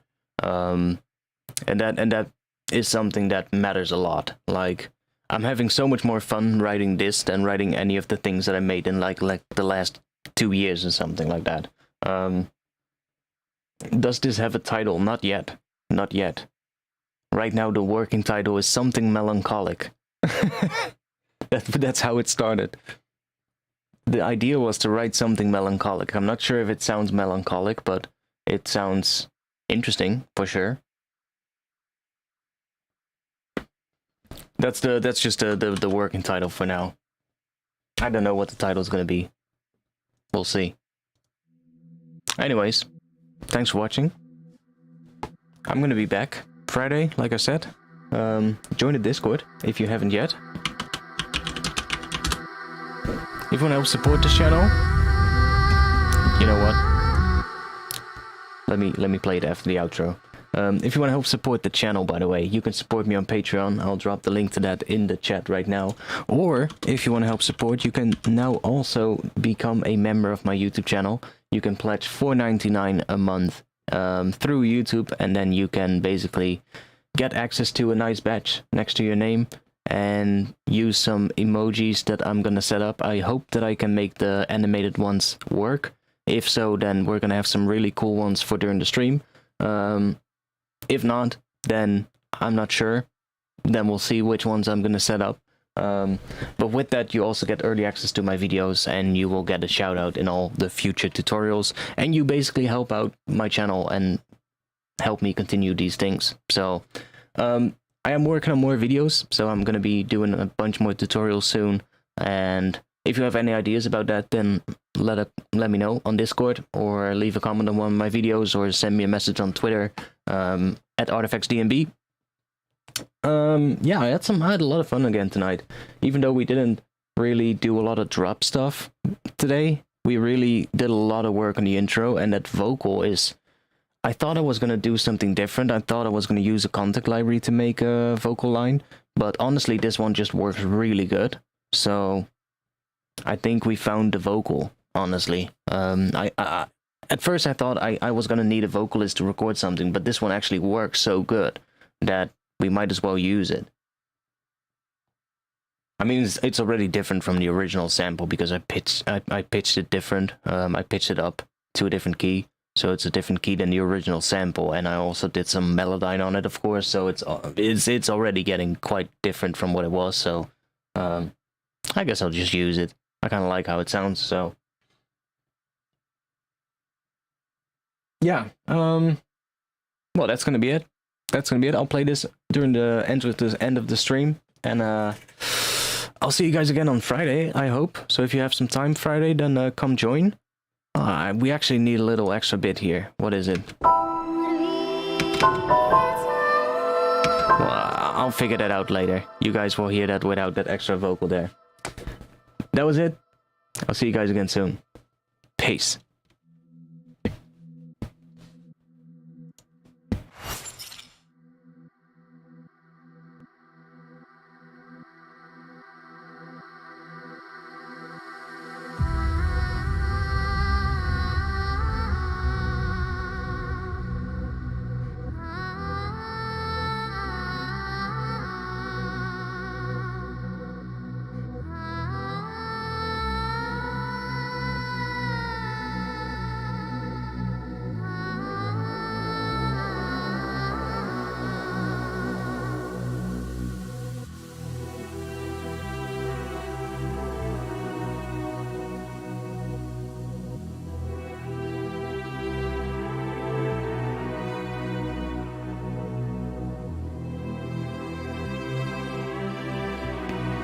I already know that string thing has to change. Different pattern.